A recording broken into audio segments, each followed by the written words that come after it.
Good morning, good afternoon, and good evening, and thank you for joining us for the Tropics Business Mixer USA. I am Olufunke Adebonojo, and I'm Communications Manager for Tropics Business Summit and President of Princess Communications.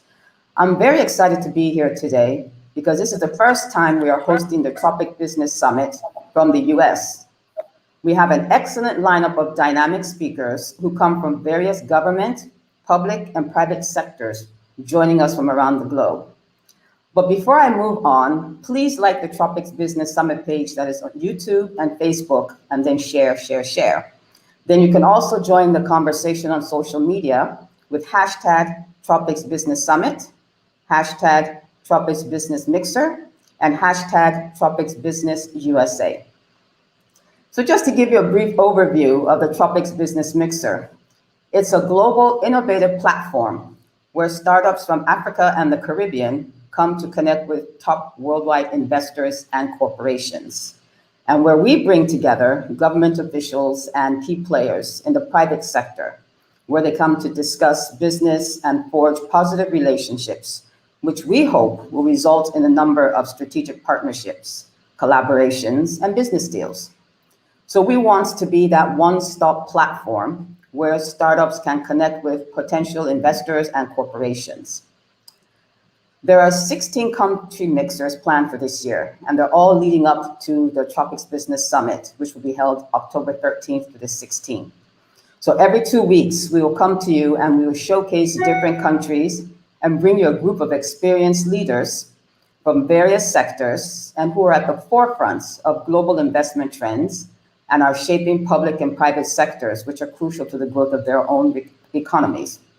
But most importantly, and I say most importantly, we want to position each of these countries as potential lands of investment in order to bring awareness to the continent of Africa and position it as a top investment destination. So our theme for today's Tropic Business Mixer is Africa-America cooperation. And here we want to examine the future of Africa-America relations and actually look at boosting trade and investments between Africa and America and pave the way for more positive and increased relations between the two continents.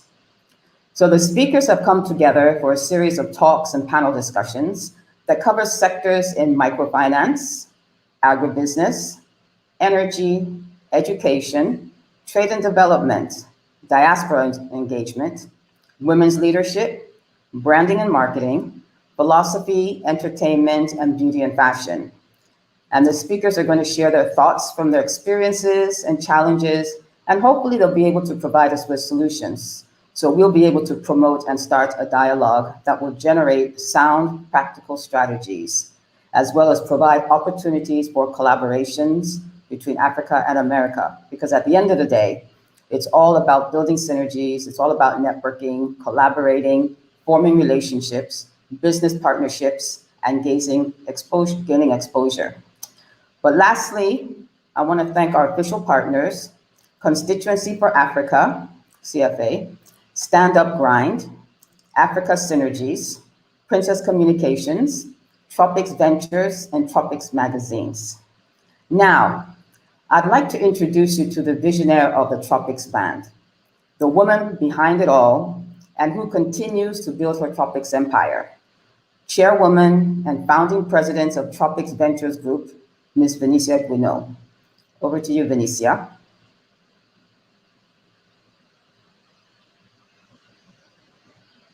Good evening, everyone. Thank you so much, Princess, for this beautiful occasion to address the African and American audience. I'm really honored to be here and joining this beautiful gathering where we can really see what partnership is all about across Africa and America. So I look forward to a very insightful session, and we hope that our delegates and our online viewers from across the globe will be enjoying all the sessions. And thank you very much to Team USA for making this possible. It's been a dream, it's been a challenging road, and thank you very much, Funke, for leading the way forward.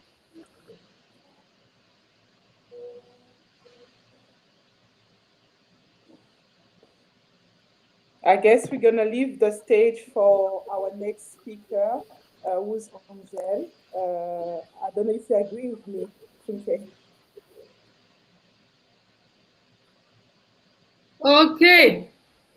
Good morning this afternoon. Yes, yeah, yeah. So thank you, Princess Olofunke, and the chair of the Tropics Summit USA, Venicia Guino, for inviting me to contribute to this important discussion on how we can enhance US-Africa collaboration, economic collaboration, especially at this time where we are at the beginning of a new administration. And I really commend you for the leadership and for putting this program together. Now, let me quickly introduce myself. My name is Angel Kwemo, as Princess said. I'm US based, but I'm originally from Cameroon. So I'm in the diaspora, and I have multiple hats. So I'm a multifaceted person. So I'm a lawyer by training, but I'm a serial entrepreneur. So I started with my career as a lawyer, as a corporate lawyer, and before moving to the US. And now I have a consulting firm in DC that is providing trade and strategic advisory services. I'm an advocate with Believe in Africa, who's also an organization of African diaspora leaders to promote African solutions to African problems globally and to advance Africa economic integration, unite African diaspora, and promote the women economic women investment. Lastly, but not the least, I'm a feminist, so I also have a women initiative on agribusiness and handicraft to help them move from subsistence to entrepreneurship. Now, I was asked to discuss within the framework of US-Africa relations how we can boost trade and development by tackling Africa's supply chain challenges and harnessing the Africa free trade continental area. We can talk about it for 2 hours, but I'm going to try to make it very simple to fit the 10 minutes that I have. Based on my experience, I think I will just tell you the few, in my views, the biggest benefit of the Africa Continental Free Trade Area, how it created jobs within the value chain, and how the US policy is supporting job creation, supporting economic integration, and supporting value chain development in Africa within the trade investment framework that is already in place and that we hope we see being enhanced with the current administration. So the African Continental Free Trade Area creates the largest single market in the world. 1.2 people, close to 3.5 economy block. So right now, the reducing the trade and the tariff and the non-tariff barrier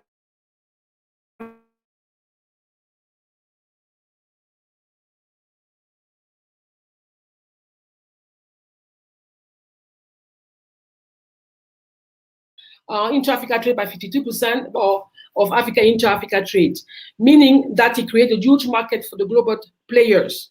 In that sense, it will be, you cannot even not imagine any global company who think Africa is an Eldorado not being willing to now invest massively in the continent within that framework. So the other benefit of the trade area, the continental area, is the informal sector and women, SMEs. In the US, we all know that the SMEs represent around 75% or 85% of the economic fabric of the US. In Africa, it's close to 80% or even 85%, the SMEs. And within the SMEs, the informal sector is close to 70%. So now if you look at the women, the biggest trader intra-Africa, they're all women. The majority of them are women. They're all in the informal sector. You don't have the data, the accurate data yet, but I'm from West Africa. We all know that the first most successful business were the Mama Benz. It was trade. They were trading food, trading fabric, apparel, and the center of small business women trading was in Benin, Togo, where all those young traders would go and buy their stuff and sell to the entire West Africa and Central Africa region. So now if we formalize that business, if we reduce the barriers, they will not be victims of harassment at the borders anymore. So that would be a good plus for women entrepreneurship and SMEs. So now, in the last, I think the most important one is the foundation of African industrialization. We all know that according to ADB, we need to invest close to $100 million a year to improve the infrastructure. One of the predicament of having the big players coming to the African countries was the size of the market. Now that the market is continental, it will be more encouraging for big companies to come and invest and build the infrastructure. And if in doing so, the CFTA will have laid the foundation of Africa's industrialization. And then this is critical because we know that, you know about the youth birth, you know that we need to create close to 250 million jobs by 2035. Because if you think about the fact that by 2050, we have close to 2 billion people living in Africa. But let's be a little bit prudent and go up to 35. 35, we will need to create around 250 or 350 jobs to sustain those youth. But right now, given the infrastructure, the maximum, the best case scenario will be 100 million jobs created. That means you have close to 200 million jobs for shortfall, almost the size of the Nigerian economy. This is a national security matter. So in that sense, I think, given the fact that all our economies are all intertwined, creating jobs and addressing the huge birth is a national security, not just for African countries, but also globally. So now, to conclude on SDG, on the CFTA, on terms of development, implementing a strong trade agreement, we address at least 3 or 4 SDGs. No, one is economic growth.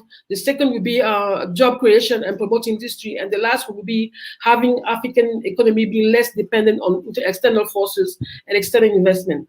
So, in that sense, in a nutshell, that's what I can say about the CFTA. Now, linking that to the value chain, to industrialization, to made in Africa that we all hear about at the policy level, or even when we look at all the conferences, if you talk to any African in the street in Africa, all those young leaders, those young entrepreneurs, they all talk about made in Africa, job creation, opportunities. This is all value chains. So now I'm going to talk to you a little bit because our personal passion is in agriculture. The best model of success story of value chains is the tea business of women in Kenya. Now, the biggest disappointment, I would say, or a sector where we need to be careful and have a lot of interrogation, is the comparison between the cocoa producers economy and the chocolate business. This is where you can see how important it is to create jobs. It's important it is to invest in value chains and process African goods before they go into the global market. Same thing for the cotton and apparel. African fabric, you all wear African fabric, but they're not producing in Africa. Most of the time they produce somewhere else. Meanwhile, we're producing cotton. So those are the areas where we need strong investment. And I believe with our US partners, we can make it a reality. Let me give you one very simple example. At the same time, talk to you about the current trade investment framework that you have in Africa, which was led, which foundation is made by the AGOA. African Gulf of Opportunities was established in 2000, that was 20 years ago, is expiring 2025. But the biggest success story we have on AGOA, who is the prime investment tool or trade tool or preference that we give Africans to make them competitive in the global market, except besides the extractive industry, who was benefiting the big part of the AGOA preferences. It was the textile industry, the food industry, and the countries like Ethiopia and Kenya who were able to build a burgeoning textile industry, processing clothes and processing agricultural product and exporting them to the American market. So that's it's an example of how the U.S. policy has been effective in creating jobs on the ground on the continent, and also being a win-win situation for both continents. But on top of that, we combine it with the start of market, will be more attractive. And also most recently, the OPIC reform, the U.S. Trade and Development Corporation, was established or reformed in 2017, who create more loan facility to American companies that are doing business in Africa. And at the same time, you have the Prosper Africa, who's also a one-stop shop initiative that will allow to give transaction advisory services to American companies, allow them to concretely enter their American market. So now that's what we have now. And then on the infrastructure side, we have the U.S. Trade and Development Agency, of course, who is providing a lot of grant money to African government to do feasibility studies in the technology sector or development sector, or power sector, the Power Africa Initiative. Now that we're getting to a new framework with new administration, we hope to see what I would call AGOA to second generation, a trade environment second generation, where we have a more robust trade portfolio with the continent, having the administration take the lead in encouraging American firms, SMEs, with the summits, with leaders making strong move to the continent to really incentivize American companies and doing business on the continent and allow them to mitigate the risk and compete in American market. So it will be the best way to do that would be to provide funding. Obviously, for those programs, Power Africa needs to be funded. If the Foreign Commercial Service needs to be funded, so we can have trade hubs everywhere in the continent, including in the regional offices, to support regional integration and making, even helping African government to reduce their trade barriers and provide the environment that is conducive for success. But at the end of the day, after all that, Africa's futures belong to Africans, depends on Africans, and we take strong leadership from African leaders themselves to negotiate the trade deal that will really serve the interests of the African firms, and doing so also serve the interests of the American firm. There's a way, like President Biden said, we can see a mutually beneficial partnership being put in place between the US and African firms, and using all those investment tools, and also using the diaspora and entities like the Tropic Venture Group and many others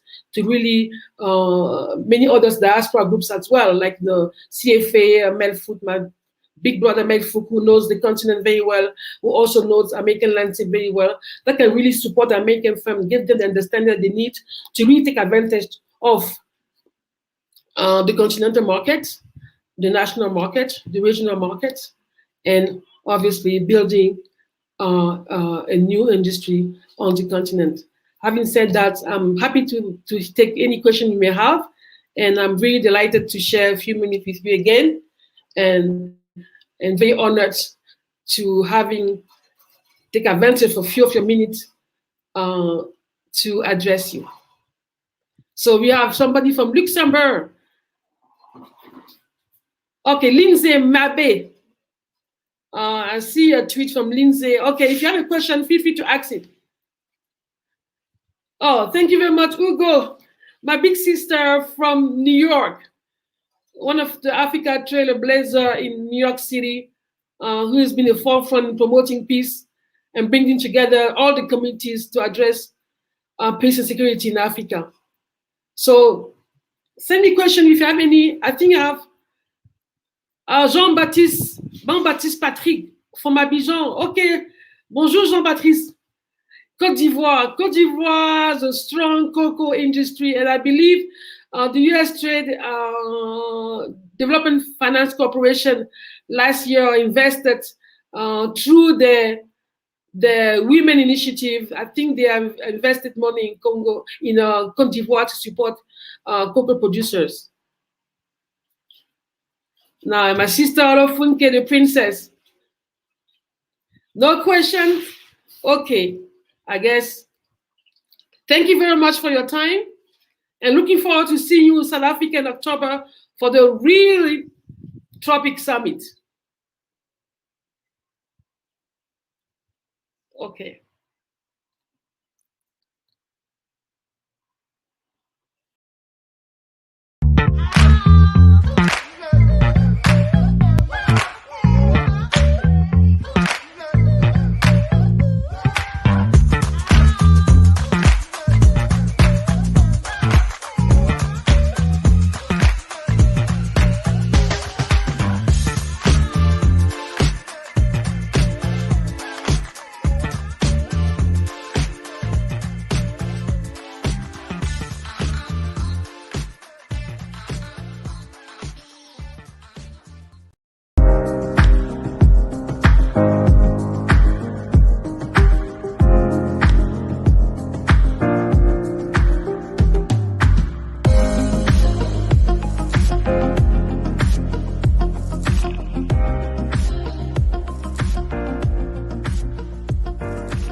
Hello.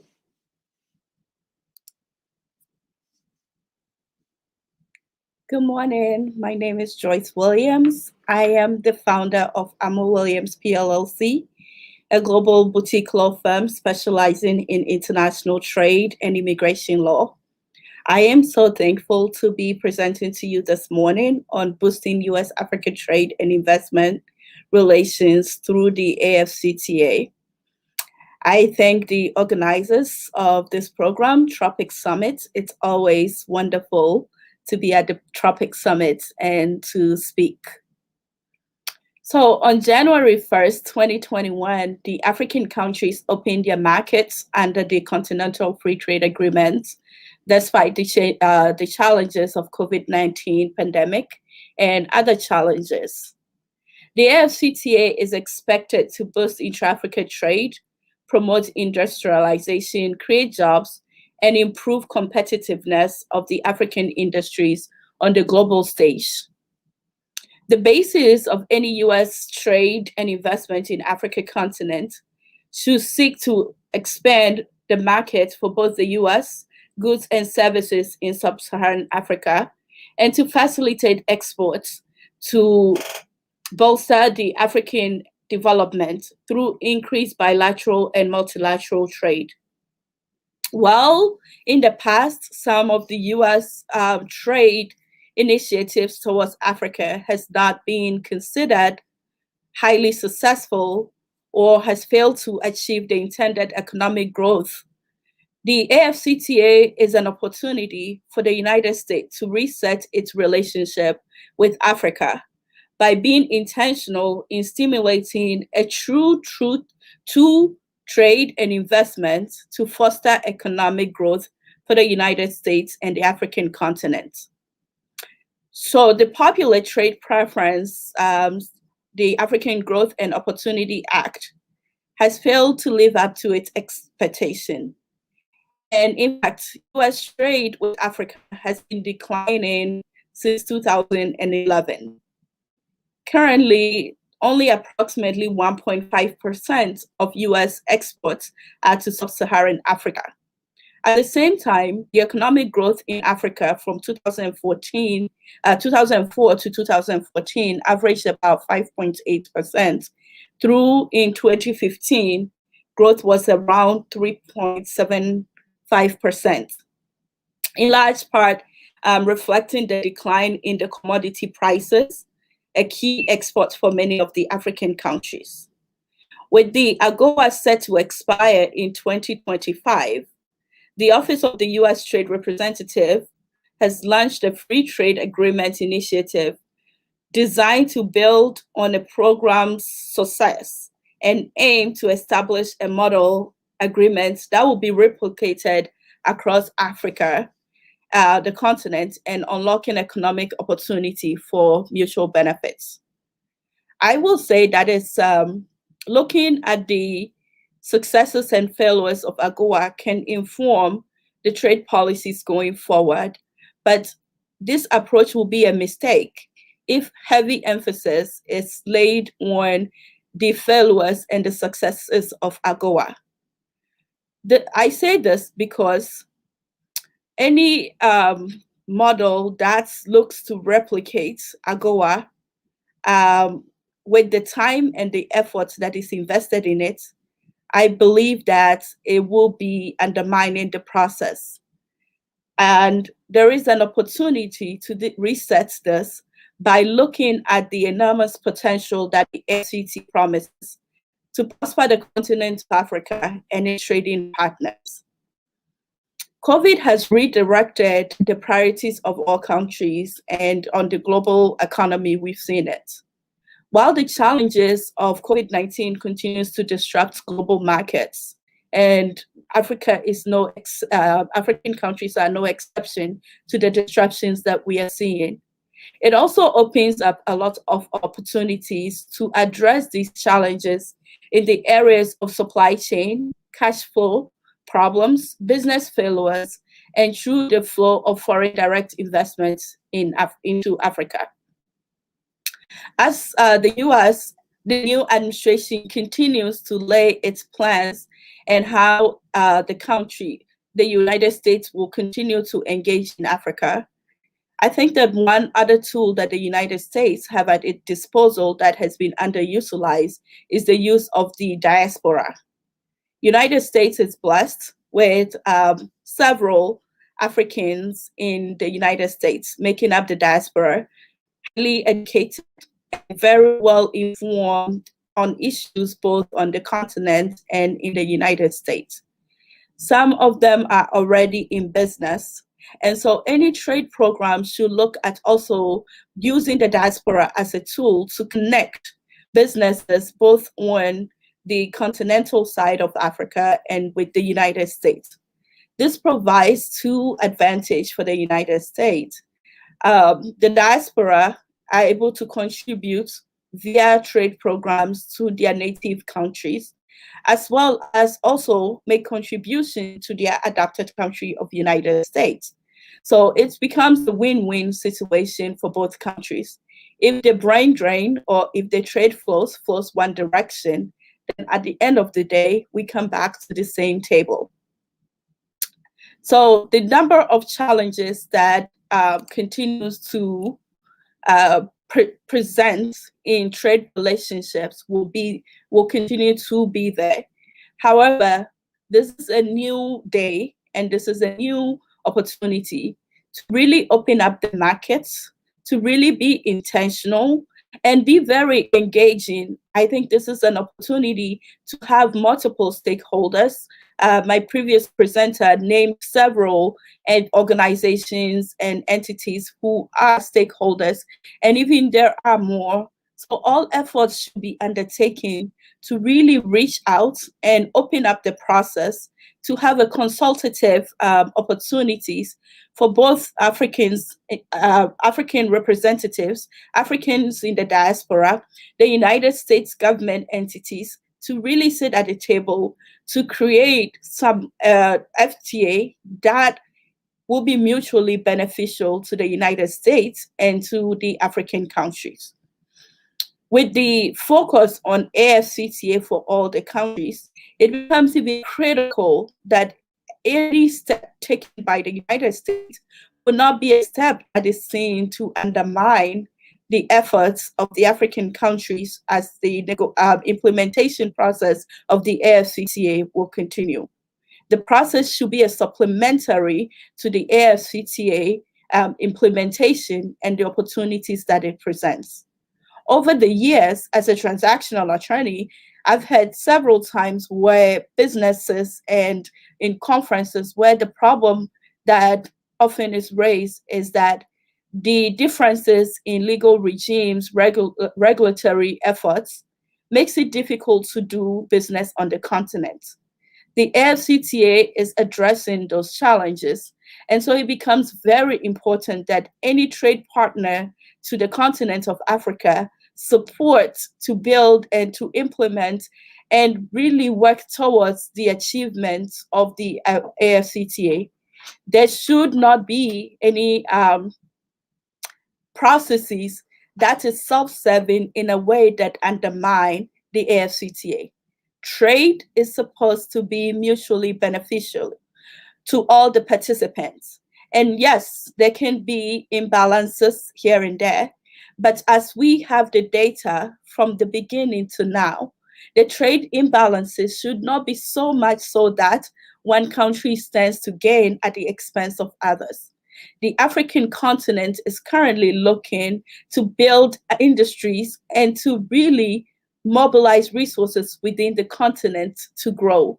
SMEs wants to grow, and SMEs wants business continuity. SMEs want access to markets on the continent as well as beyond the continent. And these things cannot be established. These things cannot be gained when the trade partners of the African countries continues to take steps that undermines these opportunities.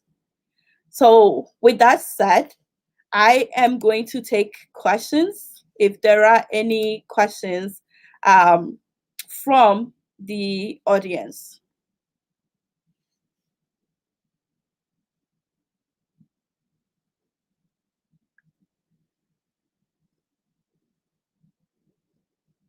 So saying that there are no questions, I am going to wrap up with my pattern words saying that Africa is open for business. The AFCTA, which is an initiative of the African Union Agenda 2063, 2063 is a long time that the agenda is set to prosper Africa today and prosper Africa in the future. So the true partners of Africa should come on board with us, understanding the AFCTA as an opportunity really for the continent to grow, as an opportunity for businesses to grow, as an opportunity to do business together and work together. The skills set of the African youth is no less important than the skill set beyond the countries across the world. They are useful.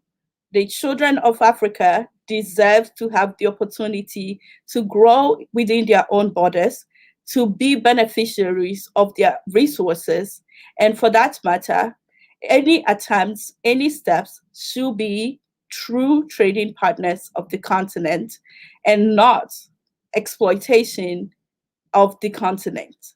Those things need to be put behind.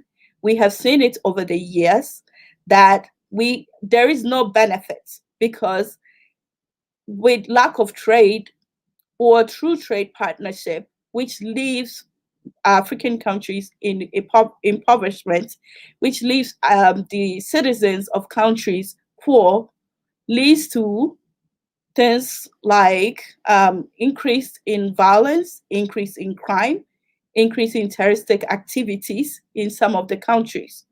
But economic prosperities shared across the borders of Africa with their true trading partners allows for the continent to grow, allows the businesses and industries of the continent to grow. So with that said, I will thank the organizers of TROPICS Summit once again.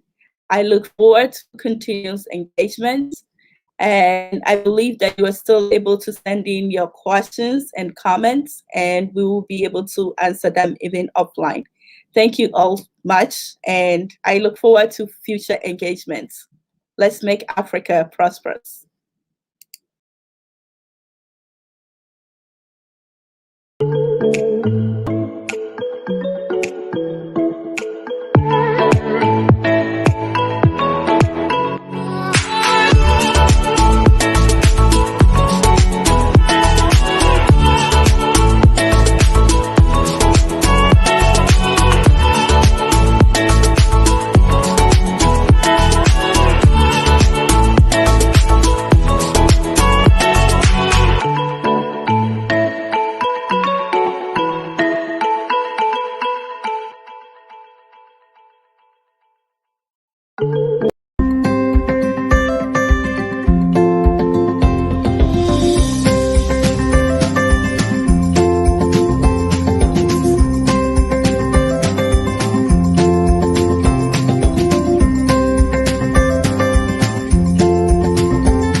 Hi, everybody. This is Elizabeth and Kelly, who appears to be on mute currently, but it's really good to have her join us. Hi, Kelly. I noticed that I was trying to reach out to you, but that's great. Maybe we could just start off by introducing ourselves real quick, and then we could take it on from there. Kelly, please take it on. Yes, thank you, Liz. I said all the things that you were saying, except for the fact that I was on mute. Okay, so my name is Kelly from Inclusive. There's a little background from your side. Yeah, my name is Kelly from Inclusive. I'm one of the founding general partners, and our mission is to elevate diverse founders and investors to create new markets for all. While we invest mostly in the US, our strategy is that we believe great startups come from all around the world, from people of all backgrounds. And we work with investors and partners around the world to spot overlooked founders and startups to create new markets. So I'm really here to learn more about investing as a US investor. I've done a few investments in Africa, but Liz here, I'm really gonna learn a lot more from Liz. She is the founder and managing partner of Time Invest, and an African-focused investment advisory based in Kuala Lumpur, Malaysia. She has over 5 years of experience in the African investment landscape and has facilitated government investment projects with Asian funding. Through Time Invest, Elizabeth also works closely with founders on the African continent through their Femtech Accelerator program and female tech funder programs. And yeah, so I'm really excited to talk to you guys about all the investment trends that's happening, the issues that we see to bringing on more funding from US to Africa, the misconceptions, opportunities, and also solutions that we came up with that we see that could really increase funding and capital for startup. So I want to just pose a question with Liz. What are some of the current trends that you see from my side? I see that US and Japan are usually like really optimistic, but since COVID, and also actually 2019 was the height of investment, but then COVID really dropped. Like people are a lot more scared. So what are you seeing? Absolutely. I think you are very right. The pandemic, like everyone else around the globe, affected African investment space in regards to just foreign investment, and the startup ecosystems were affected. However, perhaps not as badly as I guess everybody had assumed it would be, mostly because if we look at, say, the tech startups alone in 2020, actually raised over $800 million US, which was quite unexpected. Yes, it was a little bit lower than 2019, which was pretty significant.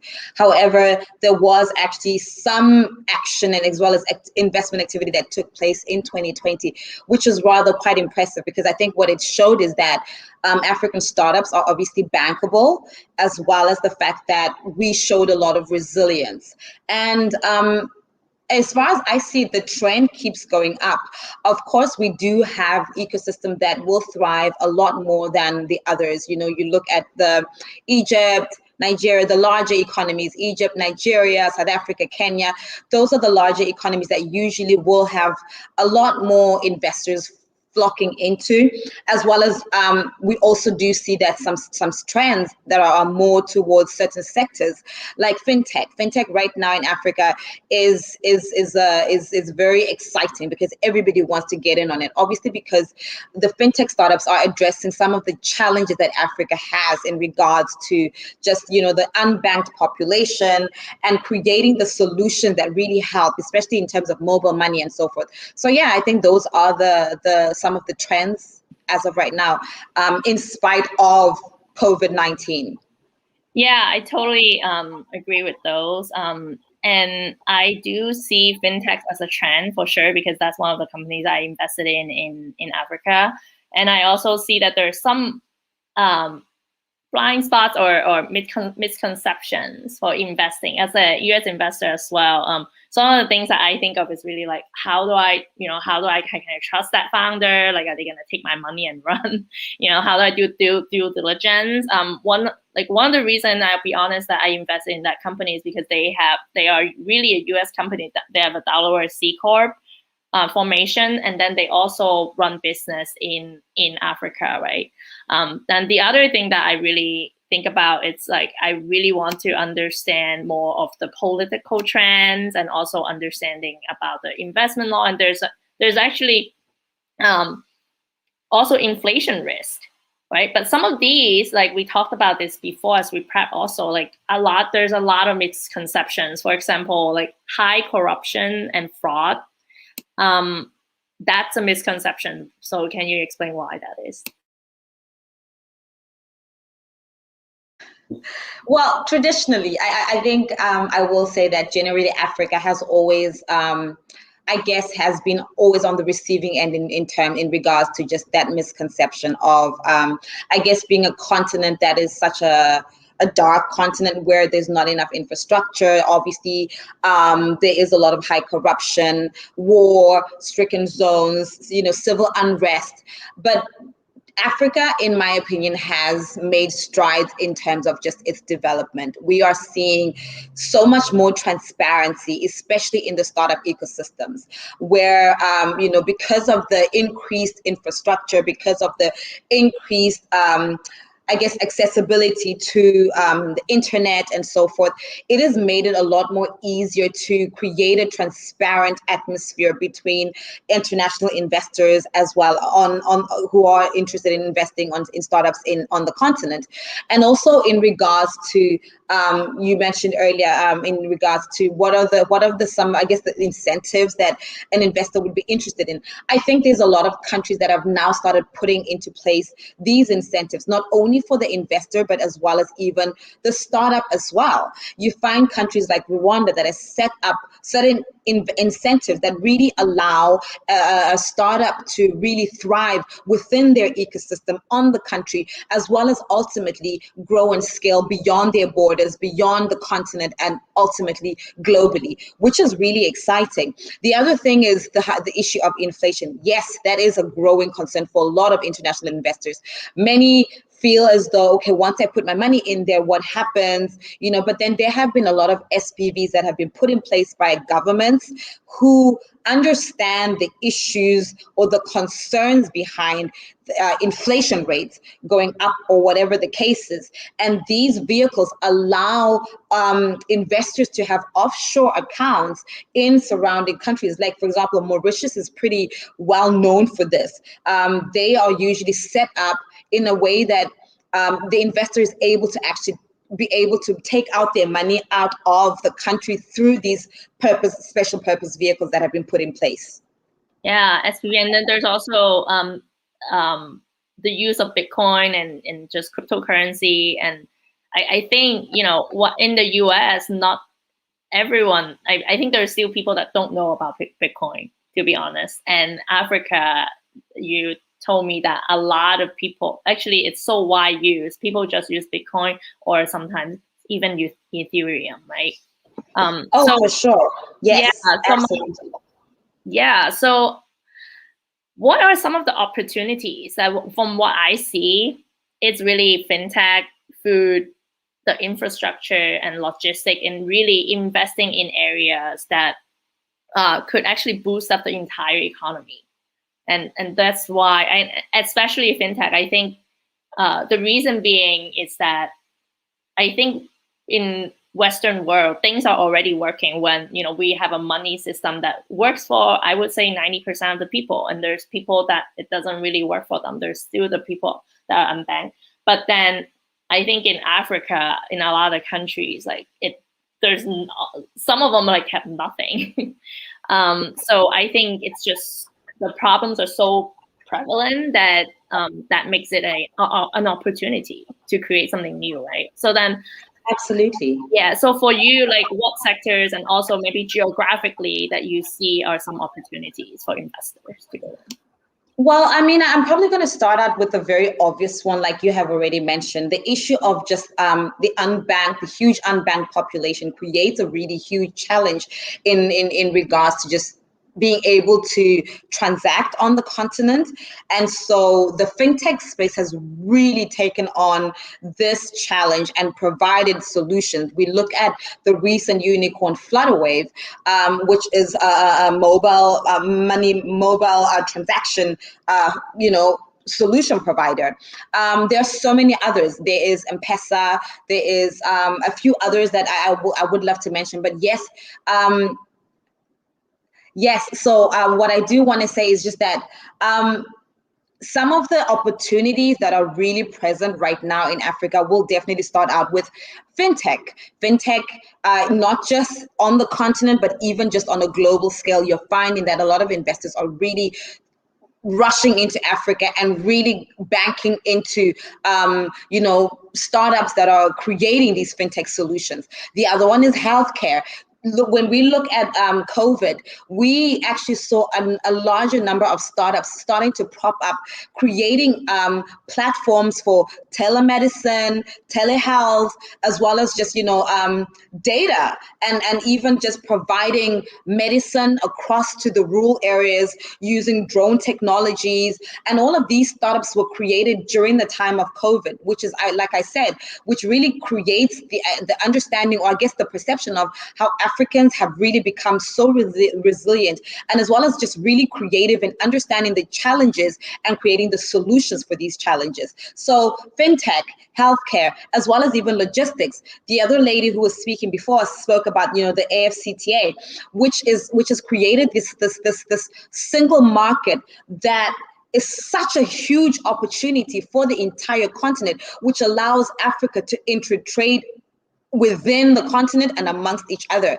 And logistics is another sector that is a great opportunity, because with logistics, we will be able to start seeing a lot more travel, a lot more delivery systems, a lot more e-commerce platforms being created. We have many, but then I think the AFCT will really create this opportunity for these. So I guess maybe these are some of the opportunities that I probably will quickly highlight. In regards to geographically, I will say that the larger markets are obviously a great opportunity. Egypt, Nigeria, Kenya, South Africa, which are the pretty obvious ones because they are a lot larger. But then I also would love to mention the little smaller markets like Ghana, as well as even Rwanda. These are smaller markets, however, they present such amazing infrastructure for a thriving ecosystem to really be able to thrive beyond borders and beyond expectation. So yeah, that's probably what I will say in regards to that.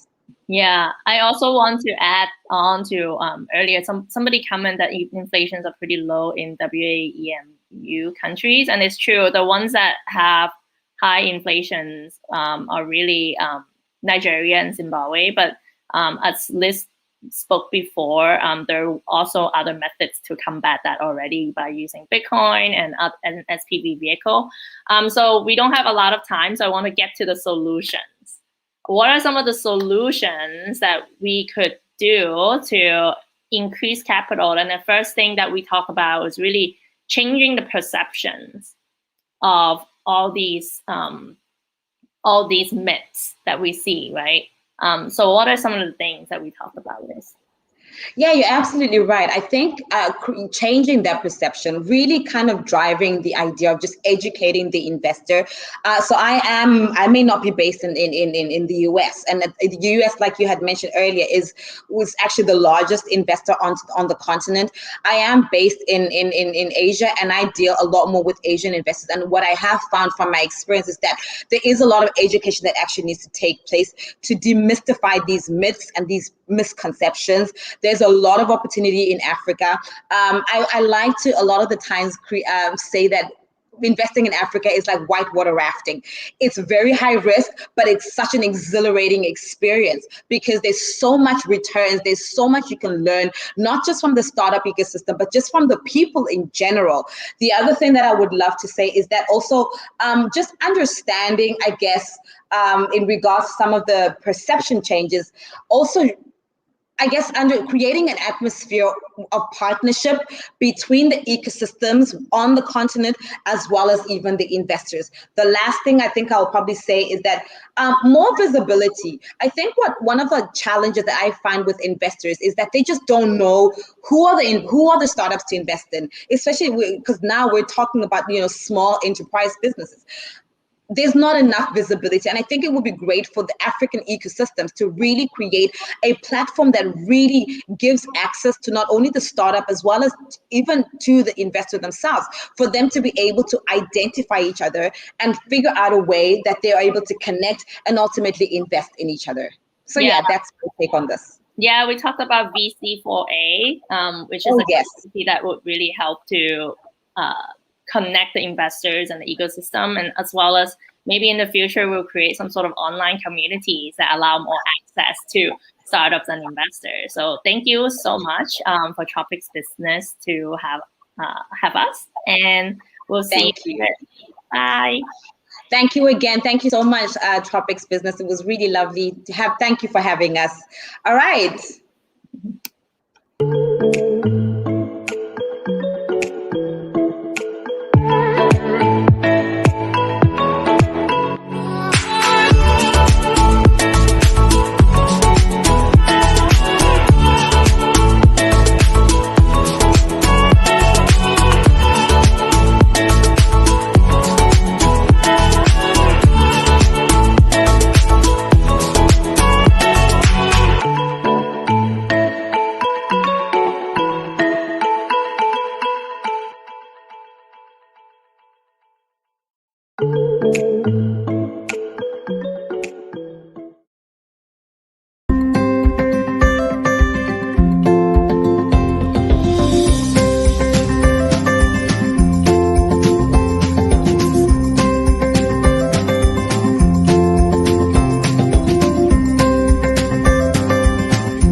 Hello, everyone, and welcome to the panel session on private sector agribusiness investment opportunities between Africa and America. My name is Angel Adilaja Kuye. I am the Senior Special Assistant to the Governor of Ogun State in Nigeria and the founder of Fresh Direct Nigeria as well. As we're having this conversation, against the backdrop of an economy that's been rapidly changing, sectors that are no longer preferential, and COVID-19, which has gotten a lot of individuals to start to think differently about how they invest their money and where they invest their money. And I think that a lot of eyes have opened on the opportunities that are available in American and African trade, especially for agribusiness. Here today, I have 3 panelists with me. I have Michael Sudakasa. He is a commercial attorney and the CEO of African Business Group.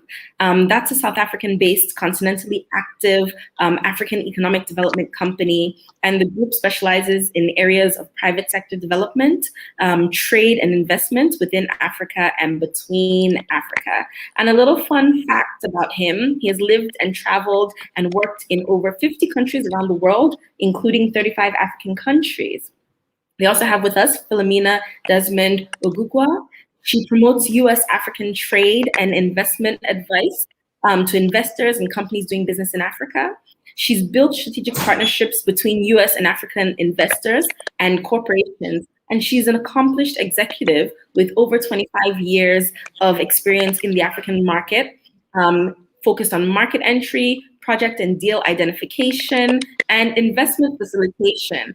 A fun fact about her is that she's the founding member and vice president of the African Business Women's Network, and she worked actively in advocating for the passage of AGOA under the Clinton administration. We also have with us Melissa Tickle. She is an investment manager for FINCA, and FINCA is an impact investing initiative that provides patient capital to innovative, high-impact social enterprises that spark household and MSME labor productivity.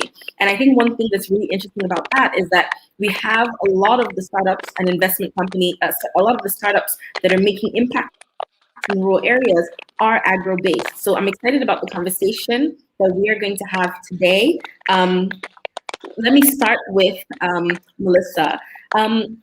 Being that you're in an investment firm and knowing what has been happening with the environmental climate, in the last panel session, we talked about the fact that funding and looking to where you want to position your funding is always an issue. Why are people now starting to look at Africa for agribusiness?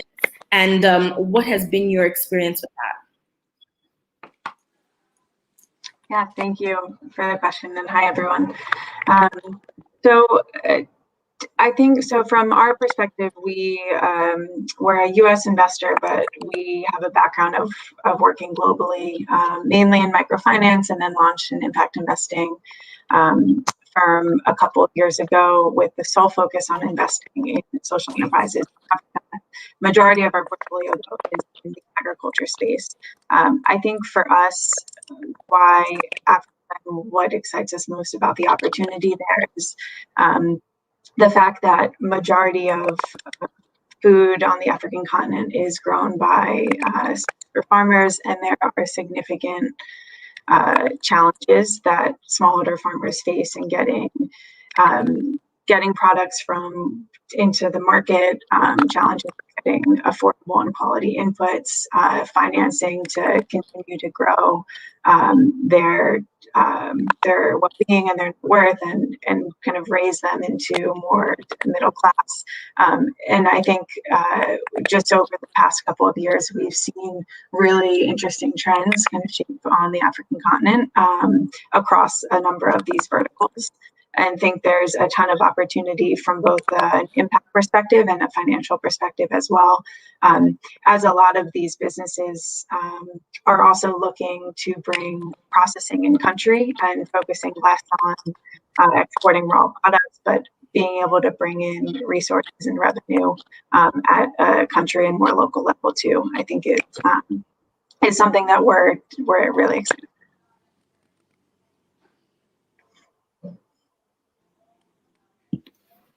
That's wonderful, and I think that's quite exciting. I wanted to now switch over to Michael Sudakasa, because I think one of the things that I saw on your profile is also that you are engaged with not only the African Business Group, which I know your affiliation with very well, but also Impact for Africa, Impacted Africa. And I wanted to discuss in terms of getting people to invest in African agriculture and some of the initiatives you've had, what have been some of the things that you've seen in terms of investing in African agriculture? Well, I think that increasingly impact investors, both domiciled on the continent and from outside the continent are starting to look at agriculture as a investment opportunity. You have a number of initiatives, particularly in East Africa, where investing in processing is happening. A lot of focus on technology, or the intersection between technology and agriculture, and most recently, climate, from a climate adaptation standpoint, looking at how to involve renewable energy technologies in agriculture for irrigation, for processing. So that's one of the areas that we've seen really picking up. Impact in Africa is an organization, a membership organization comprised of members of the ecosystem, so including accelerators and incubators, as well as impact investors themselves. And so what we're really working to do is to increase and improve the regulatory environment to for locally based fund managers. We think that will lead to the funding of more local founders, which we also think is helpful. And there's a need for more domestic resources to be mobilized so that the capital investments are made in local currencies. So in the agricultural space for us, there's also a shift towards trying to support mechanization and also trying to support the development of cold chain. So infrastructure development is also an area where there's quite a bit of focus. Africa loses, in some cases, 40, or African farmers lose sometimes often 40 to 50% of their crops from post-harvest losses because they can't adequately store their products, or there's not a cold chain, and they're often from the market. So seeing challenge initiatives both to get improved technologies, but also efforts to try and channel funds towards that sector or those sectors. Wonderful, wonderful. And Mrs. Philomena, yes, I see that you've been working a lot with AGOA, and you championed a lot for the enactment of AGOA as a law. And so I wanted to know, from the time that AGOA has been enacted to now, what changes have you seen in the investment climate in African agriculture? AGOA has been on now for more than 2 decades, and I don't think the agricultural sector in Africa has gained from AGOA. Most people think AGOA is only about clothing, sewing, manufacturing of textile products, but nothing specifically tangible has been done. We haven't leveraged on AGOA with where agriculture is concerned. I think it's because of our government. We don't have laws. We don't have. They haven't done anything to help people in agriculture, because in Africa we still think agriculture as a small scale. We still practice agriculture. We are not really involved in the agribusiness.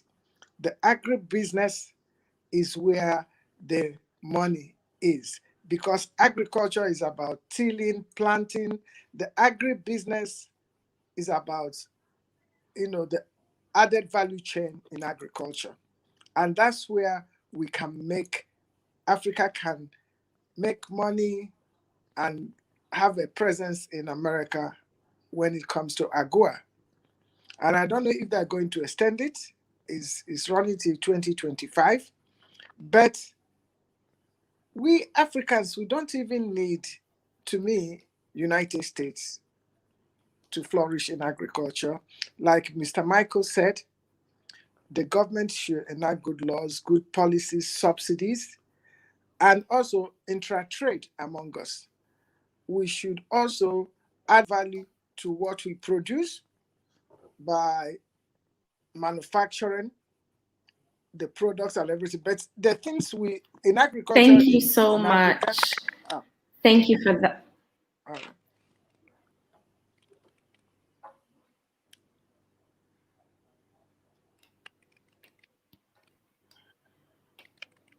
Hello?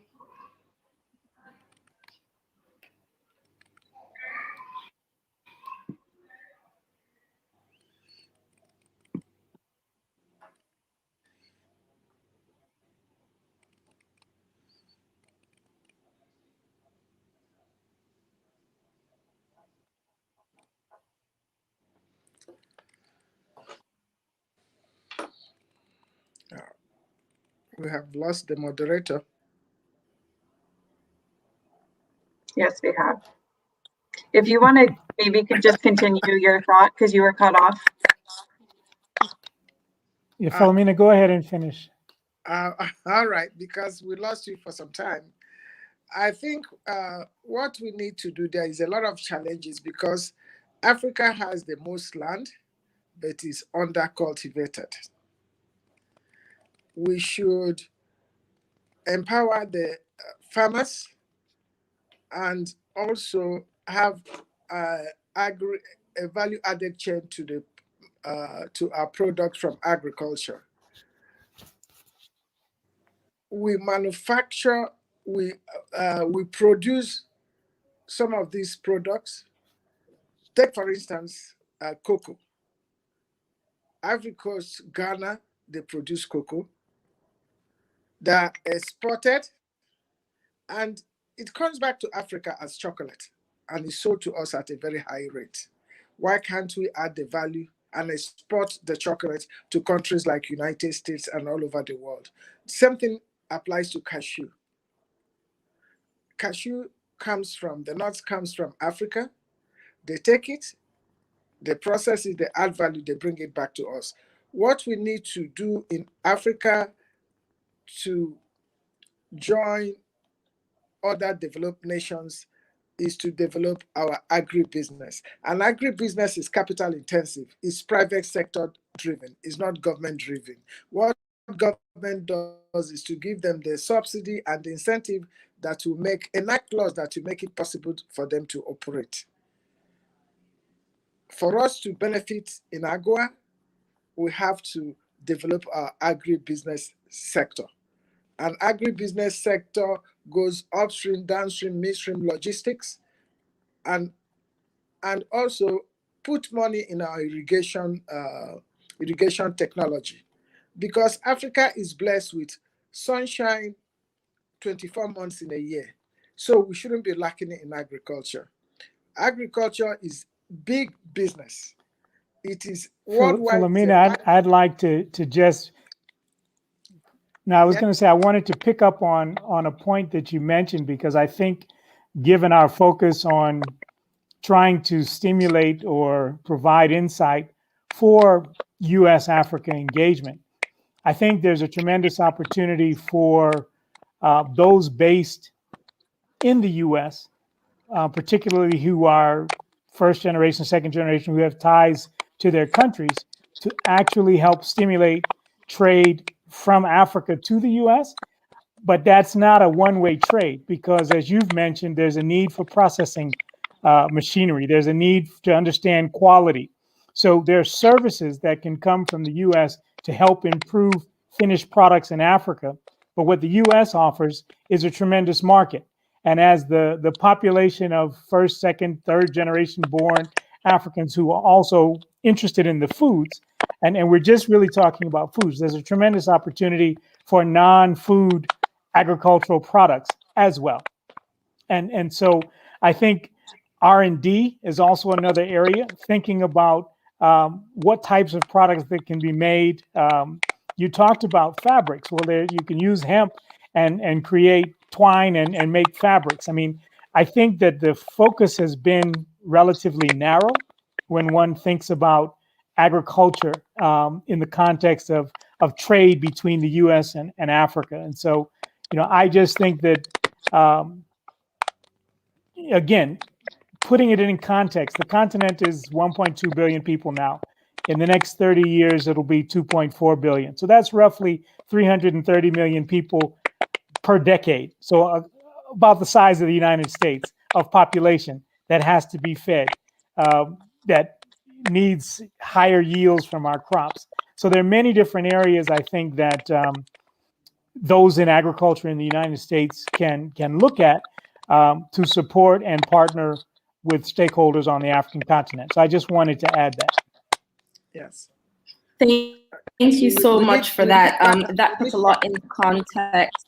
And with that, I think you made one specific point, is that there's so many different areas in which one can invest in, and there's so many different areas in which the U.S. and Africa can actually engage in strategic partnerships, and of course looking at opportunities going in both directions. So that leads me to the question: as people are starting to invest, where really can we see creative models of fund investment? Because of course you have large investment funds who are investing in large scale companies or medium scale companies that work with smallholder farmers.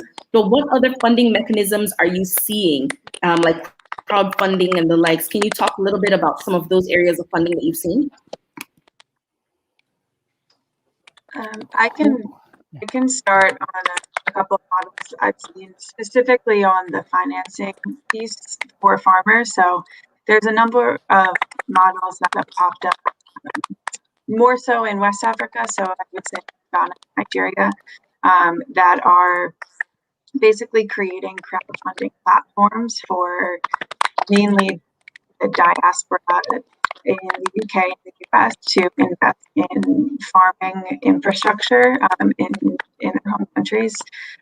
And this is across a variety of different platforms, but the most frequent I've seen is around input financing. So you're basically lending to the company to on-lend to farmers in the form of inputs, and then the farmer will repay the company back when they get their commodities. So that's something that I've seen that's been pretty effective, and most of these companies are still in the early phase. I think they're looking to tap into more individual capital, but then also with financial institutions that to this day think that lending to smallholder farmers is too risky, but if people to aggregate data and have a consistent market for farmers, pushing the envelope on de-risking this for larger institutions as well.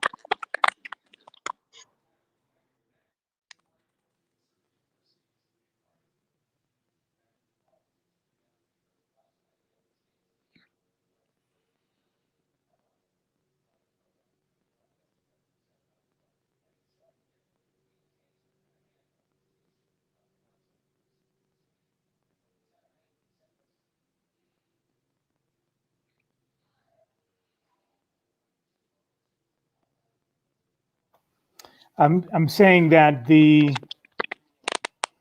utilization of mobile money, which is often ascribed to M-Pesa in Kenya, is also growing and becoming more sophisticated. Because again, one of the things that you have to recognize is that most farmers on the continent are smallholders. And so the amounts that they need tend to be relatively small. And so using mobile money for small loans, even there are those who are coming up with ways to use equity through this same type of system, is something that's developing. I think lastly, and although land tenure is a challenge toward that, there's the beginnings of aggregation of farms so that you can get improved economies of scale on the continent. And then, but agriculture in many ways is at that missing middle space for many African enterprises, where they're relatively small for banks and relatively large for microfinance. So there's still a funding gap. So if you were talking about where the opportunities are, just being a financial intermediary is also an opportunity. Thank you so much for that. And I think that one thing I wanted to add is I think there was a question about what can be done from the public sector point of view and also the investment point of view in terms of government and private sector partnerships. coming from a government background myself and representing the state of Ogun, I think there's a lot of programs that have been put together by development partners, by governments to try to make sure that agriculture is inclusive, especially for the smallholder farmers. And I think providing a level of coordination. One, for example, I think one of our guests is asking about irrigation and the opportunities for investment in irrigation. From my end, I'll mention that a lot of governments have put funding into irrigation directly, but then they also are making sure that they are partnering with private sector to make sure that some of these funds are available through financing for smallholder farmers. Can we talk about other areas? I think, Michael, you mentioned a few, but in terms of agricultural technologies that may be available for investment across the continent and vice versa. Well, I'll just add that one area that Angel, you know well, is soilless farming, and that's picking up here in South Africa and Southern Africa. So the use of hydroponics. I talked about the demographic shift that's happening on the continent. What's also happening is urbanization, and so there are those looking to see how to produce food, particularly for urban communities, without having the long distance transportation logistics challenge.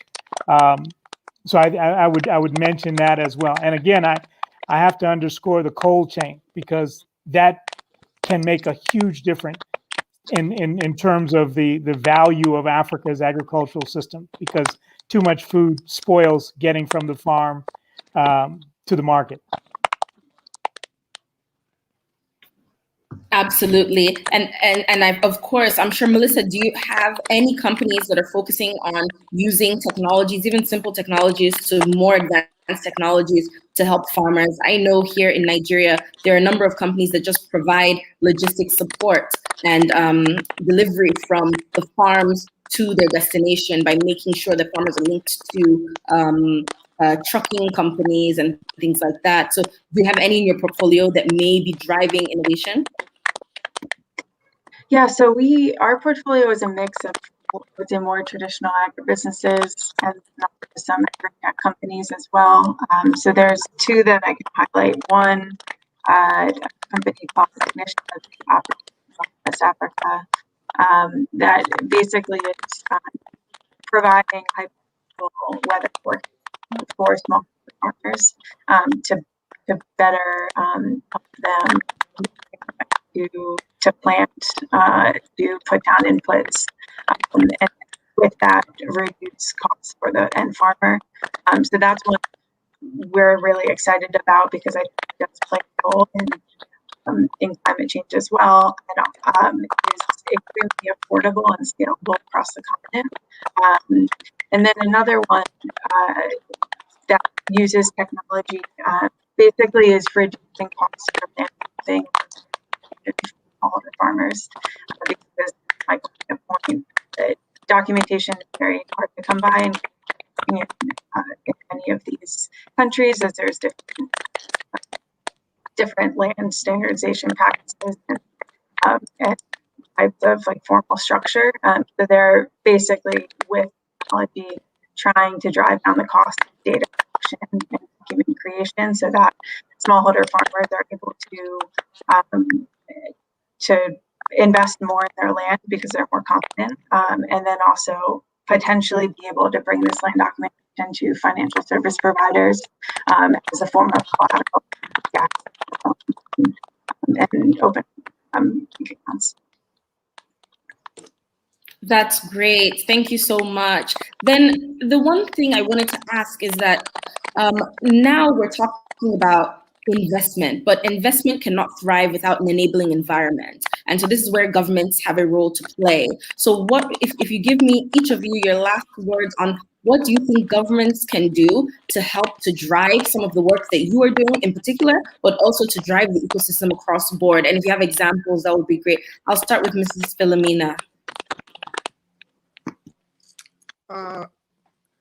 On government and investments, I think for you to get investors in agriculture, there'll be an enabling environment. Also, you should get the financial institutions in the country involved also, especially in smallholder farmers.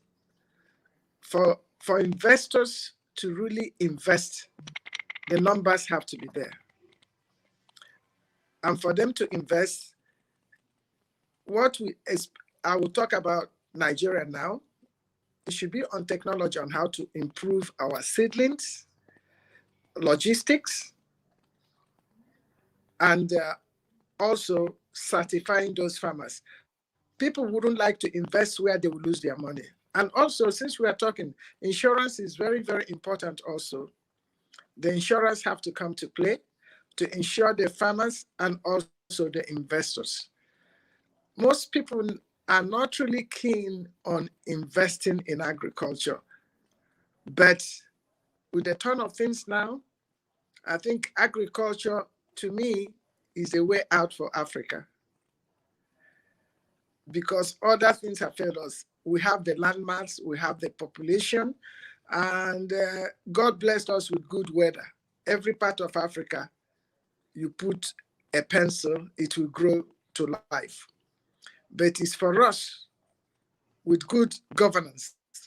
All these things we are talking, if there is no good governance, people with the zeal and love for the people to enact laws and help in development of the people, because we have the human capital in Africa and we have the knowledge. If you go all over the world, people that are making other countries sick are, at least if there are 5, 2 are Africans. If things are good, there will not be brain drain in Africa. For agriculture, we need real investors and government, government giving the investors the enabling environment, giving them tax breaks and enacting laws that will make it easier to do business in our respective countries. That is what is driving most investors. Return on their investment. How can they repatriate their money? All these will come into play. Absolutely. Absolutely. Thank you so much. I would say from a standpoint and being in Nigeria and seeing the investment climate here, for example, and in Ghana, Rwanda, and other countries, I believe that there are a lot more investments because of the fact that the opportunities are there. And even with, let's say, inflation or other things like that, people are still seeing opportunity and still seeing the ability to generate funds. And they do understand the importance of the smallholder farmer in that ability to generate profits for themselves and for the communities at large. I think that with that being said, we have just a few more minutes, and I was happy to hear the conversations from each of you regarding the importance of the value chain, the importance of making sure that all of the farmers, everyone within the value chain is actively engaged, and that with driving that, we'll actually be able to drive opportunities for technology, for input supply, for other things coming from the US, and that there's a big market on both sides of the pond, and that farmers and agro allied companies on both sides will be able to find market on the opposite side when they work in synergy with each other. It's also very interesting to hear about the importance of making sure there's an enabling environment and how investors must be able to work with the public sector to ensure that their investments are safeguarded. And then it's also great to see how there are companies like Melissa's who are focusing on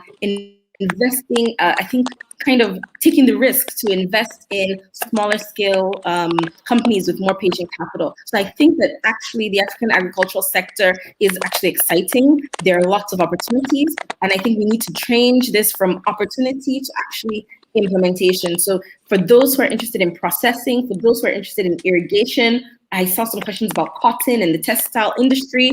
Africa is open for investment, and definitely the US is open for providing resources and providing business opportunities that Africans can also tap into, and vice versa. I want to thank everybody that's on the panel, and I want to ask you each to just give me one sentence that you can use to describe the relationship between African and American agricultural and agribusiness investments in moving forward? So just one sentence from each of you.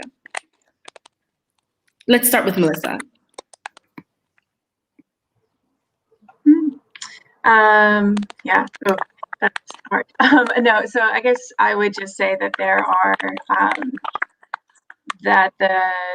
are a lot of risks, but it's also very rewarding, both financially and from an impact perspective, investing in this sector. And I think there are a number of,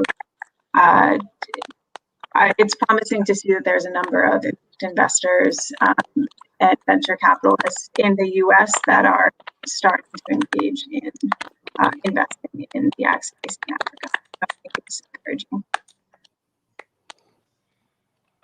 On my side, I would say the key Thank you, area, Michael. Yeah, I was saying that the key area, I think, is really around infrastructure to support agriculture and processing. So value addition, and also people talked about irrigation. I've talked about cold chain. I'll say again, energy. 600 million of the 1.2 billion people on the continent don't have access to electricity. That's a major impediment. And lastly, I would say those in the US should think of themselves as a market as well, because there's an opportunity to source in Africa and sell to the US. Thank you. Absolutely. Thank you so much. And Mrs. Philomena, sorry, we're just at the time limit. So if you can give me one sentence.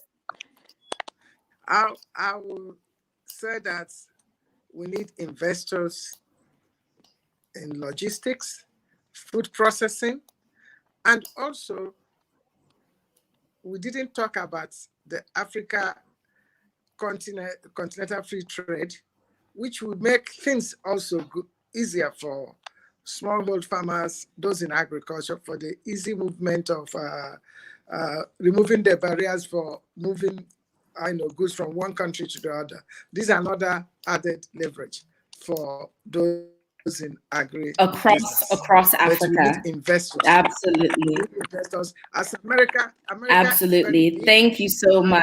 They still need investors. Thank you so much. Africa needs investors. Thank you.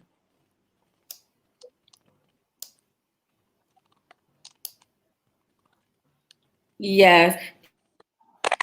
Thank you so much, everyone. I want to thank all of our panelists here for their time, and I want to thank the audience for watching us. And I hope that if you've been on the fence about investing in either America or in Africa when it comes to agriculture, that this panel session has swayed you. And if you're already investing, keep investing. Let's drive agriculture through partnerships. Thank you so much. Thank you. Thank you. Thank you. Thank you, Michael.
Good evening, ladies and gentlemen. My name is Nomsan Telego.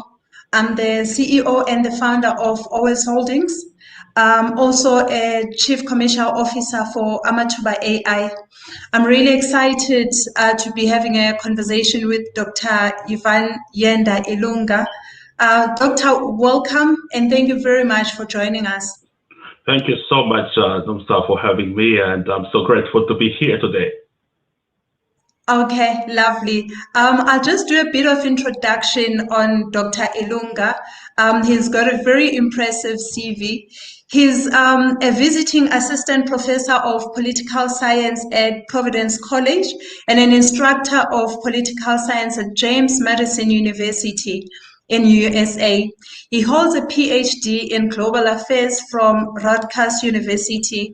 His research agenda broadly focuses on international relations, security, peace, and development, but more specifically on the questions related to humanitarian action, civil, military interactions, natural resources-based conflicts, peace operation, regional cooperation and security, and economic and social sustainability.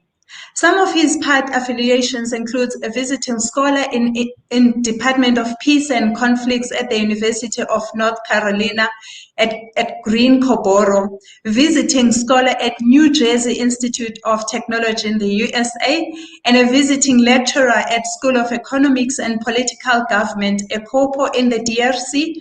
Apart from academia, Dr. Ilunga has also worked intensively with think tanks for non-profit organizations, business consulting firms, as well as microfinance institutions and small businesses in the area of investment and risk assessment in fragile states and conflict regions.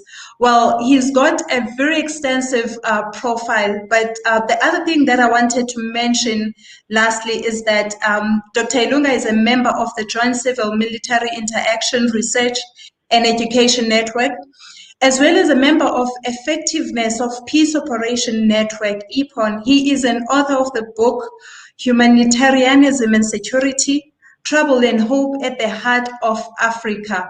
Wow, this is absolutely amazing. I'm happy to be hosting you. Tell us a little bit about, your work, the work that you do, as well as especially the book, A Heart of Africa, Dr. Ilunga. Oh, thank you so much. Yeah, as you said, my work is mostly, first of all, in academic spaces where, of course, teach political sciences and different courses. But recently, my interest has been that of assessing the effectiveness of peacekeeping operations and promoting development. And one of the reasons for that is because over the years, especially in Africa, I realized that one of the things that have hindered development and economic opportunities has been fragilities and conflict. So, and there's been different techniques and strategies that were put in place to address these issues of fragility. But unfortunately, we haven't had much success. So it is, for me, quite an area of interest to see what type of strategies and mechanisms could be put in place, not only just to end conflict, but to generate opportunities for economic development and social transformation. So it is within that context that my book, Humanitarianism and Security, Hope and Trouble and Hope at the Heart of Africa, has been also framed in the sense of assessing what has been going wrong at the Central Africa region.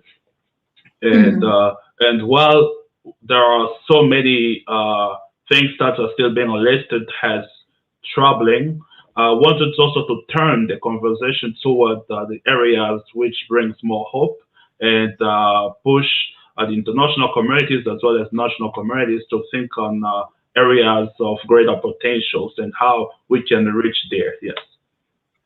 Great. That is very important. I mean, especially when you talk about, the economic development, especially also talking about the conversations that should bring hope in the continent. So today we will be talking about microfinance and financial including, the challenges and opportunities for the youth. I mean, what is your take on that, on the topic that we have? I mean, what are the challenges that are faced by the youth in terms of microfinance and financial inclusion? Great, thank you. That's a good question and a very important topic. That's why I'm very much excited about it. In fact, one of my very first international consulting opportunities was in the area of microfinance. So I felt like it was an entry point in this space. And going to your question, what are the challenges and on the youth side? So when you think of, for instance, the demographic of Africa, it's estimated to have a 60%, of youth who are under 25, and of course this is a great pool of economic opportunities. But the first challenge that I personally see on the continent, to be more specific, is the lack of funding to absorb these greater opportunities and the potentials that are there in terms of businesses opportunities and business intelligence, which are within the youth. So that is one. So first is lack of funding, and two, I think, which might sound a little bit off the financial space, but it's a fact. So there is lack of trust, right? Trusting the youth, saying that they can easily do something and invest. And the third point, I think, is the extreme institutionalization of financial systems and the microfinances. So the youth feel like they are left behind because these institutions are so much kind of institutionalized and legalized that they are less flexible in tapping into other areas which most of the youth operate in.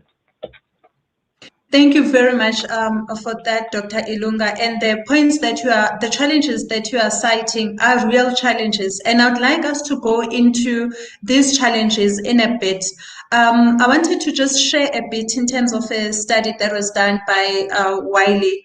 It indicates that a half century ago, the first modern microfinance institution based on collateral-free group lending were born. Since then, we have seen the institution grow. With this growth, there has been first hope, then despair, and finally colder acceptance of the possibilities. The hope was giving small loans to poor people that will help them start their way out of poverty. The despair then came when the microfinance institutions showed how much profit can be made if all profit were made off the backs of the poor. Has microfinance done any good to the youth and for the youth? Have they gone to a point where they look at the youth as an opportunity to grow economic activity? What has been the journey of microlenders and microfinance where youth is concerned? Yeah, I think, as you're right to say, at the beginning, everything came as an opportunity for social and economic inclusion, right? With these micro lending businesses, and unfortunately, the journey somehow kind of instead of including more people and empowering people to be independent, right? There's been more of that journey of including people into financial systems, right? So what that means technically is that it started as opportunities for formalizing businesses and then giving some small amounts of money to informal, mostly it was back then informal traders. And then as they expand in their businesses, they got transposed into the formal financial systems. And unfortunately, many of these microfinance institutions, after a certain time, considering the profits that they made, they reached the point of becoming financial institutions. Yeah. And of course, becoming financial institutions requires as well strict regulations. And those strict regulations did not or do not always allow the people who are in the informal spaces to get access to the fund and expand on certain economic activities, especially since this funding comes with some conditionalities. And I think one of the things that can be done, I know we will reach the point of touching on solutions, but no, that's fine. but one of the things that I guess can be also, first of all, understood is that the biggest pool of economic activities in many of our African countries, is that people operate within the informal sectors. And that informal sector has many advantages. One is the ability to innovate. And the second element is the ability to be flexible, right? And the third one, I guess, is the ability to take high risk, because at some point the market and the system is kind of dynamic there. And I think there is opportunities. Unfortunately, many of these microfinances, going back to the primary question, have definitely helped many people, but they did not sustain that economic transformation. So it's kind of a small group that got connected. I know one bank, which I won't mention, started as a microfinance bank with lower income populations. And then after becoming stronger and transitioning from microfinance to financial institutions, so the same people who gave the push to this institution becomes outsiders to the economic activities as well as to financial opportunities that can come from these microfinances. So I think there's been a positive trend, definitely, but those positive trends haven't been very much inclusive and sustained in the long term. Thank you very much for that response. I mean, you are correct in saying there is a great opportunity that is sitting in the informal sector of entrepreneurs and young people, and micro lenders and financial institution. They should be taking that opportunity because there's great innovation. You know, they should be taking that opportunity to make sure that they make finance accessible to those communities and those young people. What is it that you think it needs to be done? Because you are correctly stating that the regulation is literally excluding, and you also spoke of the element of trust, to say there is an element of lack of trust between the micro lenders and the young people and the informal, economic activity. So what is it that can we do as a collective from the micro lenders business, from the African context, as well as taking into consideration the USA context? What is it that we can do to open up these opportunities? Because once these opportunities are open, I mean, young people will be able to run businesses successfully and start participating actively in the economy of the globe. Yes, I think one of the things that can be, performed is transitioning from this idea of microcredit, right? So what I consider become micro capital investment, right? And by that, I mean, the level of trust comes to the fact that when you give a credit to someone, it's so the person becomes a little bit free to do what they do. They want to do with the amount of the funds that you put available to them. So there is no kind of there's no continuing relationship between the lender and borrower.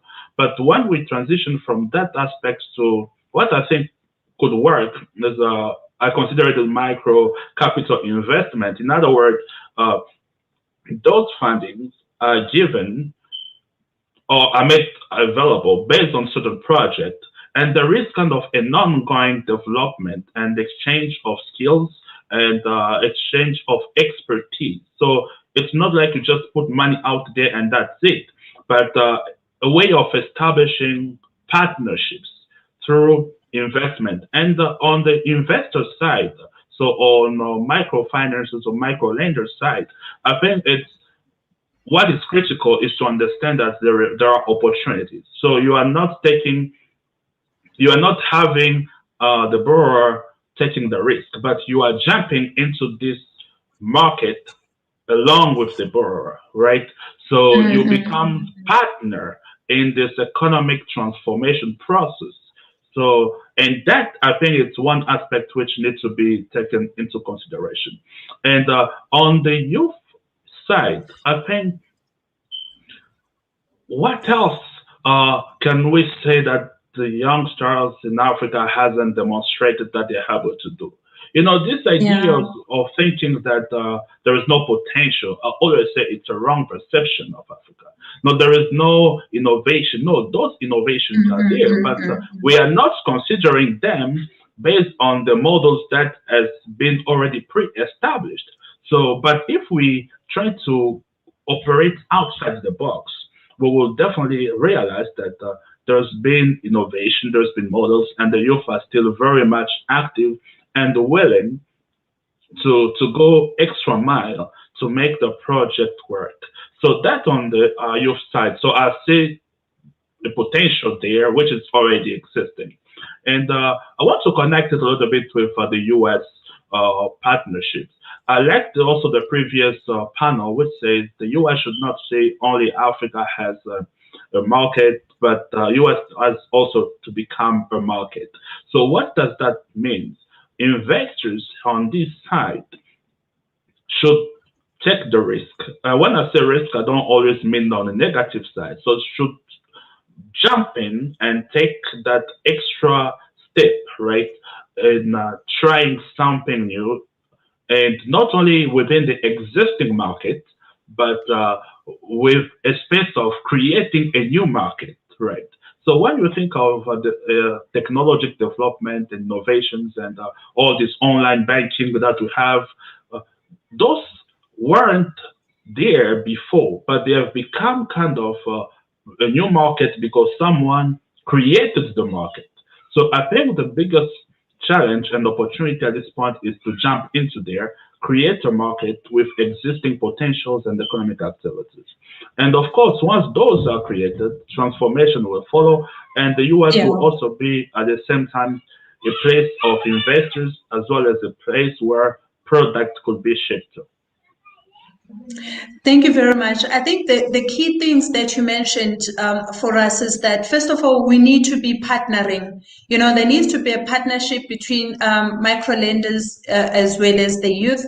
Once there's that partnership, then it makes the environment conducive to create and build that trust. You also mentioned the fact that, you know, we need to upskill. I mean, if you're in partnership, and you've identified certain risks that may make it difficult for you to recover your money. Therefore, there needs to be programs in place that can be put that will ensure that once you have made money available or to the young people, those young people are able to replicate and participate actively in the economy in order to succeed and return back the money. I think also the other key thing that you're mentioning is that the partnership between US and Africa should not necessarily be seen as the market. US should be the market as well, but both these two continents, they need to try and understand and think out of the box and create the new markets that we are speaking of, especially when you're innovating in the informal economies. You know, there's so much that can be done around that. I think the other thing that I wanted to really just touch on is the Institute of Financial Management and Research indicates that the term financial inclusion is defined as a process of ensuring timely access to financial services and adequate credit where needed by vulnerable groups, such as the weaker sections, low-income groups, at an affordable cost. However, it is perceived differently under different contexts. It can be viewed as a process of enabling access to credit, improving banking services, or as a process of developing social and economic infrastructure available to the public. In short, financial inclusion is not only about money and saving, but it's about directly eradicating the state of social exclusions existing in the economy, that is in the economy. And it touches exactly on what you are saying, to say when there's exclusion, it means that so many other things cannot happen. There will be no economic activity. The innovation, as much as Africa is sitting with innovation, it will be throttled without the financial inclusion. So what I wanted to find out was that what role can technology play to curb the challenges of youth exclusion in the microfinance and finance institution? How can we use technology to curb the challenges? Great. Yeah, I like so what you mentioned there about financial inclusion is key, and right, you're right, and the data that or the article that stipulates that is also very on point, because it's not all about finance, and this question of technology, I think, speaks to participation, right, on the economic cycle and system, and for me, I think the technology needs to be used the right way. And by technology here, I want to probably divide it into two. One is just the access of the market through all the social media and social means, right?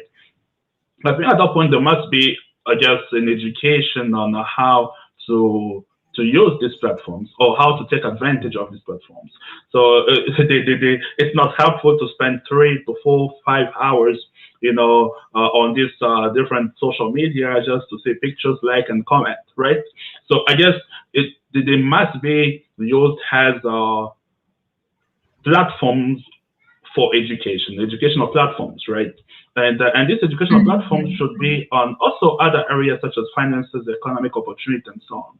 Unfortunately, when you see the trend on the continent is that most of these social medias are used only for political propagandas and reasons. So it's very unfortunate that we have that trend. So there is, I think, there's still opportunities to switch the focus and align with other areas of kind of education and transformation, such as having courses online on Facebook Live, for instance, and how to invest. All those kind of things can be leveraged as educational platform. So that's on the social media platform.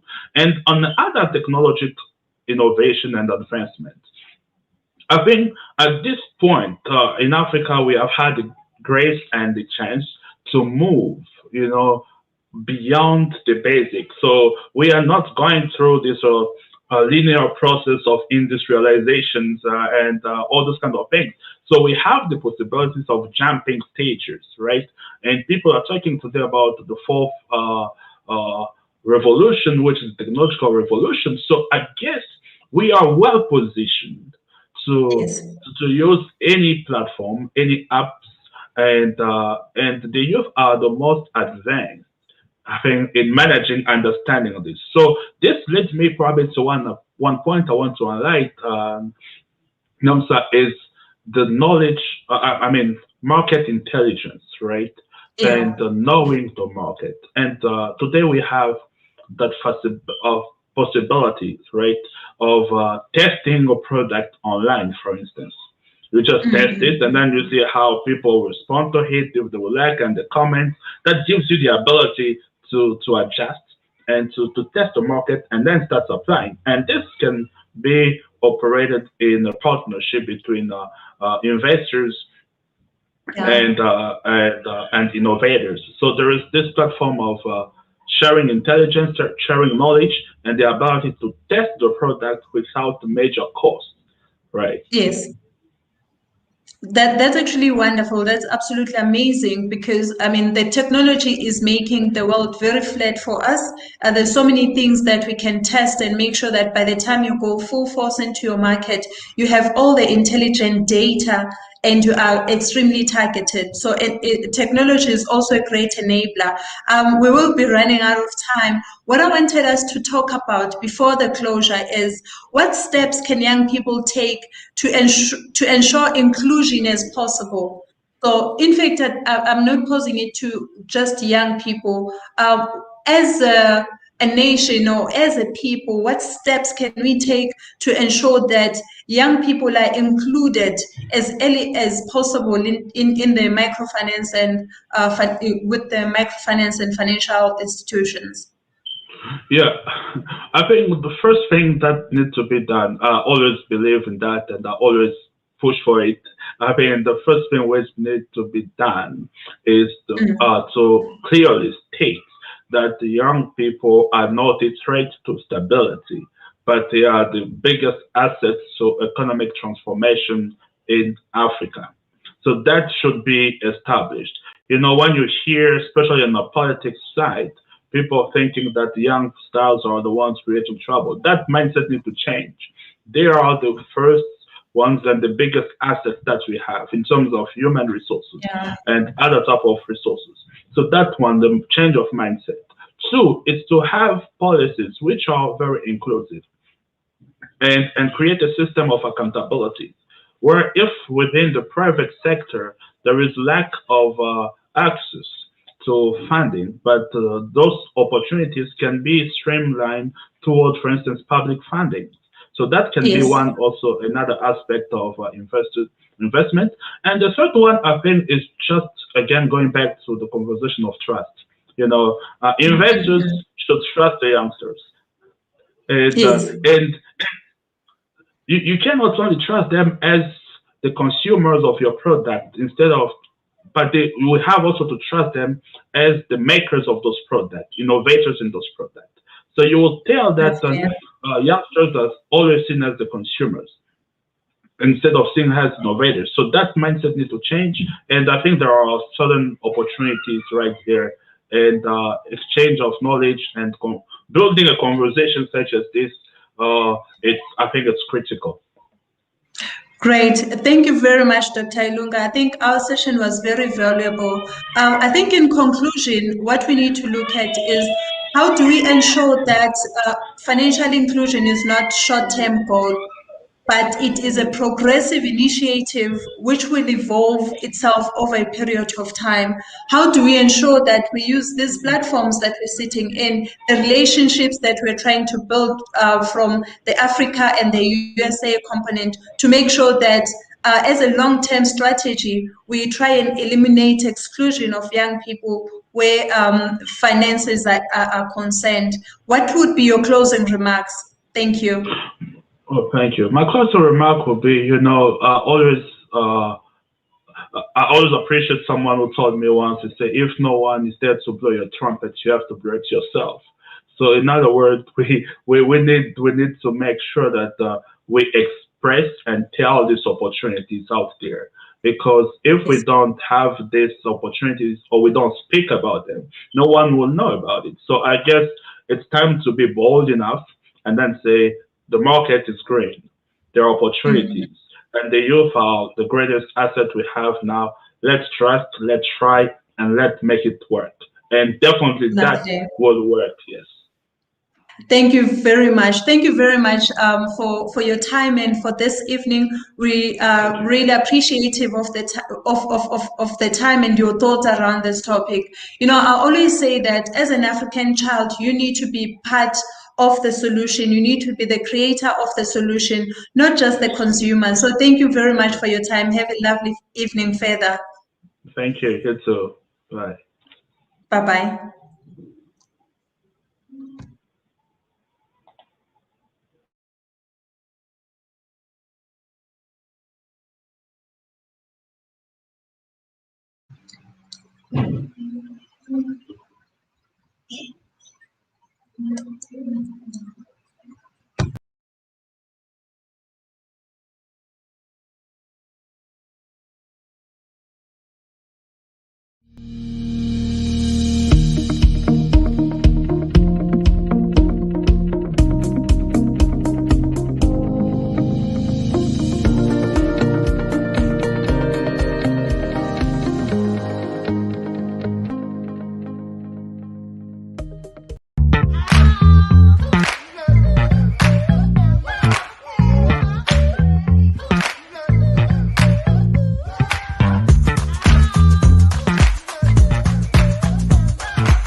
All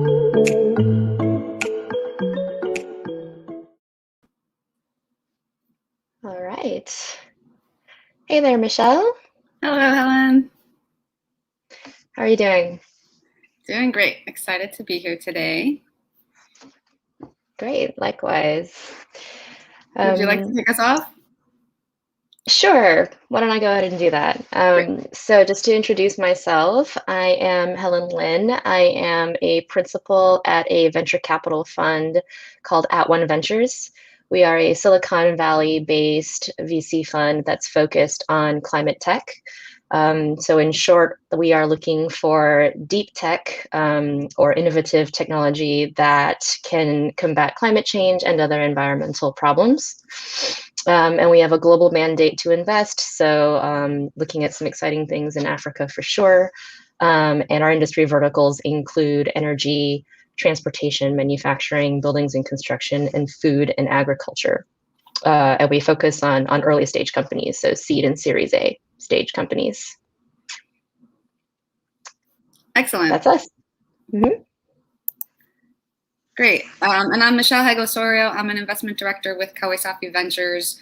Kawaisafi invests in early growth stage companies providing renewable energy access and related technologies with an impact in East Africa. So we are both sector and geography focused in our mandate. We began investing in 2016, and our portfolio currently comprises 8 companies, including solar home system providers, commercial and industrial solar, agricultural cold chain solutions, alternative lending, manufacturing, and software.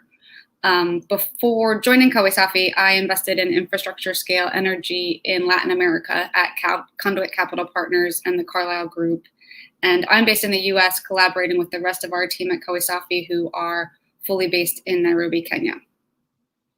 And just as a quick note, in terms of the topic of this discussion, which is the investment case for energy transition in Africa, just as a starting point, I would note some key differences to some of the other markets where I've worked in, and Helen, it sounds like with a global mandate, you could call out some of your observations as well. But in Latin America and the US, we talk about the transition, the energy transition from fossil fuels to renewable energy. That is occurring in Africa as well. However, in sub-Saharan Africa, there's a huge need to broaden and improve energy access, which is a really driving factor and element of the solutions that we're looking to in this context. So distributed energy, I think, is a really fundamental part of this transition specifically. So the new technologies in the distributed energy segment, I think, are really driving some compelling market developments. Yeah, I would agree with that. I think that it also, what that means and translates into is that you probably have a different focus on business model that it becomes the most effective. So I think in Europe, where I'm largely focused on deal flow, you see a lot of investors focusing on B2B models. And I think in Africa, B2C often makes much more sense, right? To your point, to be more distributed and to get out to those remote areas. And because the infrastructure is often lacking to really support the B2B and the regulatory framework, I think also kind of is lacking to support the B2B models sometimes. So yeah, I would definitely agree with that. What are maybe on some of the more difficult side of things, what do you think are some of the unique challenges that you face by being focused completely on African energy investments? I mean, there are many challenges. I guess the challenges come with the opportunities. So maybe I'll start with that and circle around to some of the challenges as well. So in some of the kind of segments that we see most actively in the solar home systems or the residential solar space in Africa, we've seen where, as you mentioned, we're reaching remote areas, we're reaching households. It's made it possible to reach places where the grid has not been able to. And there are now some leading mature companies in that segment who've reached significant scale. They've broadened their product offerings. So companies like D-Light, Mcopa, B-Box, they've really proven out that this market, it exists, it's at scale.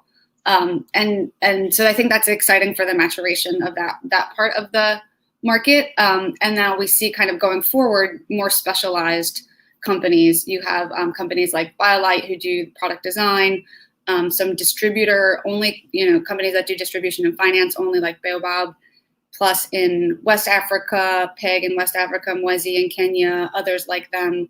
One of our recent investments is a company called Angaza who does software for the PayGo financing. So again, like very specialized parts of the market versus having to do everything at once, which I think is really exciting. But there's still, on the challenges side, I think all of these companies are reaching a segment which is a very price sensitive segment. And so, anything that disrupts the market, any changes in the regulatory framework, supply chain, they've really hit kind of that ability to show strength at the bottom line. So I think that's ongoing, but again, you have companies at a scale where they're really bringing some resources to bear on those problems, which is also exciting. C&I solar, I think, is another segment where we see kind of a lot of growth, a lot of competition. So, the fast decline in costs of solar technologies are really allowing this to compete well, to be an affordable solution to either support unreliable grid power or even for completely off-grid businesses and institutions. But it's a very competitive market right now. It's very fragmented. So looking forward, perhaps that's an opportunity for some consolidation and some M&A activity. And then we're really interested in looking at some of the tools that allow for scale and greater energy efficiency. So again, sort of back to the software monitoring, other supporting technologies that allow these solutions to be more effective, reach greater scale, and drive greater efficiency. So that's something that we're sort of actively tracking. And I think that's actually a really interesting sort of point back to you when you talk about the deep tech focus of your fund. So what's kind of on your radar in this market, and what feels to you that it could have applicability in this context? Yeah, so I think deep tech means different things in different markets for sure. We in Europe and in the US, we invest in a lot of, for example, drone companies and robotics companies, and so that's what the flavor of deep tech looks like there. Those kinds of technologies don't necessarily make sense in Africa. It's partially just due to the physicality of it, right? It's a pretty harsh physical environment for robots and drones to be in, just with the heat and everything else. And so just from a pure hardware perspective, sometimes that doesn't make sense for, just maintenance and operating cost and that kind of thing. And so we've kind of recalibrated, per region, right, what we think deep tech could mean. And it also depends on what then is plentifully available. Obviously, solar makes a ton of sense in Africa, and that's why it's taken off there. But we also look at biomass. And so there's some really interesting things going on with pyrolysis and biomass gasification and various, I would say, offshoots of that that are, kind of subtle nuances that are slightly different, but of the same core scientific concept. We're seeing some really interesting models where people are integrating solutions all together. So they'll do pyrolysis to generate energy, but then also use that process to create biochar that it can then be used for sustainable briquettes in agriculture. And maybe there's also some incorporation of some water purification in that. And these are all very symbiotic kind of processes that they all bundle together. So from a deep tech perspective, that's kind of how we feel deep tech, kind of looks in Africa. At the same time, there are some unique adoption and scale challenges to each of those, right, that I just described. And I think new things either have the ability to really leapfrog and take off in Africa if they really resonate and hit the right notes. If you just think about M-Pesa, right? Mm-hmm. or Copa, that then followed after that. It's kind of figuring out what has the ability to do that, or what ends up just kind of dying a slow, painful death because it, wasn't really built for market in the right way.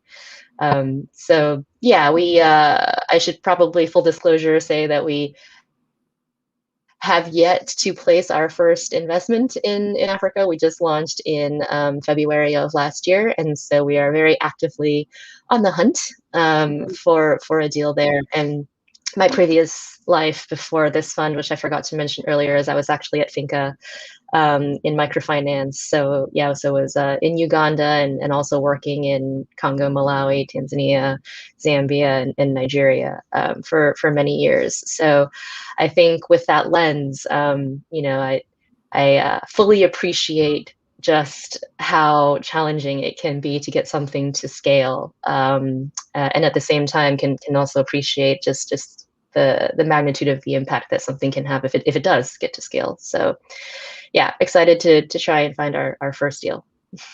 That is exciting, and I you know, as you're speaking, there's so many technologies that we're trying to figure out. You know, is it fit for market in this context? What adaptions or implementation methods would make them fit for market? So I think one of the segments that's so fascinating from that perspective is mobility. You know, e-mobility is expanding rapidly. Naturally, there are a host of applications that make sense in the region. What's the right one, and what's the right bet to make in terms of how that will start to apply in a way that makes sense for the use case, the price point, the infrastructure that's in place. So that's one where we're looking at some very early stage opportunities. But I think that sort of the lens of here's a technology that's clearly proving out and has tons of applicability globally. How does that make sense specifically in this market, and how can we kind of find the right partners to do that? Yeah, I mean that's interesting. You mentioned mobility because I know you officially, the banner of what the fund of Kawasaki focuses on is energy, and obviously the two can be are very linked. I think I saw in your portfolio you also have Inspira Farms, which is kind of like a refrigeration for harvested crop products, which feels kind of almost more agricultural.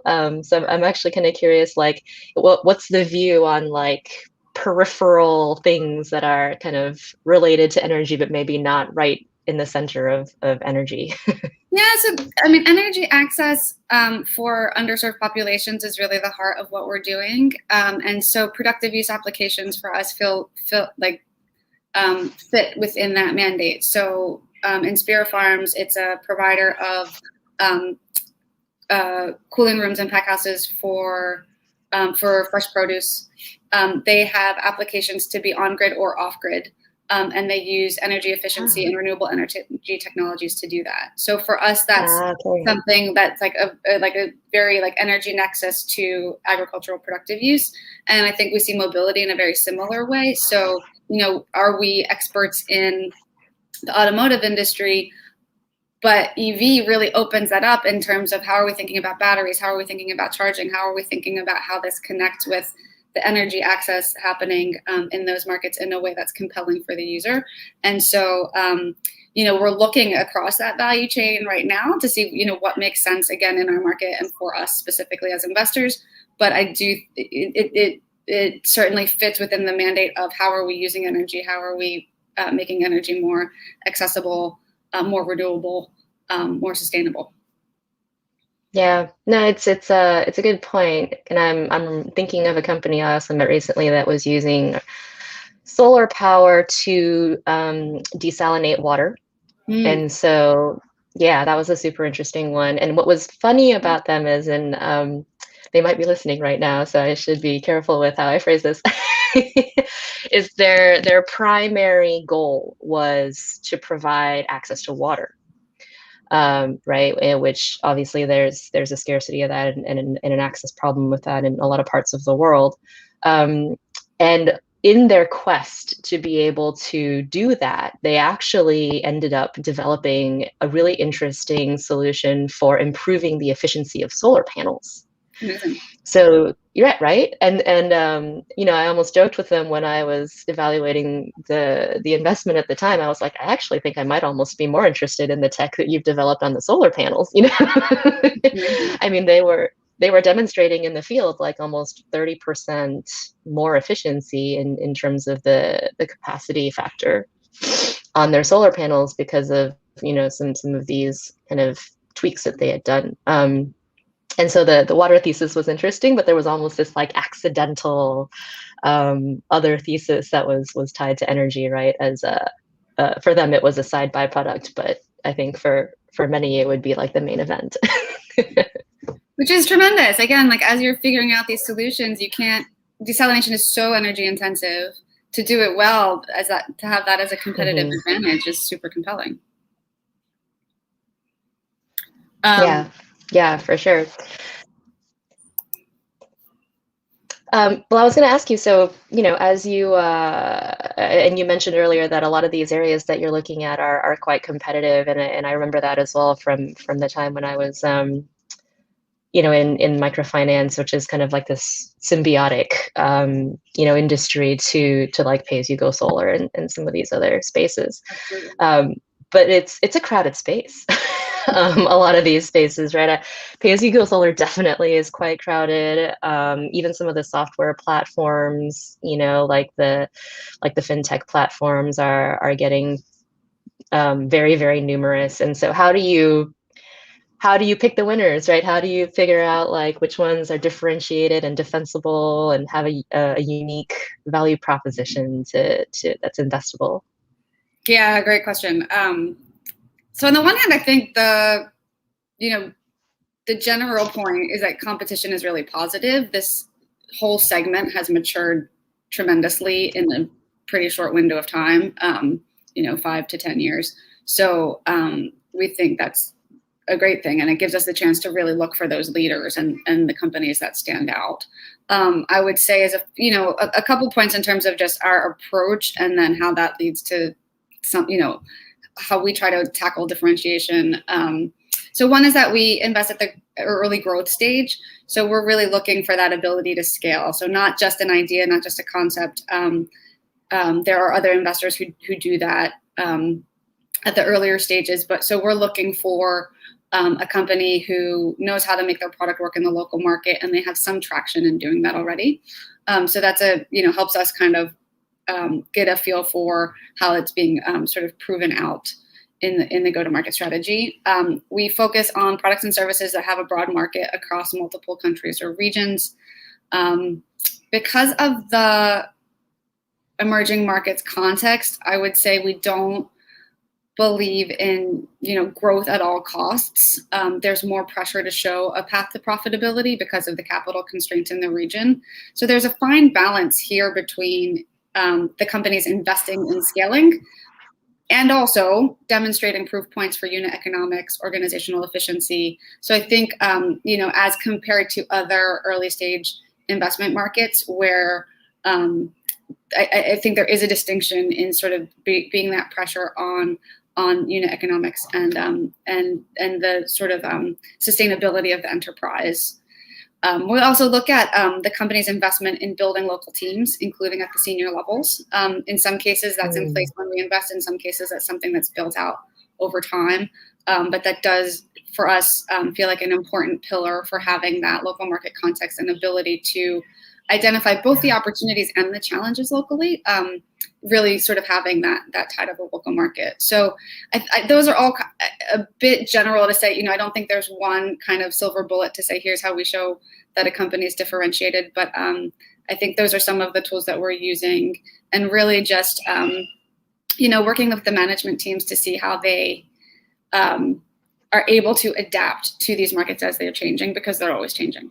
And so, do you have management teams who've shown that they, are able to pivot, are able to adapt their products, and at the same time deal with challenges across multiple markets?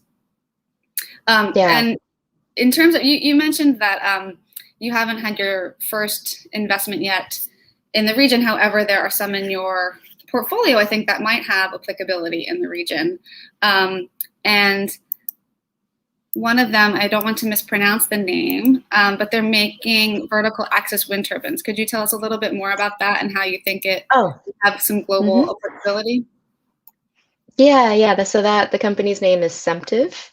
And yes, we're really excited about them. And interestingly, it's would love to actually pick your brain about this offline maybe sometime, because I didn't realize your background was in a whole other region. But the founder is Argentinian, and the company started in Argentina. And he eventually pivoted a little bit, pivoted geographically and moved to the US simply just to get to Silicon Valley, where it felt like, the land of opportunity kind of thing for startups, and to try to, accelerate things there. But the solution, therefore, has, been field tested in Argentina first and foremost, and in other similar environments, and then also in the US now. And its goal is basically to provide distributed wind energy, which in the US market we think could be a great rival to residential solar, to basically do for solar, do for wind what has already been done for solar. And I love the way the entrepreneur phrases it. He says he wants to democratize access to wind energy. And I think that phrase just very neatly sums it up, right? Because I think to date, there has been democratized access to solar, but not as much for wind. And a lot of the previous wind turbines on the market that were aiming at that just didn't have enough power generation capability or enough durability, for the elements, because they were small and all. So we are planning on trying to get that out to more remote regions, and starting with probably more industrial and commercial use cases as a proof point. So things like mobile cell towers, right, which are often like in the middle of nowhere, and obviously still need some reliable power. Vertical lift to. Exactly. And I think wind is actually an underappreciated resource in Africa, but it can still be very complementary to solar, which is another use case we're exploring right now, where solar might be the primary energy source, but of course it's never going to be 100%. There's always going to be some intermittency. And historically, trying to install a whole nother massive industrial sized wind turbine was not practical. It didn't make sense. But installing maybe one or two of these smaller ones, they're the size of a person. So they're about like a meter tall. That could be much more practical. So yeah, and we have some discussions actually going with that portfolio company already to try and expand some operations into Africa. So stay tuned. Hopefully that we'll have some good news on that front in the coming year or so. That is exciting, and yeah, I think we've been looking recently at. Again, just kind of thinking about how distributed energy as a market is evolving in the US and in some other market contexts, and then the opportunity set in Africa. I think, we're already seeing some pretty technical applications at small scale. So you have small commercial and industrial clients who have combinations of grid, perhaps a diesel backup, solar generation, battery storage, and that's being deployed. Those multiple technologies are being deployed at a single site, and the sort of technology backbone that allows you to monitor, to run them effectively, to maintain the fact that those building blocks are all there today, and can be, and are scaling up rapidly across multiple sites for these end users who otherwise are facing unreliable energy, really kind of expensive, dirty alternatives with just a diesel solution as a backup.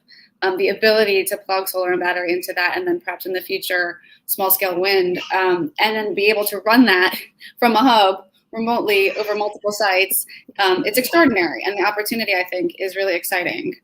So we're seeing that the elements are all there today, and they're scaling up. And I think there's just like so much more to do. Yeah, I mean, one of my one of the whole fund's actually favorite terms is leapfrog technology, right? That's one of the tenets and cornerstones of our investment thesis in general, no matter where we invest. And I actually think regions and markets like in Africa have a unique mix of circumstances that are actually really, really hyper conducive to leapfrogging. Not all those conditions are necessarily considered like positive, right? Like remote locations and lack of infrastructure. But interestingly, you know, like you think about how mobile phone technology basically leapfrogged landline phone technology in Africa. That's always a classic example, right? And I think there's definitely other distributed technologies, certainly in energy, that have the potential to do the same kind of leapfrogging. So yeah, there's no point in building out the grid necessarily, you know. It's capital intensive, it's dirty, it's hard to maintain, you know. I mean, it's obviously, like, the list goes on.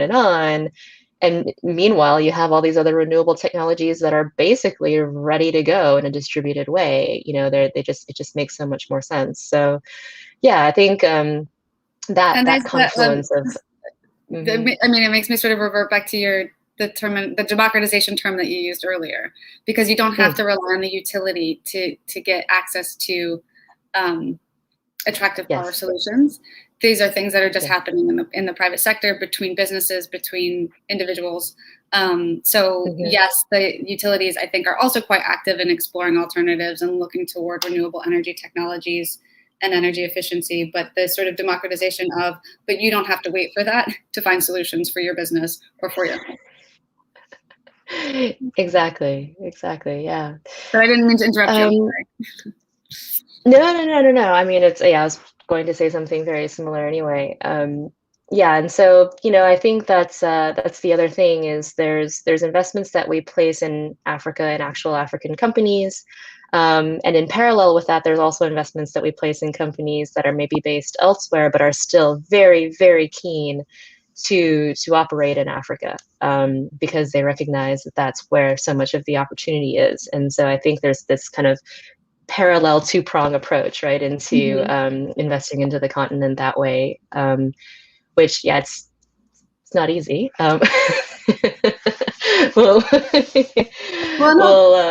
perhaps see. You know, some of our investee companies could be partners for the technology providers that your fund and others like yours are investing in. So they're, you know, who deploys on the ground and who has those customer relationships and kind of sense for what the market needs, together with how do we identify the right technologies from a pure research or from a pure tech development perspective. And I think that the possibility for those partnerships is also quite powerful, because you need all those elements. For sure. I mean, it's if there was anything I learned from my time at Finca, it was that that ground game, right, is often more important than the technology itself, right? So I have a whole boatload of failure stories I could share, maybe in a different forum. I could be a one-person fail fest event at some point about, but lots of really valuable lessons learned as well, right? About how we spent loads of time designing the perfect product and the perfect, like, technology solution to launch it, and just did not place enough emphasis on raising customer awareness and customer education, and making sure the delivery channels for delivering these products were, you know, up to the standard they need to be.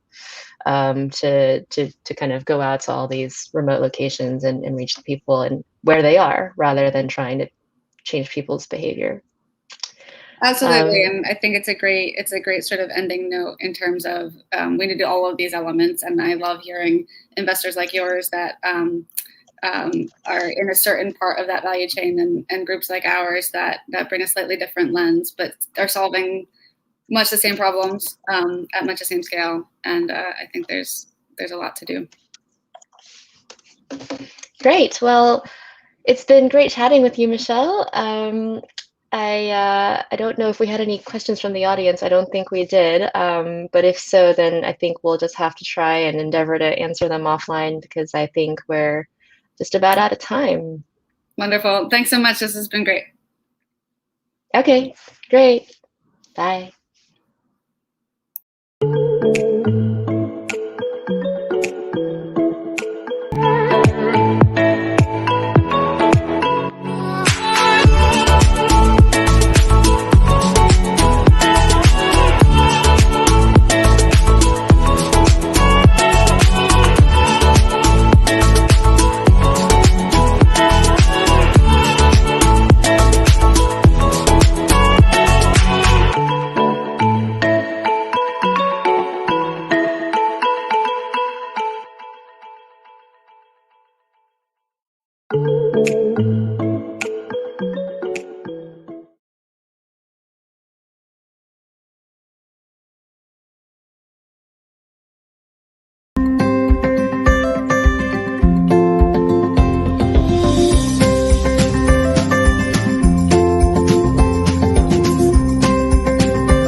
Hello, Van.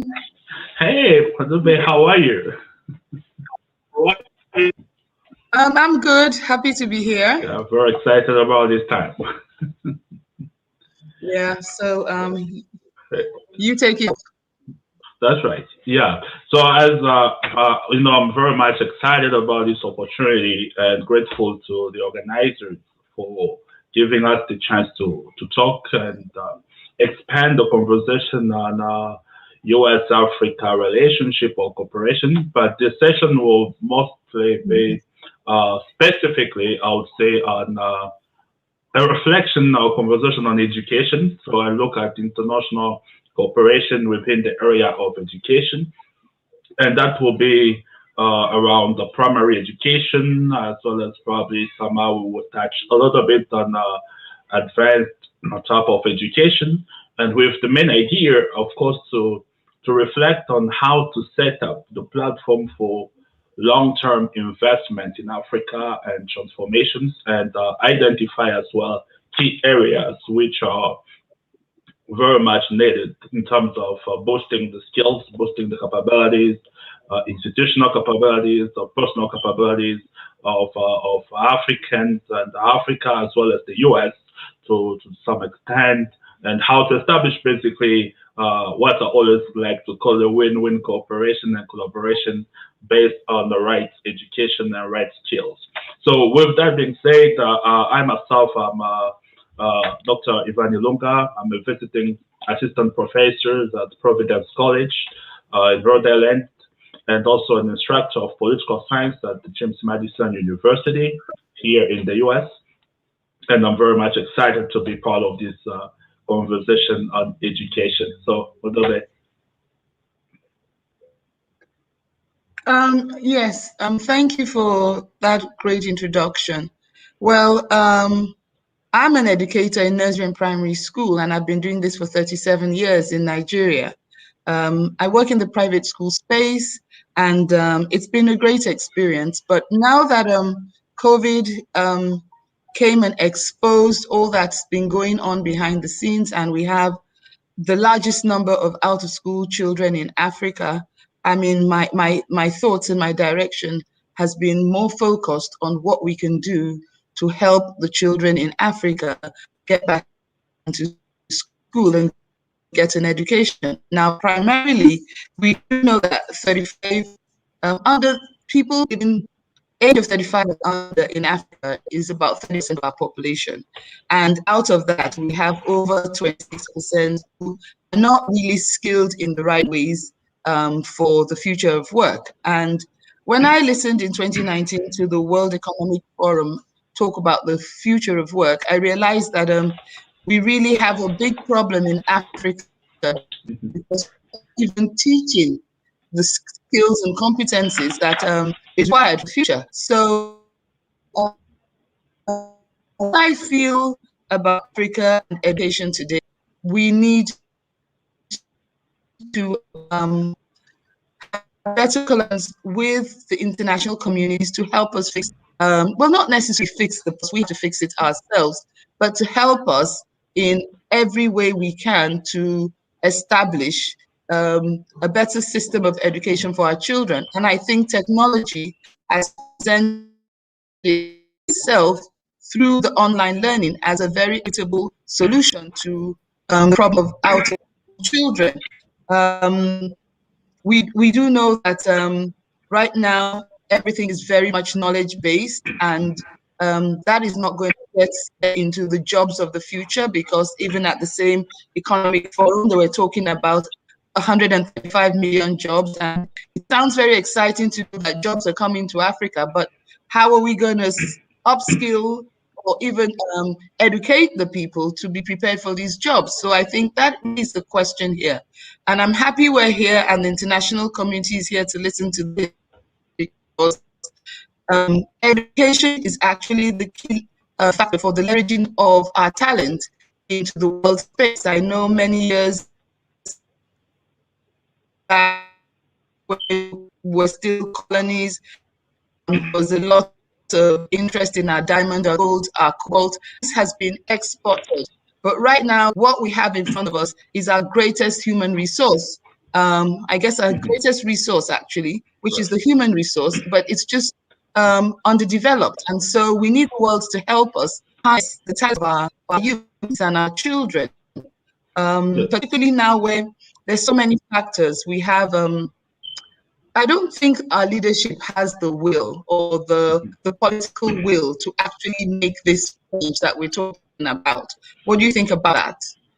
Well, I'm glad you elaborate on this very well.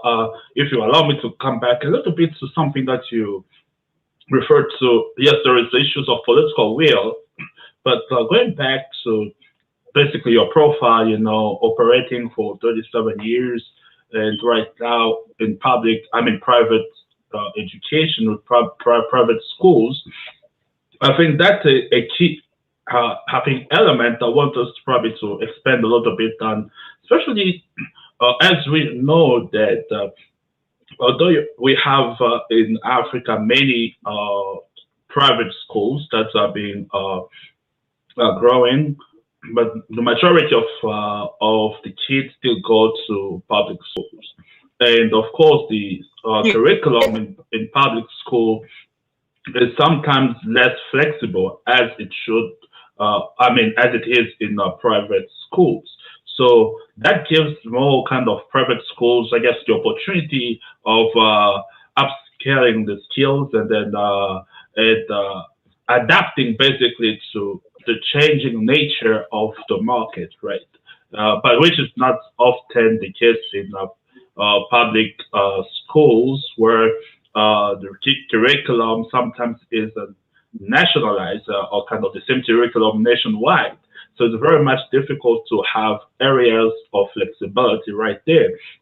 And for me, I think there where the issues of political will comes in, right? Sometimes we anticipate or we expect to see policies in education system that are focused on providing resources, which is key, logistical resources. But I think another dimension on that should be that of policies that reflect on the changing nature of the world, changing nature of the market, and the changing nature of the education system itself. And unfortunately, of course, we still see the same repeat of same curriculum, even though the world is changing. So my understanding and I think my approach to education, it's similar to what you highlighted, which I guess has to be a context-based education system. In other words, education system that is adaptive to specific contexts and also to timing. So having the ability to establish the basics, such as literacies and all those kind of things, reading skills and so on, but inserting in the curriculum some skills which are more which establishes or gives the chance to a student to be marketable, right? And also not only being used on the market, but being able to inform the market with the right skills. And there were maybe to expand a little bit, try to connect that issue of education and investment. I think there were the either public-private investment in education is needed, or private partnership in education is also needed. Yeah, you have people with capitals, you have people with capabilities of investing, and who are trying to expand their market, and there are already established private schools which have the potential to absorb this new knowledge and also to develop and build them. So I think there is a dynamic there which is needed, the political will, as you mentioned, but also the ability to be more flexible with private education. So with that being said, I just want also to put it a little bit on your side when we think about flexibility in curriculum. Sometimes the danger of being more flexible is that if we give instructors the free way, to the way to adapt all the time, sometimes it's difficult to assess the content, and the relevance of the education or material that here are being provided. So, do you think that? What do you think about that? Basically, that's my question. Okay. Thank you for that contribution. So basically, I do agree with you that the curriculum that is being operated in Nigeria, and I guess it's the same for the rest of Africa, is actually focused on teaching the last century skills. It hasn't yet really upskilled in the direction that the world is looking at. So globally, there's certain skills and competencies that the world is demanding from the students, but Nigeria, we're still in this space where many of the schools, particularly in the public school space, are being taught just to pass a test. So it's just teach to test and get your results. But what have we seen over the years? We have so many graduates who are out of university now and can't be employed because they have a certificate but not employable, even with basic communication skills in some areas. And so the whole curriculum in Nigeria does need to be tweaked. But I must say that the commissioner in Lagos State is actually doing some work in that area to see if she could get a curriculum that will be more adaptive for what the global environment is actually looking at. So we're waiting for that to be released, and I'm sure she'll do a good job because she was a private sector educator before she went into to government. Now, having said that, you did talk about the preparation of youths for the future of work and how government needs to collaborate more. And I hear you, but I do think that what we need here in Nigeria and what we need in Africa maybe is more of a private sector business cooperation between education and the private sector, because over the years we've seen a lot of money pass through the education space. It's gone into government, all kinds of funds, all kinds of donations, but at the end of the day, we don't see it translate into things that benefit the children. We don't see more resources in our classrooms. We don't see the teachers getting better trained. We don't see improved infrastructure. And definitely during COVID, we saw that there was absolutely no school, no public school in Nigeria that had the capabilities to go online. And so throughout the pandemic, for a better part, most of the children were out of school. And what did we have? We had girls being raped, and it was just a mess. Now, we can't continue to wait for government to do what they need to do, because they say that if you continue to do the same thing over and over, then you can't expect that there'll be change. So what I believe, and I think the time is right now for us to have a different paradigm in the way we're looking at the education space and stop depending on government. And one of the things that I feel is that educators and private sector business corporations, whatever, and the international community can actually focus and make education something that we want to gift to the children of Africa. Because if we don't do that, at the end of the day, what do we have? We have almost 40% of our youth. We are an aging population. What is the future of Africa if we don't educate these children? So we've got to have a different kind of drive for fixing this. And I believe that the best way to approach this kind of program is to use technology. One thing that COVID has shown us is that things are working in all the others. It's working in the banking sector. It's working in all the other sectors. I mean, I can't think of any sector right now where they're not using technology, right? And so I don't see why we can't do the same in education, and now particularly in the nursery and primary schools.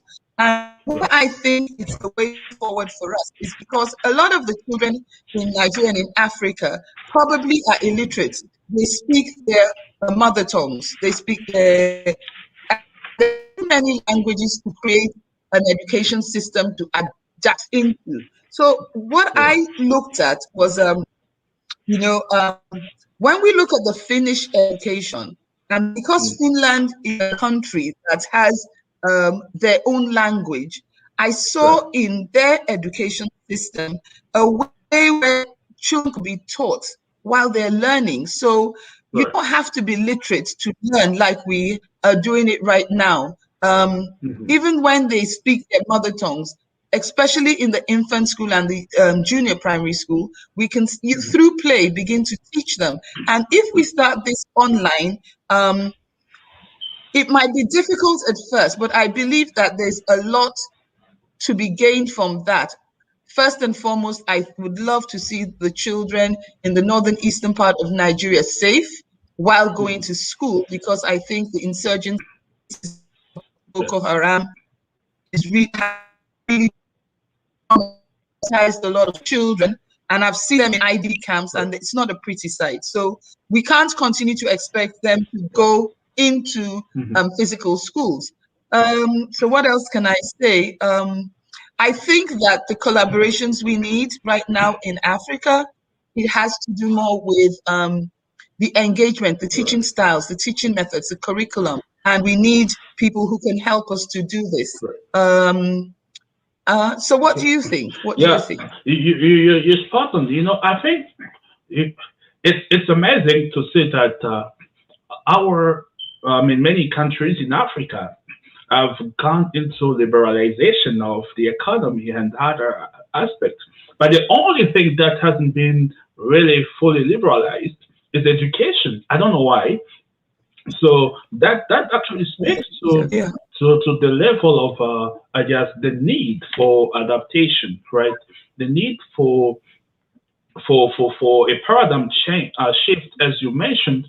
But of course, we have also to be aware and that not everyone has the potential and all the tools and the resources to go to private schools, right? So that may, if not well calculated, leads to another dynamic of exclusion. So, but the fact is, the private schools have that ability to develop fast, to adapt, and to invest in areas where government can still go slow, right? So while we push for more adaptation and partnership, so on the other side, I think the government could follow, and we can still be, advocating for public adaptation in public schools, but as a way of establishing the models of education and transformation in education, yes, definitely. I guess it's more important to deal with, also to help or partner with private schools. And at the point of partnerships, I think I'm glad you mentioned, studying at primary school. So I've worked in education for a couple of years in different stages, and you will see that the trend, for instance, in U.S. Africa partnerships, especially when it comes to education, it's often at higher education. You have at the university, you have exchange programs, you have partnerships on the level of research and so on. And of course, the trend is clear because there is an assumption of saying once those exchange programs are established and exchange of skills and capabilities, then it's easy to have an available workforce, right? Once, for instance, people graduated back home in Africa and then all here, so there is an similar understanding of market opportunities. But it is critical to understand that what we are talking more about is the long-term sustainability of the African continent. And for that to happen, we need to go to the basics and invest in primary education and gives our youngsters those capabilities at the early age. And because once that is set, it gives like a momentum for a long-term learning. And I'm glad you said it right that sometimes the teaching that is being given is the last century, curriculum that is being implemented. So it is important to be relevant right now. So I think I always say this sometimes when I used to be probably in high school or so, history that were big given to us and back then in the DRC was, for instance, they teach you some stuff in France and then all those names and so on, but you not know probably the names of the kings in your own villages. So that's just a way of saying you learn the past, but not being prepared to understand now and be able to jump into tomorrow. And this is where the private sector is key by establishing and communicating the need of the market at the same time requesting on the educational side the ability to adapt the curriculum, the right skills to serve and inform the market and combine the resources. So the technological advancement is key right now. But I want probably to add one thing shortly. I know that our time is almost running, but I want to add the fact that when we think about education, it is also critical to think outside of the normal schooling system, right? So yes, we talk about primary schools, we talk about high schools, but there are people who, of course, haven't had a chance to go to these formal schools. So we need to think of frameworks that help them build the skills, and the market should honor and consider those skills as something important in order to be competitive there. So those are some of the things that I wanted to add on. If we had much time, I wanted to push a little bit further in the way of us, the way our degrees are considered, appreciated back there. Sometimes instead of asking, there's this anecdote online saying, well, sometimes instead of asking people, what do you know? They often ask, what do you know or what degree do you have? So in other words, we stay more on the formality rather than tapping into the skills. And those skills should start at the early age, should start at the primary level, and the partnership at the education level, I think it's right there. And I definitely agree with you on that, yes. Yeah, so I agree with a lot of what you've said. I agree that the gap between the private schools and the public schools is rather wide, and the private schools need to lead the way in ensuring that public schools are brought up and along to improve. But then again, we have got to work with. But I think that if we can set an example by doing something, say for example, we have an LMS school that is private sector driven, but we actually allow public school children to be on it. I think that will be something that will allow the children to have the benefit of what the private schools have to offer in terms of the teaching and learning, as well as whatever is going on in the public school. I also feel that vocational schools, like you mentioned, the skills, which are not necessarily knowledge-based, well, it is knowledge, it's skill-based, but still knowledge. But some people, say for example, creative skills, carpentry, whatever, I think that they should be allowed to develop and hone their skills and not being made to feel that they don't have an education or they don't have a talent. I also feel that, right now with online school that's going on, I think that what we should be looking at in Africa is to find solutions that will allow us to get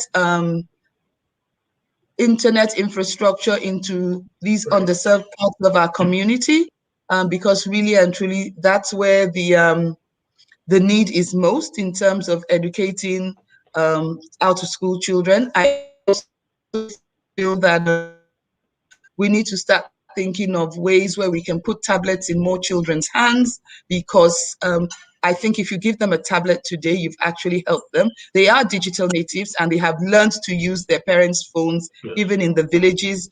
And, you know, if they have something that is bigger than a phone, but that can give them access to the world, I think, and the education, I think they will use it wisely. I also feel that we need to do a lot to make parents understand that education is the only way that their children can be liberated from the poverty that they are in right now. And I also feel that every African who has gotten a good education should in some way have the heart to pay forward. I think we all need to make the business of educating the children and the youths of Africa part of our responsibility. I mean, I went to a government school, I must say, and it was right here in Nigeria. And I think probably most people that went between the ages of 1960 and 1990 probably government schools, and they've all turned out well. So if government schools could produce people like you and I think that what we need to do is to pay forward by working on with people that can actually make it happen, that and ensure that our children do get this education. I see that our time is up, and it's really been nice talking to you, and I thank Business Mixer for having me here. So I appreciate this opportunity. Thank you. No, thank you so much. It's been great, and I like the fact that this should has a call to action.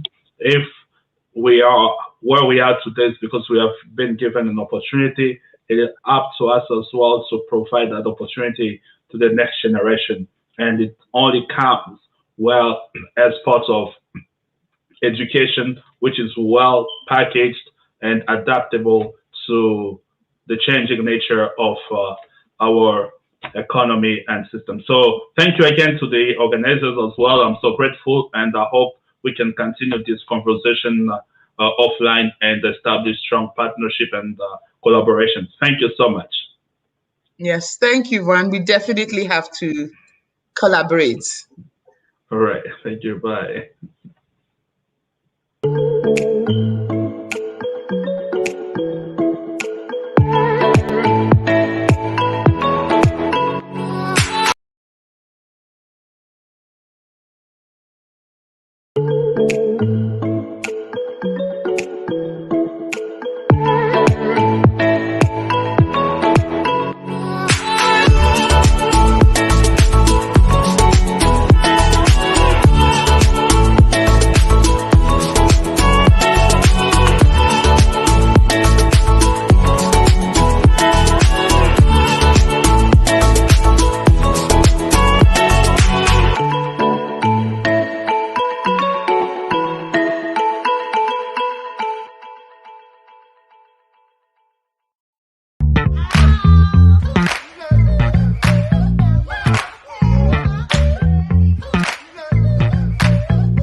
Good evening from Johannesburg, South Africa.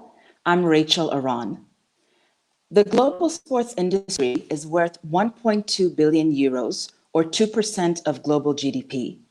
Africa's sports industry amounts to 0.5% of its GDP, less than 1%.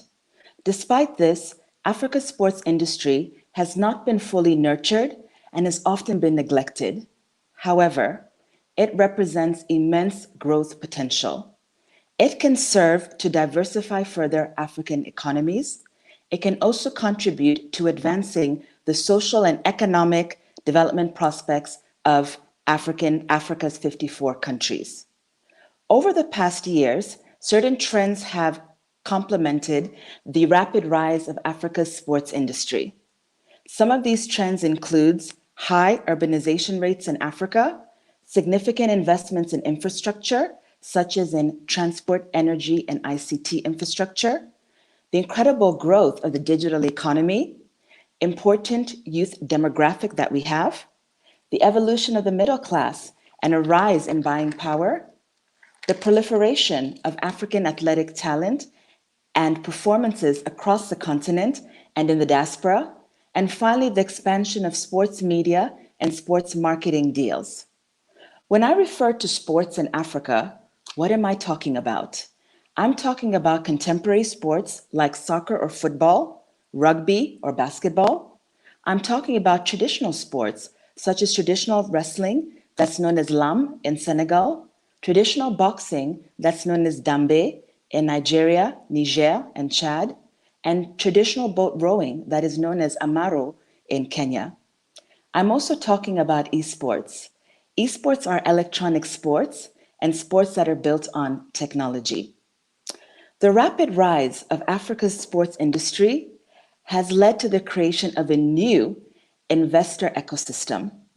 Some of the stakeholders in this ecosystem include sports teams, governments, federations, leagues, event management companies, consulting firms, sporting brands, commercial banks, game developers and publishers, facility management companies, entertainment companies, telecommunications companies, individual businessmen and women, media companies, marketing and communication firms, IT companies, development finance institutions, investment funds, private equity funds, infrastructure operators, foundations, and finally, social enterprises.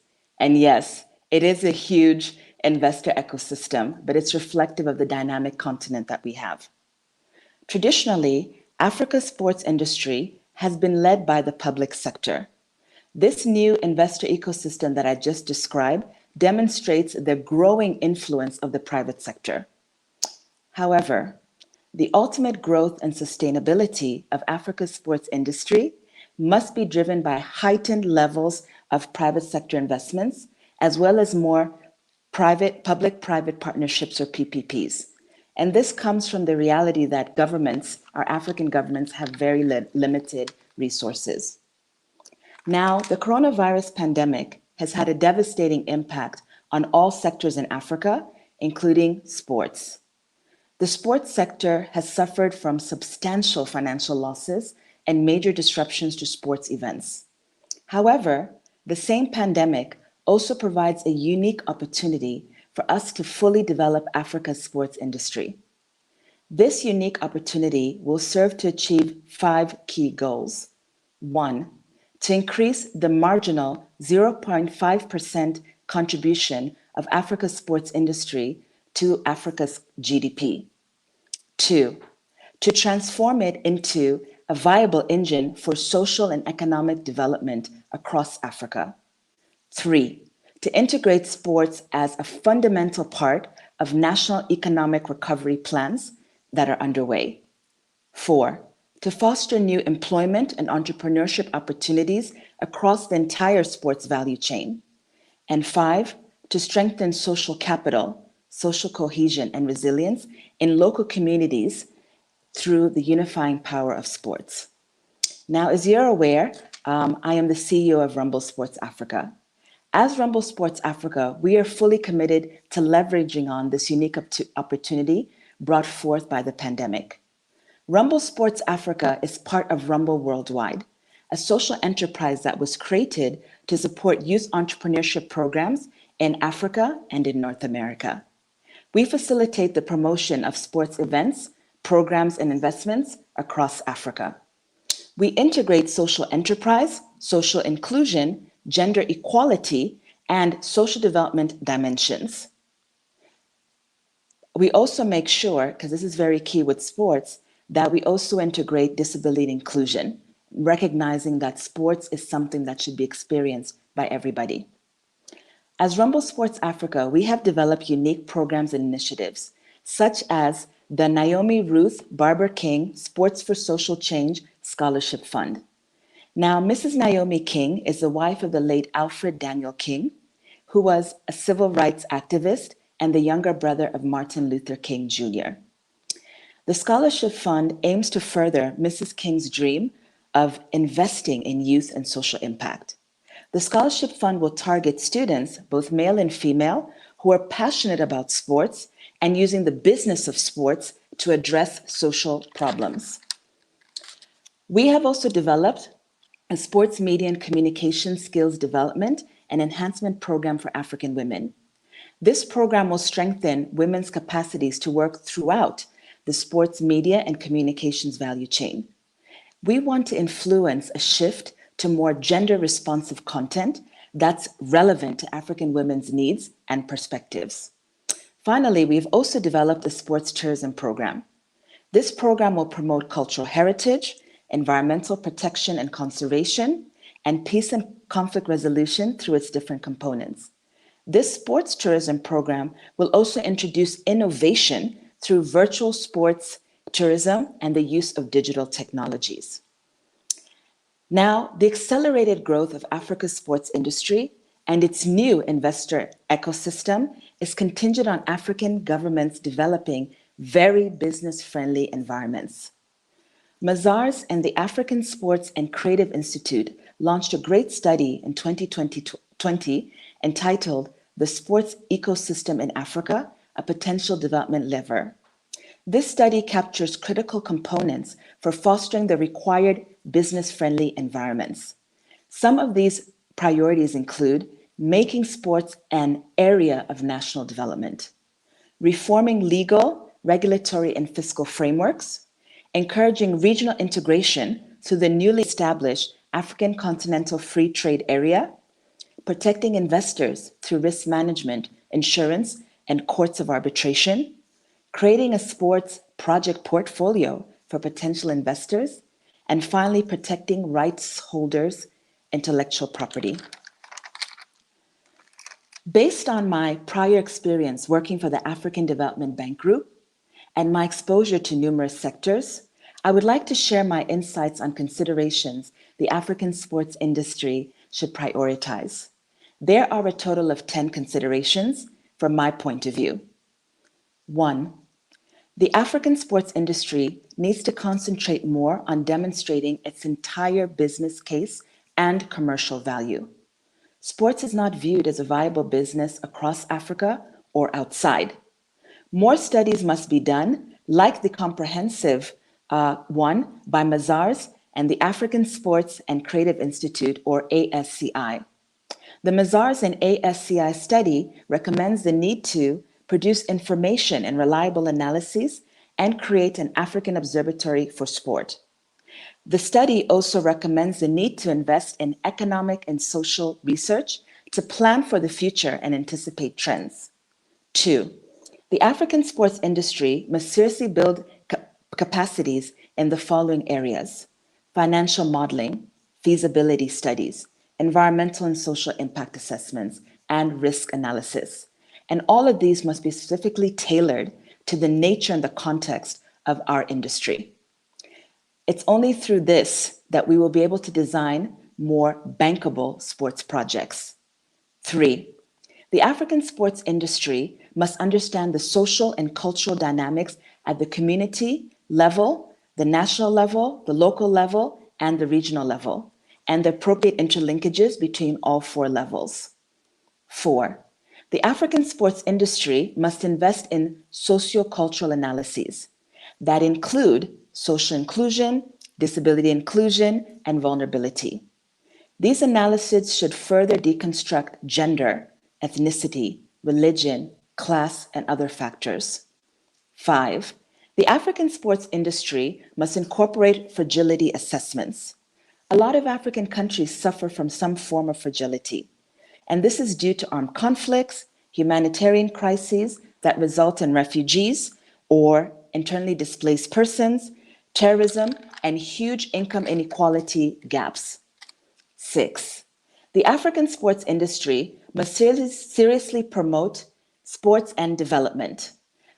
This means applying a socio-cultural and socio-economic development lens, designing national and regional development, sports and development policies, and fostering linkages to SDGs and the African Union's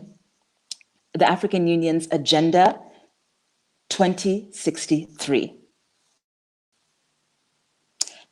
Now, moving on further, the 7th point. There are a lot of SMEs in the African sports industry. Their needs must also be better addressed and supported. Interventions need to be designed to provide these SMEs with access to significant capital and to build their capacities to meaningfully use that capital. 8, interlinkages should be explored between sports and other sectors, such as transport, energy, ICT, and agriculture, and creating important synergies. 9, there is a need to move away from traditional comfort zones with the African sports industry. And what does that mean? It means that we need to look at creating not only jobs, but quality jobs. We need to leverage more on the digital economy, such as through esports and local digital sports innovations. And we need to infuse our diverse cultural heritage. And lastly, there is a need to develop a deep appreciation that climate change has substantial impacts on the African sports industry. Some impacts relate to carbon footprints, waste management, or have health implications. African countries have made important commitments like the Paris Agreement, which is led by UNFCCC, and the Global Action Plan on Physical Activity 2018 to 2030 that is led by the WHO. These global commitments must be translated at the national level and applied to the sports industry at a country by country level. So if you're interested in making investments in the Africa's sports industry, please don't hesitate to get in touch with me. I'm aware of investment opportunities in sports media, sports technology, and sports equipment. And I'm also aware of sponsorship opportunities linked to the upcoming FIBA Women's AfroBasket, a major basketball tournament to be held in Yaoundé, Cameroon in September 2021. Thank you so much for your time and attention.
Hello, good evening, everyone. Hello, Daniela. How are you?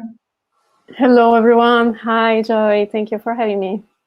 Yes, it's a pleasure to have you and have this discussion. So here we are to talk about Women Leaders Network, advancing and empowering the next generation of women leaders.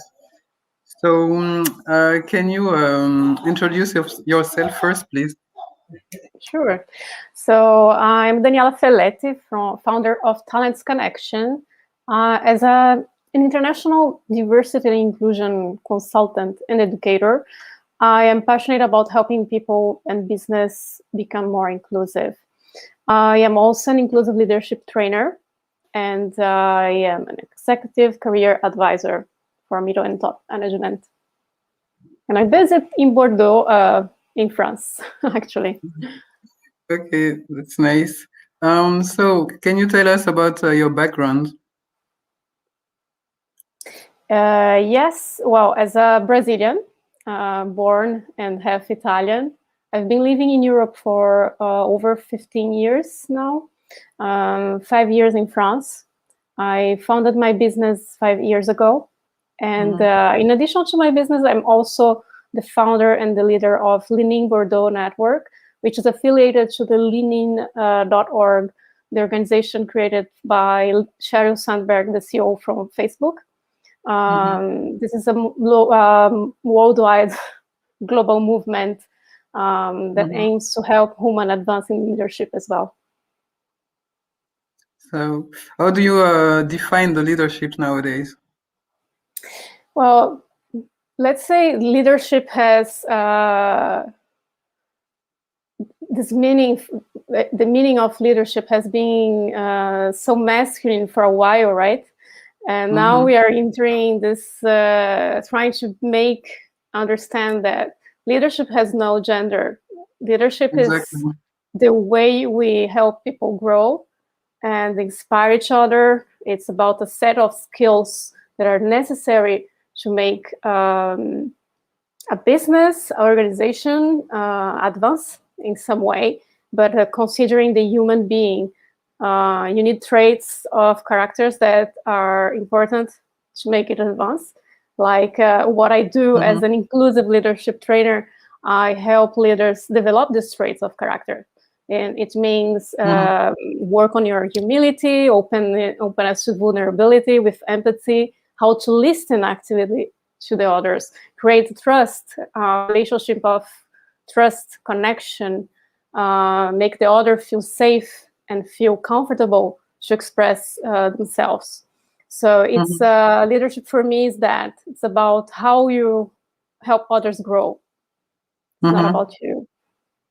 But how do you, yes, sorry, excuse me, I was hiding the comments. What's your view on women leadership, leaders network? Well, my view, related to that, I'm very connected through my involvement in social networks as well. I have my own social project, as I mentioned, as founder and the regional leader of Leaning Network Bordeaux, for example. We have a network of over 350 women and some men. And it's about creating small circles that support each other. It's a peer support group kind of meetings, mindset where we work on our challenge professionally, and the goal is to advance in our careers together. So I have a team of 8 volunteers. We work hard to educate society locally about inclusion of the intersection of women, in the same time empowering each other to develop our careers. Okay, so leadership is part of it. And the power of this kind of networks is it's huge. I see the impact it creates in women when they start telling their stories, like and showing their like celebrating their accomplishments. It's part of the journey. When we talk about connection and how it can actually elevate them in companies, I believe companies, institutions like venture capitals, all these institutions should actually get involved with these networks and sponsor them and be an ally to all these human network leaders, because it's there where it will be valuable and really make change. The goal is to empower each other, of course, connect in a safe space to grow together, and the other side, creating awareness, raising awareness to make inclusion of intersection of human a thing, and consider seriously the leadership of women as well, important as men. Exactly. But there is these things, nowadays we have the social media who are supposed to help us, and somehow it do impact us, but not necessary for the positive things or for the basic things. And so how can you use it to impact positively, and how can you measure the impact of the leadership, the woman leadership? Yeah, I believe social media, it depends the one you will use, how we use it, and the audience you have, of course. One thing that all social media has in common is thinking about how the number, right? How many followers we have. I think more about the quality of followers we have. And you understand that you measure that by the engagement, how people engage with the posts, how they share it, and show their voice and speak up and actually show their opinions. It's not only about liking and saying congratulations or thank you. No, it's really engaging and showing your opinion and speaking up. So when you see your public, the audience is speaking up and sharing, and it becomes an allyship as well in the social media. We help each other, and it must be very genuine. Who is communicating must think about the education behind this communication, and how to create a conversation where people can actually show their opinion. It's about that. And then we have haters everywhere. So we always get them. Mean messages can happen, and especially when we talk about inclusion.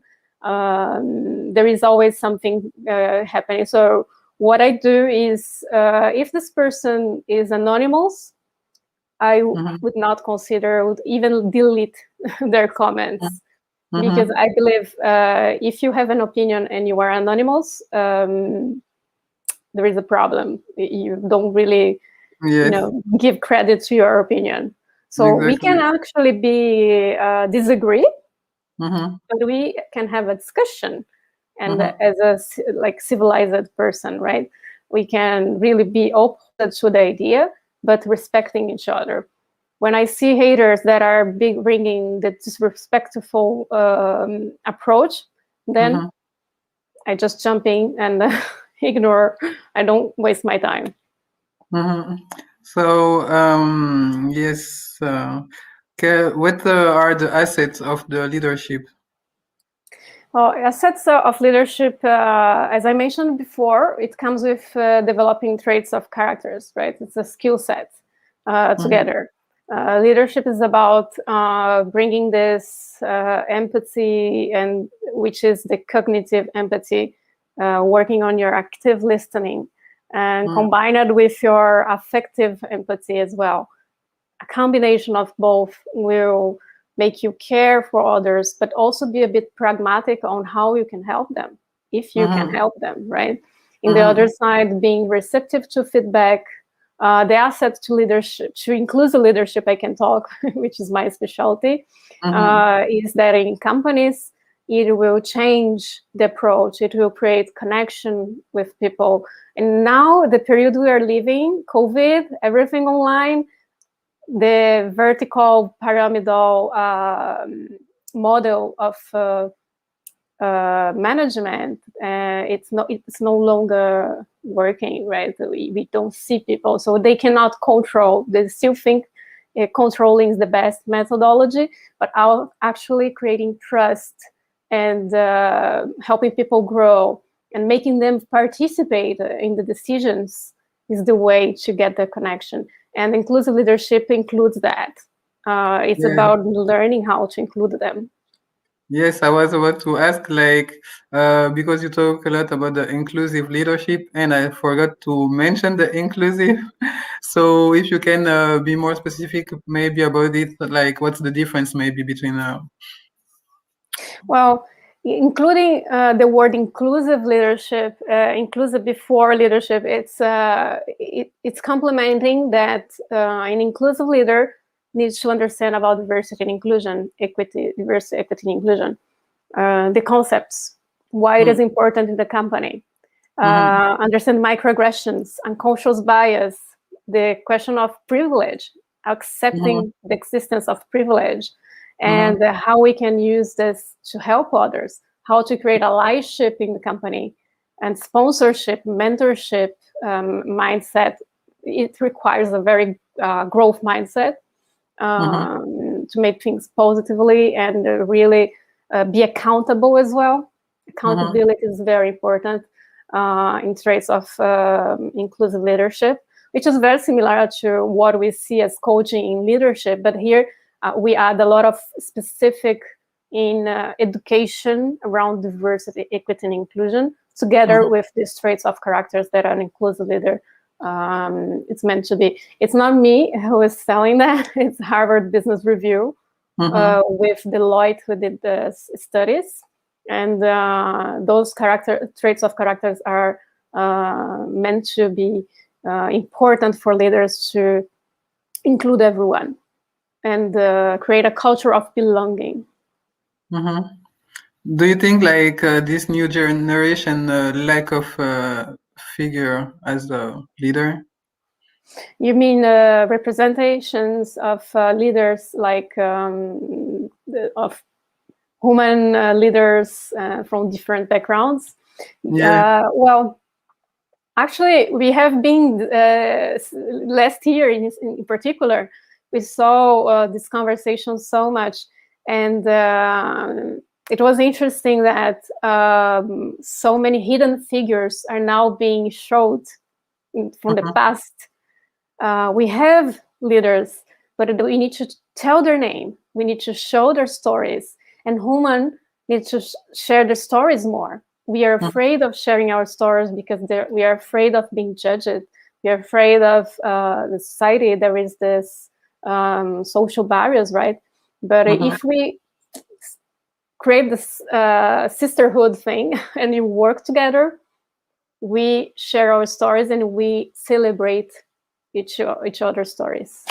I was about to tell about it. Like, we talk about sorority, but is it really the key to empower, to get together and to succeed in leadership, women leadership? Yeah, the sisterhood, when we talk about it, it's why it exists because with the male world, companies started by men for men. So when women joined the workforce, they became very competitive with each other because there is few place for them to grow or at all. And sometimes there is no room, and they are still competing because they are afraid of missing what they still don't have. So it's psychologically, it's unconscious as well. So it's this fear and these conditions that from society that make them actually compete. And the sisterhood is about learning to actually elevate each other. And how we help each other grow is the key, then to become allies of each other instead of the opposite. Before we close this conversation, how do your company change the narrative? Well, with my company, I'm 100% dedicated to diversity, equity, and inclusion. So I challenge my clients when I do as well headhunting, for example, inclusive headhunting, and I challenge the perception of my clients, my partners. I help them challenge the way they recruit. Like I'm using work sample ways of interviewing instead of talking about CV. It's a different methodology. And I help leaders develop their leadership, and I challenge actually them to go further. That's the way I do my best to contribute to change. And I don't work with companies that are not committed to change. So otherwise it doesn't make sense. I'm not marketing. I don't do marketing, the diversity and inclusion. Doesn't interest me. That's nice. And yes, because it's about cooperation with Africa. So what's your thought about it? Well, comparison with Africa, of course, it's a market. Sorry? Cooperation, yes, with Africa. Well, I don't have a cooperation directly now with Africa, but I have so many contacts. And for example, the Leaning Africa, I'm in contact with Sylvie Dunn. Leaning Africa is from the same movement I'm part of. And Bertrand, who is in Canada. Sylvie, she's in US. I will put you through if you wish. But they are doing an amazing work as well with circles, virtual circles with Africa, and creating this empowerment behind. If we do more of this and we get serious about creating these cooperations, things will improve for women in Africa and help to elevate them. And this connection with US, I think it's very important as well. And as it is in Europe, is to elevate African women. We'll be glad to have you to create synergy and do something together if you're down. So with pleasure, it will be lovely. Thank you for being there, and I wish you a good evening. Thank you so much, Joy. Very nice to meet you, and thank My you pleasure. to Tropics Business Summit. Thank you. Bye-bye. Bye-bye. So now we'll have Amin Yusuf. Hello. How are you today? I cannot hear you. Your mic is mute. That's a classic. Sorry. Thank you. I'm very fine. We are in Paris, confined again for 2 weeks, but it's okay. We start to have beautiful weather, so that's great. So I'm very happy to be here with you. Thank you for this invitation. My pleasure. So if you're joining us now, Amin Yusuf is the co-founder of Afrobytes, an international marketplace, and also the co-founder of a new initiative called The Colors. So, Amin, can you introduce yourself, talk more about you in a few minutes? Okay, so as you said, I'm the co-founder of Afrobytes and The Colors. Afrobytes is focusing on innovation on African markets in different sectors, from fintech to agriculture and education, etc., etc. And The Colors is the second project that we have launched, which is focusing on specific vertical, which is the beauty market. And this market is so exciting. I mean, like, it's really exciting. The numbers are just crazy. And with The Colors, we do the link with our activities at Afrobytes with agriculture. Because at the end of the day, cosmetics is agriculture. And especially when we talk about But we'll natural get deeper into the subject after. Yes, that's something because most of the time when I do conferences about agriculture in Africa, sometimes it's run by DFI and development agency, and most of the times they look at agriculture for just food, which is okay. I mean, like, that's fantastic, but it happens that in Africa, and not only in Africa, we also take care of us. And we spend a lot of money on that. I think that globally, the beauty industry right now, it's more than $532 billion business. That's the global, okay? To give you an example, for example, only the black air market, it's $2.5 billion. That's huge. There's a lot of potential here. So with the colors, we have started this, and it's making the link with the conversation we just had before about diversity and inclusion. The colors is a platform, a community to improve diversity and inclusion in the beauty sector. When I'm talking about beauty, about diversity and inclusion, it's not just about having Black people on advertising, okay? It's to have more products that fit with the needs of Black people. Indeed. But how did you make the transition between tech and beauty? Oh, tech and beauty, that's the same. I mean, like, no, I'm kidding. Okay. Beauty first. What is very interesting with beauty is that a lot of founders, when you have to prepare a cream, okay, you have to go in a lab. So basically you have this background of science. You have this scientific mindset. You have to be careful about what you do with your product, that's important. So the mindset of people in beauty is quite close with this scientifical mindset. So it's interesting to have conversation with the founders in that space. They are very curious, and now there is something very interesting because it's the natural product coming in this industry, which is a change for African agriculture. I will probably talk about ingredients after. Very exciting one. For example, the shea butter that most of the people use, which is the most well known. It's a $2.9 billion market in 2025. That's huge. If I'm talking about aloe vera, which is another ingredient, I think we have some I've seen some plantation when I was in Kenya last summer. It's a 1.6 billion market in 2018, I think. It was, and I'm not talking about argan, which is huge too.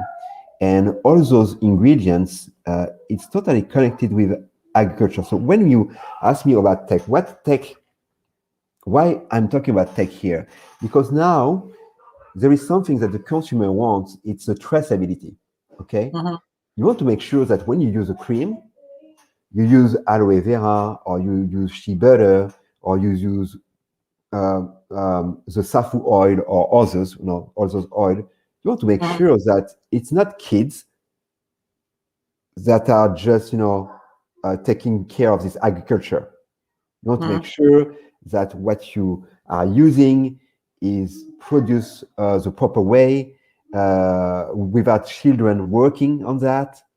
So that's very important. You want to know that, okay, where this product that I'm putting on my face is coming from. Is it natural? And sometimes if you want to be a responsible consumer, you want to know if it has a social impact, if farmers are well paid, if it's creating jobs. And now with, for example, technology like blockchain, you know the traceability of your product. You can know that, okay, my product has those ingredients, and those ingredients are coming from this country, and in this country it's produced there. And now I can even go and see the content. I mean, like the content of which village, that's possible. That's a possibility now. But I'll ask, so how do you make the link?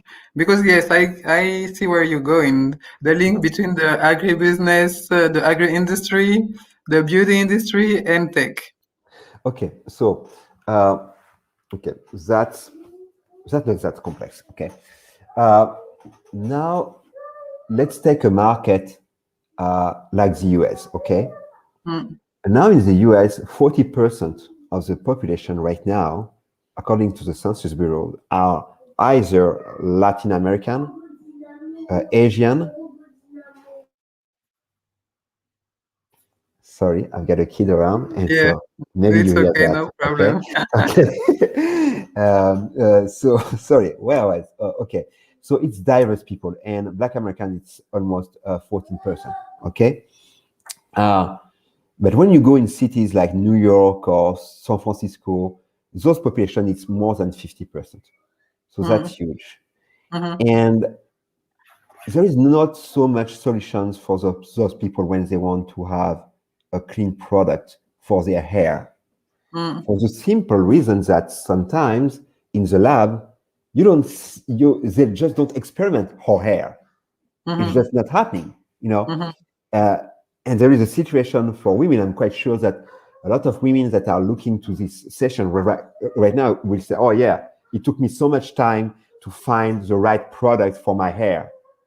But I'm not even talking about men, because for us men, it's just, you know, easier. I mean, no, for Black men, finding products for us. No, I mean, yes, there is not too much product, but I mean, like, you don't have to take too much care of yourself like we do. No, So, what do you say? That's not true. No, that's do I not lie? true. No, that's not true. You know, we have, it took me like something like almost 10 years to find, a cream, Cream for for the yeah, shaving, to shave. Yes. because any cream I was using, it just, I had buttons. I don't know if it's better, but I had problem. Yes, yes. So it took me 10 years, and it just word of mouth of another Black guy who told me, hey, man, you have to use this one. Why? I don't know. This one because it works. And so, yeah, there is a potential here. Sorry, I was just interrupting just to have some silence around. So there's a huge market here. So, okay, let me come back to the tech question. So we have a Black community around the world, in the US or in Europe, that is searching for those products, okay? At the same time, for any reason, they have this culture of shea butter, about carapa oil, about the moringa oil. It's something that our grandmothers used to, we had this in our culture. And now there is more and more, possibilities for them to buy product. It's how can I, pouvoir d'achat. I don't know how to translate this in English, but power to buy. I don't know if that makes sense. Okay, so it's here, and so it's an opportunity. It's a marketing opportunity for products coming from Africa. Okay. For example, like the colors, we have now 7 startups working with us. Okay. Most of them are distributing cosmetics made of natural products coming from Africa. Okay. Mainly, and it's really growing really fast, this market. And this is a chance for small businesses or small brands, because the big brands are not there. They just don't understand our market, because they have a problem of diversity. No, because there's this problem of diversity, they don't understand what we need. So there's an opportunity here for a lot of people. I don't know. But So yeah, it makes sense. after, if you want to talk about the technology, it's come from traceability, which is complex with blockchain, but it's simply after how do you use social commerce on Instagram, or how do you distribute your product with the e-commerce, etc., etc. So that's the distribution part or the marketing part. You can use technology to do that. I wanted to ask you, what are your view about foreign products, and how is the color changing the narrative? So, when you say foreign products, what do you mean? Foreign, like from abroad. So out of Africa, or? or coming from Africa? Products from coming out of Africa, but in Africa. Okay. And how you can. Okay, that's definitely an issue. Okay. I will tell you, because we have discussed with a lot of founders that are doing products specifically for African women, for example, using natural products coming from Africa. And this is their marketing. But when you look at the statistics, when you look at the data, the vast majority of their customers are not even Black, which is a paradox. Because a lot of Black women are complaining, saying that, oh, I don't find my product, I don't find something, blah, blah, blah. Okay, so now you have companies that are working on that are proposing you the product, but you don't buy them. You know why? Because a lot of people, they just don't know the product I'm talking about, the safu oil or the msinadu that we use in the Comoros Island or made of sandalwood. Lots of people, they just don't know what it is. And a lot of Black consumers, they bet on the brand. You know, they bet on the, okay, that's a nice brand. I have seen this on TV. I will buy that. Okay. While I have to say that a lot of Western consumers, they are like, oh no, it's not about the brand. I want to know, what is this product? Where does it come from? Is it natural or not? Does it respect environment or not? So as a paradox, a lot of founders doing products for Black women, like that are like environmentally friendly, etc., just say to us that actually most of my consumers are not even Black, which is a paradox. But I hope we'll be able to change this. And if you had a word to say, sorry? I would say knowledge, spread knowledge about the natural products available in Africa. I'm quite sure that a lot of people, sometimes they see a tree, they just cut the tree because they don't know that this tree has a lot of value. That this tree, with this tree, you can do oil, you can do cosmetics, you can do a lot of things. But sometimes they just don't know. I don't know why. But it's more in town, they don't know, but in the village, they do know about it, but they don't know the value. Moringas, they know now, because the moringa market is like growing fast. And there is another point we won't have the time to talk about here about it here. It's intellectual property. Okay, but we have to finish because we are out of time. So I would have taken your note for the head of state and whatever, but we out. So thank you for being here. Thank you. And I hope we can have you on the Tropics Business Summit. Yeah, sure. As long as I'm around, I'm here. Yes, it will be a pleasure to discuss more and see a solution to have something better for Africa, and especially in the beauty industry. Definitely. Thank you. Bye-bye. Bye.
Hello.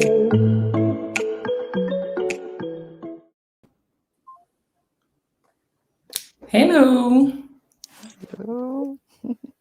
Hello, Christelle. How are How you? are you? I'm fine, I'm very thank you. good, thank you. Nice to see and hear you.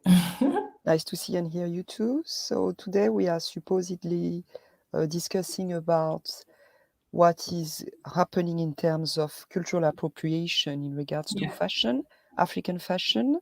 So normally you should be joined by Udoshi, but I'm going to give you the opportunity to introduce yourself, please, Lorraine. Okay, thank you, Christelle. So hi to everyone. My name is Lorraine. So I'm a fashion designer. I have a brand called Kobe Wait that I've launched a few years ago. I'm also a fashion consultant. So I'm helping brands to build their brands and to build to create products that will reach the right market. I've worked as a fashion buyer for the last 7 years for different companies in France and in the UK. And I'm passionate about fashion and African fashion in particular. Okay, so what would you consider being like a typical cultural appropriation that we may have seen either in Europe or in United States or elsewhere, for instance? First of all, I think I like to define this kind of concept to make sure that everybody is understanding what we're dealing with. What is cultural appropriation is when you're using a design or an idea, but especially a design here because we're talking about, it could be ideas as well for beauty or fashion, or concepts that are particular to a certain cultural group, and that you are using this concept or this idea or this design for gain without giving any credit to this particular cultural group. So I think that's what, if we need to give a small definition of it, that would be it. There were many examples. Unfortunately, we don't have the time to list them all. There are too many examples of those situations. But in general, I think one of the latest situation was with Virgil Abloh for Louis Vuitton.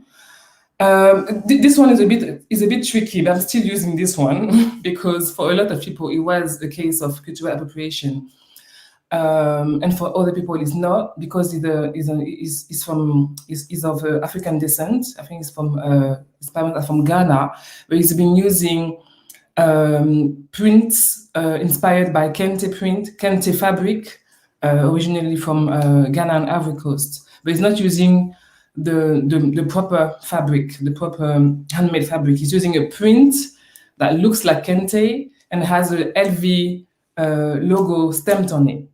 So a lot of people were not really happy about the situation, and for me, it's one of the latest cases of cultural appropriation.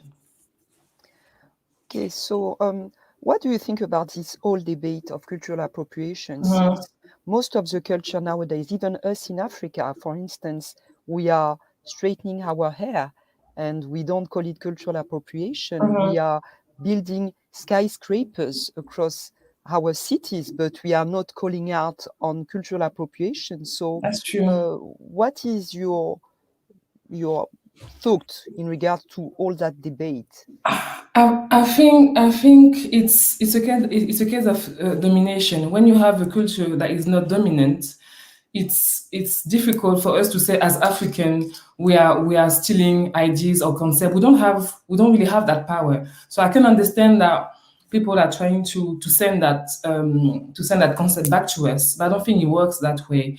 When you have an American designer that is using an African design or idea or concept and making it global, it doesn't have the same power that it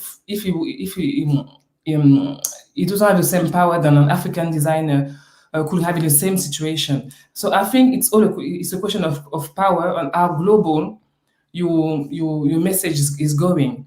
If you're a big designer, that would be a cultural appropriation because nobody will know that your inspiration is not actually from yourself, but it's from a smaller, less visible culture. So I think it's all a question of balance and power.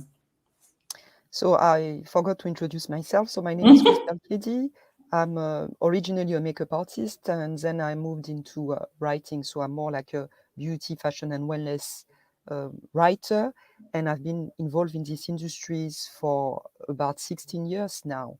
And my thought on that cultural appropriation is that I believe we are still very much focusing on the wax issues and focusing sometimes on the hairstyling as well. So I don't know if you are sharing my views or if you have something to add, Lauren. No, I would like to hear your point of view. I would like to hear your point of view regarding beauty, because we touched a little bit about fashion, or as I was explaining a little bit on what it is for me. But on your side, if we're taking the beauty environment, how do you have some examples of this cultural appropriation in beauty? And how would you define it? Is it different from what's happening in the fashion industry, or is it the same system going through it? I believe it's exactly the same system, exactly as you describe it. The only difference is that we are much less aware of cultural appropriation in terms of beauty, skin and hair styling. For instance, the wig was created in Africa, and it goes back all the way to ancient Egypt. And nobody is, even among Africans, nobody is complaining about the fact that the wig has become like a symbol of the African alienation nowadays, because we are wearing wigs and straight hair wigs, while we started off the very first wig and they were made of trees and they were curly as our hair. So that's one of the basic cultural appropriation that went abroad, came back to Africa with a different form, and now we are taking it as if it was foreign to our culture. So that's one example. Same with makeup. Makeup was born in Africa. Even the makeup map we are using as makeup artists to design for makeup design is based on Nefertiti face. And I don't think that many Africans know about it. But still, they are discussing about this Dutch wax, which is coming from Asia. So cultural appropriation, I believe, should be focused on knowing your own culture, primarily. I mean, if we are still ignoring that many of our habits are purely African, then this is cultural misappropriation, if I could say it. That's really interesting what you're saying, because the guest that we had just before, I think his name was Amin, used the word knowledge quite a few times, and I think that is exactly what you're talking about. We need to know about our own history, because I think that a lot of people are getting maybe frustrated with this whole appropriation debate, and I can understand them. And I think where we need to move on with this issue, because we need to move on it. It's not only about complaining and focusing on what is not working, but we need to get the knowledge of our own culture, because you won't be able to defend, you won't be able to explain, you won't be able to promote your own culture if you don't know it properly. So I think the main issue is knowledge. I think Yudoshi is joining us now. Yes, Hello. yeah, hello. How are you guys doing? Good. Lovely to see you. Good to see you too. We're going to give you just a moment to introduce yourself. Sure, definitely. Happy to be joining the conversation, even if it's a little bit late. But my name is Udochi, for everybody watching, and I am one of the co-founders of an organization called Bias in African Fashion. And we're an organization looking to see how we can ensure that the fashion segment in Africa is accessible and free of bias for everyone. And Christelle is actually one of our members in Bias. So happy to be here and happy to meet you, Lorraine. Happy to meet you too. Yeah. So we were discussing about the cultural appropriation or the cultural misappropriation of the African culture. In fact, I was just saying that the wigs were born in Africa, but most Africans are not even aware of it. But still, they are claiming and discussing about this Dutch wax from Asian origins. So I believe the first step in regards to beauty and African fashion should be first about knowing our very own culture before going into that type of debate. I don't know if you have something to add or to say. Definitely. I think you saying that's the first time I've heard that the wigs actually come from Africa, and the fact that the makeup that we use today also comes from Africa, from Egypt. And I think it's really interesting because I think it really kind of brings home for me the main point that I wanted to kind of make in this presentation, which is that this is all about education. It's all about education. Because as has been said here already, if we don't know our history, if we don't know our past, if we don't know our culture, if we don't know the access that we have, then of course people will take it and not give us the proper acknowledgement that we require for these things. And in that way also commercially benefit from it and leave us without having those commercial benefits that should come from the things that we have invented, you know? And it's really about the stories that we tell. So that's where I think it comes back to, again, reclaiming our stories, ensuring that we are getting those stories out there. As you shared now that wigs and makeup came from Africa, that's something that we should put out there, put in the papers and in online platforms. I think the reason that we focus so much currently on wax prints and or Dutch prints or African prints, whatever we want to call them, is because that's one thing that we know about. And I think as we kind of get to know about more areas that have been taken from us or that we have not been acknowledged properly as those that have started these things or founded these things, then we can also begin to advocate and retell the stories and from us. Oh, okay. Oh, she's been. Oh, are you there? Are you back? My internet? Yes, I'm back. Okay, I think we heard your main point. If you want to complete or to finish, up to you. I think I said most of it. It's really just about education, I think, and just telling our stories, making sure our stories are out there. I like that point actually because it comes to the storytelling, and when it comes to fashion, I really like to say that we have so many stories to tell, and there are so many stories left to tell. Whereas in beauty or in fashion, so I think it's our job, it's our responsibility to get all these stories out there. And we have, I don't know what we're missing in Africa for us not to be able to tell the stories. There are nothing, we have everything we need, actually. We have the fabric, we have the people, we have the knowledge, we have the history, we have even, we have inspiration, everything is there. It's just for us to get to work and say, okay, people, let's just make, let's start over. Okay, let's start over. It's time for us to tell our side of the story. And I think beauty and fashion should be recognized as important tools for us. Yes. You understand? To conquer our own story, because we are being conquer over in so many other areas, and we can use beauty and fashion to get everything back with our voice, by telling our own story. And I think we need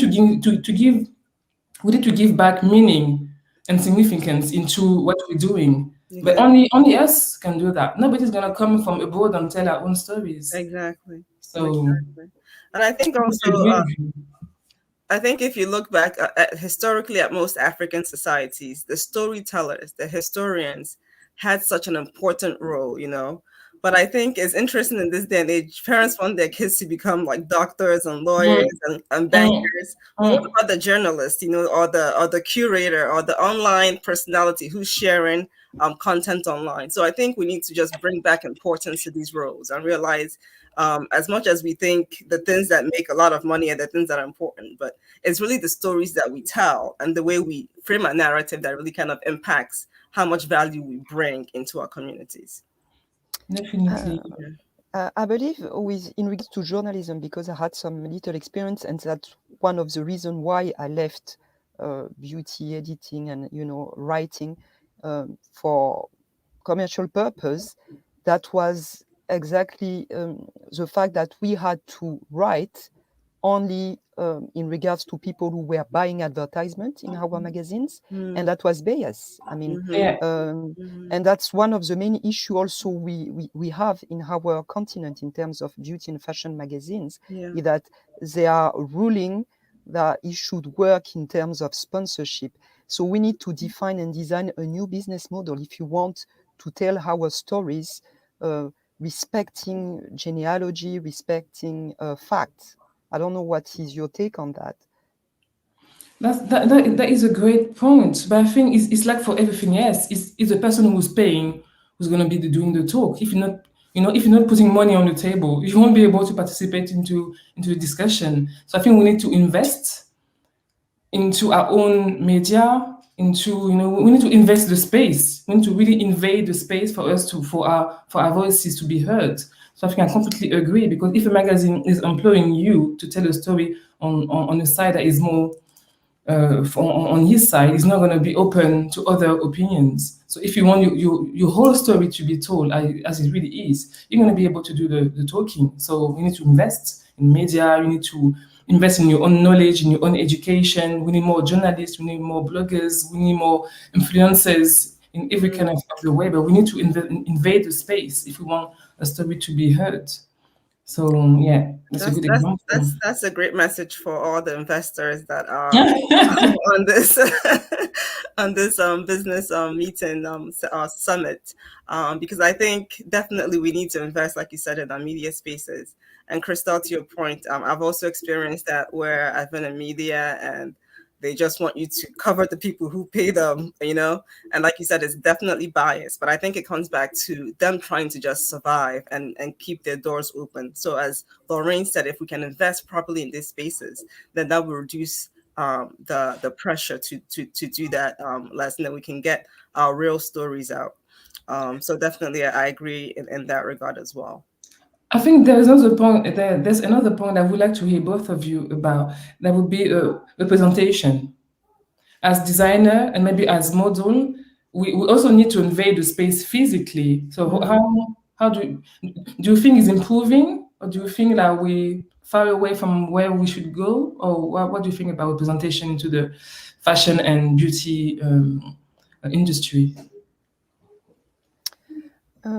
I would say with internet, things have been changing quite fast, because we are no longer relying on traditional media, which are TV, radio, and press. So I think nowadays, we can take control of our narratives, but to be able to write, you need to have a plan in your mind, and to have a plan, you need to have, we are going back to the history knowledge, knowledge of self.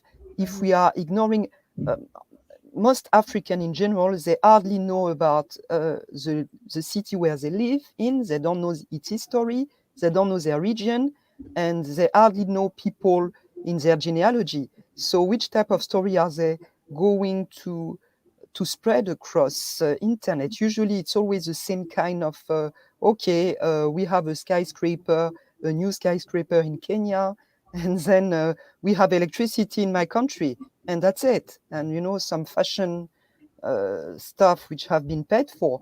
And to me, I think we are not using internet enough.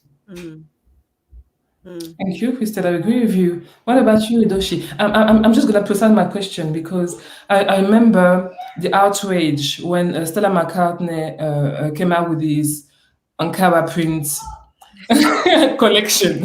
We're not going to go over that again. We know already what's been said. But one of the points, despite the fact that she was using Ankara print, okay, some people were not happy about that, I understand. But it was also about representation on the catwalk itself. That people was like, okay, so you're using what we call African print, but also on a catwalk there is no African. So I think it's on this both sides that improvement needs to be made. So what can you say about that? Yeah, I think definitely it's changing. It's definitely changing, but I think there's still a long way to go to really make things a bit better. And I think it comes back again to, as you've been saying, we need to continue to tell our stories. When things happen that are not done properly, we need to speak up. As Crystal has said, the internet space is great for that. We can mobilize online, on Instagram, on Facebook, on social media, and not necessarily need to depend on traditional media. We don't need to depend on the New York Times or Financial Times or whatever to get those stories out. We can ensure that our voices are heard, as was done in this case, and make sure that the people that are out there, the decision makers, are paying attention and are taking the steps to make the changes that they need. But again, like I said, things are changing, but of course, things are still not where they need to be. So we shouldn't get discouraged that everything is not perfect, but continue to push our stories and push our voices out there when things are not done properly. That is great. That is great. We have I just have one last question. I'm happy to have you here, so I'm like, well, let me it all out. What can we do? Because I'm quite a proactive person, and I like actions. So we talk, we know what we don't like, what we're happy about, what we're not happy about. But what can I do as a designer? What can you do as a journalist? What can you do as an activist? What actually can we do on an everyday life to make sure that this appropriation culture is cancelled?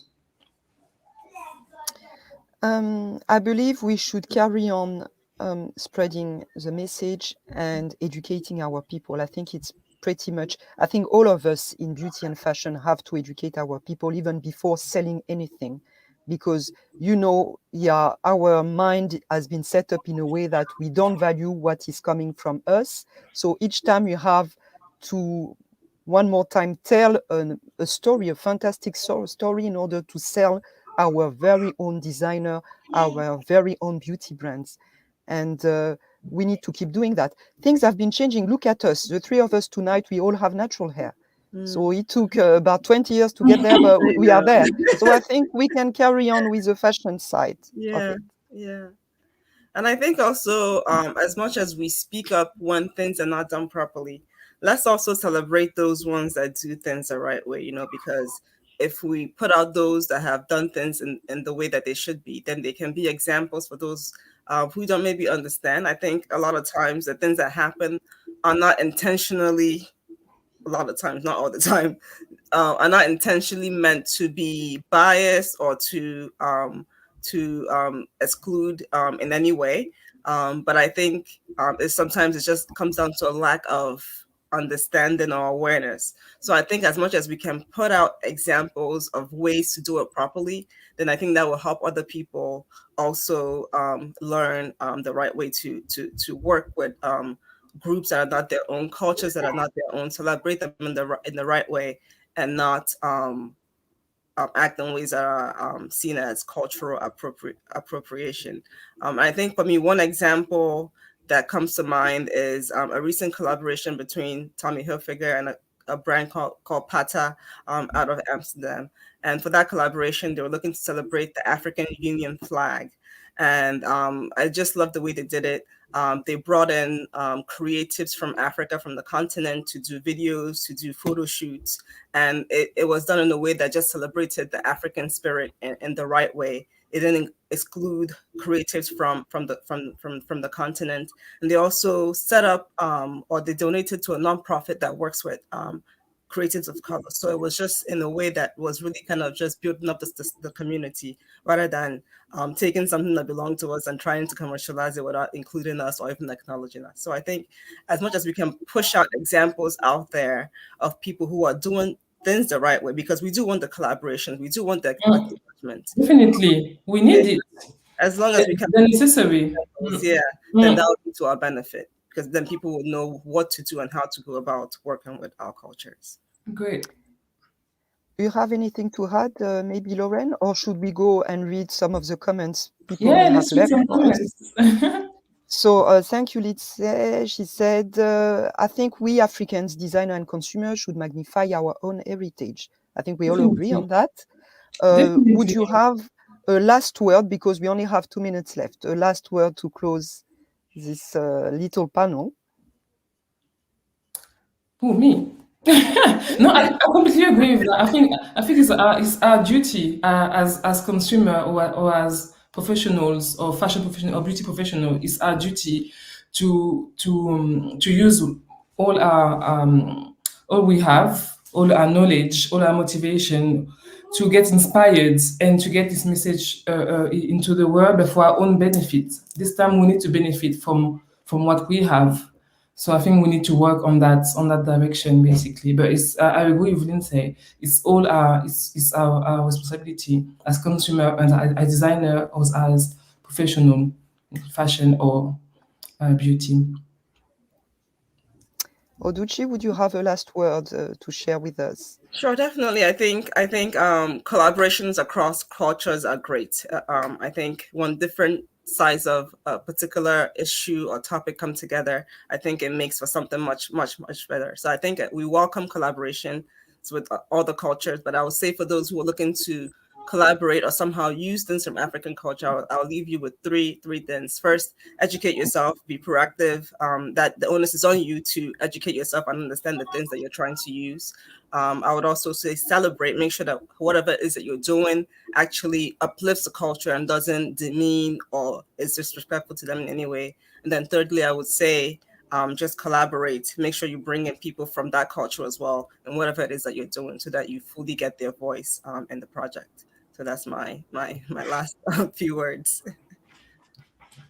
Okay, so that's really good. So in fact, if we had to sum up, cultural appropriation is a question of education, action, and then collaboration. Yes. Okay, sure, lady. Thank you very much. Oh, someone said diversity and inclusion in beauty is a hot topic. Yeah, I believe so. Okay, thank you very much, ladies. And we should leave now Tropics, carry on with the next debate. Thank you. Thank you. Take care. Thank you, Lorraine. Nice to meet you too. Thank you, Tropics. Bye. Take care. Bye. Take care.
Hi guys,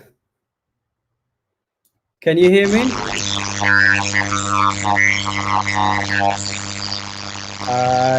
not sure. Julian, turn on your mic. Is my mic on? Can you hear me, Rahel? There we go. There's, Okay, you can hear me now. Yeah, there's some weird noise that is coming in the background. I don't know where that is coming from. Oh. Can you guys hear that? Yeah, I do hear that. I'm not sure what that is. Yeah, like a zooming noise. Hopefully I'll take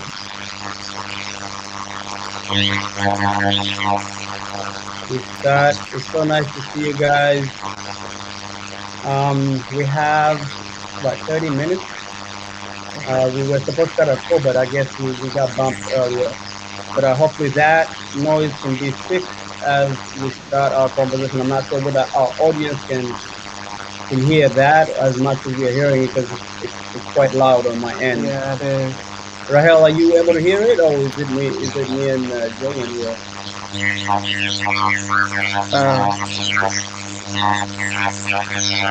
I don't hear you, Rahel. Oh, I think it's your mic when you went on mute. Yeah. Yeah, check your. Turn off your microphone, because when you turn it on, that's when the sound, you hear the sound.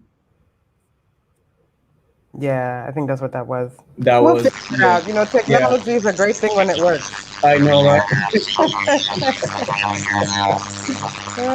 Rahel, for the meantime, can you turn off your microphone, and then we can fix it in the background. I'll introduce our panel, and hopefully we'll get started without any further glitches. Technology, you know, really, you can prepare for days until the last minute. Anyway, good afternoon to all our viewers. My name is Jackson Vunganyi. I'm a reporter with the Voice of America here in Washington, D.C. I want to welcome you and thank you for joining us on this panel. this afternoon. Now, before the COVID-19 global pandemic, the African continent had some of the fastest growing economies with far higher growth numbers compared to their much more developed Western counterparts. And one of the factors contributing to this growth is its growing middle class and the consumer expenditure that is projected to reach well over $2 trillion by 2025, that is 4 years from now. African exports of major commodities are also increasingly becoming part of the global trade flows. Now, even though we have not yet fully understood the impact of the pandemic on African economies, it is fair to say that based on the low infection rates, which went against all predictions, you guys know that early in the pandemic, it was expected that COVID-19 would have a devastating impact on the African continent because of the already strained healthcare systems. But so far, knock on wood, with the current rollout of the vaccines, even with its logistical shortcomings and other issues of access to the vaccine, there is hope that the rebound is not far off. And when that rebound happens, which it will be attributed to a number of factors, starting with our people's resilience. Africans are very resilient people. And then there are other economic dynamics and external factors, including a global economy that is very much on the rebound. Now, if we have learned anything during this pandemic, is that we are so interconnected in many ways than we really want to appreciate. And what happens in one part of the world affects all of us, regardless of our location. So if you're to look at just one metric, for example, remittances, let's go to Africa's most populous nation, Nigeria.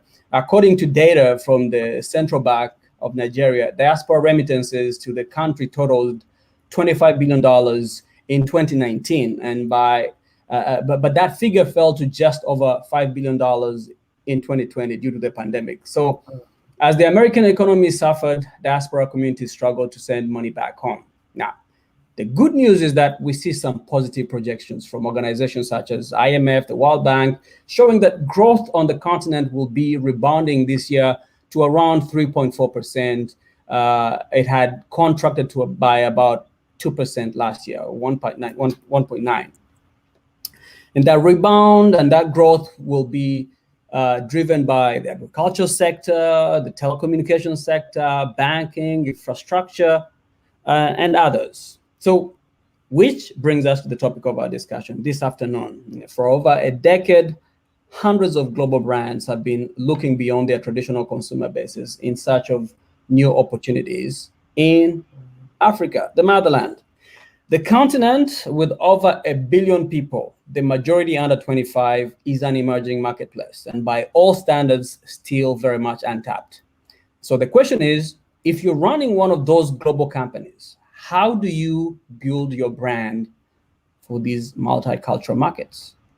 And to help us through this conversation is Julian Chiganda. She's the CEO of JBK Brand Design. Julian wears multiple hats. She's an author. She's a visual storyteller, a brand strategist, a graphic designer, just to name a few of her roles. She works with global corporations, nonprofits, and small businesses.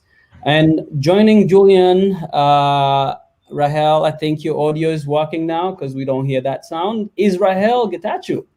Rahel is an entrepreneur and founder of Afroleha Branding. It's an ICT driven brand marketing, trade, and publishing company that targets multicultural markets. Ladies, welcome to you both. It's so nice to reconnect with both of you after so many years. I know our paths have crossed in myriad ways. African diaspora events here in Washington, D.C. area. So it's so good to see you and to reconnect. Julian, I want to start with you. You have built a successful branding company since the last time I saw you. So congratulations to you. And those are very much in order. So tell us about your company and some of the projects you've worked on or still working on, some of the things that are still in the pipeline, and we can start with a conversation. Yeah, absolutely. So great connecting with both of you, Rahel and Jackson, as well. It's good to be here. Thank you to the organizers of this event. So my passion is definitely working on brands that promote the culture and the beauty of our people. So, multicultural marketing and branding. I think one of, my favorite projects has been working with the African Union years ago when they launched their African Diaspora Health Initiative, and connecting with so many people in the diaspora around those issues that affect both us here as well as on the continent. And then, so many other projects where I've gotten to really tell our story, both in the diaspora and as Africans on the continent. So just grateful to be here. Thank you very much. Rahel, it's good to see you. If your audio is working, give me a thumbs up and turn it on. Let's see if we don't have an issue. Yes, it's on. Sounds nice good. to see you both. Nice to see you both. It's been quite some time. Rahel, what have you been up to? Tell us about your company, your organization. Yeah, definitely. So nice seeing you, Julian and Jackson, of course, as we all cross path in Washington, D.C., trying to promote the narrative of Africa. And so we are on our 11th year, building a business that is focused on utilizing technology, strategy, in terms of changing the narrative, both from the African government side, also promoting African products through AGOA, and getting involved also from a policy perspective to push African brands in the US market. And for us, we also have a presence in Canada as well. But of course, there's no AGOA in Canada, but there's different strategies and policies that you can utilize to penetrate the Canadian market as well. And so we're really focusing on changing the image from different perspectives. Of course, we're engaged in the diaspora as a diaspora member as well. And since we are brand ambassadors as diaspora members, we play our key roles getting into places to ensure that we talk about Africa and the importance, the opportunities, and also penetrating the market, in different aspects to ensure that we can actually articulate the importance of Africa. So we're good. We've been working with different stakeholders. We're growing. We also have our technology platforms. So a technology platform focused on the future of Earth. Also in terms of what we call the future of Earth is 3 pillars: agriculture, energy, and environment. And then the other one is focusing on technology, specifically artificial intelligence and space. Awesome. Because Africa as well is pushing on those industries. Awesome. Thank you very much for that, Rahel and Julian. So I'm going to put out this question to both of you, but starting with you, Julian, how do you advise a local company that is doing well, that is trying to transform into a global brand? What do you tell them about the importance of branding? Yeah. Yes, that's a very loaded question that we could be here all day talking about. I know we have a limited time, so I'll try to condense my answers. I honestly think one of the biggest mistakes that people make, whether it's, trying to get a company based in the US to be able to do business in Africa and, tap into that market, or a brand that's here, a company that's based here and is trying to tap into a multicultural market here. I think the issue is the same. I think the challenge is not taking the time to really get to know that market before you start selling to them. Case in point, I have a client or potential client that came to me recently and was saying, we really want to work. And again, the challenge is the same regardless. So they came to us because they had worked with another branding company, and this company was not able to really get, and this is an African-American owned business. They were not able to get the message. They weren't able to get the competitive advantage and really communicate what was unique about this company to the audience that they were looking to communicate that to. And, that's part of the reason why they came to us. So I would venture to say the issue is the same if you have a company you're trying to take here and, break it into the African market.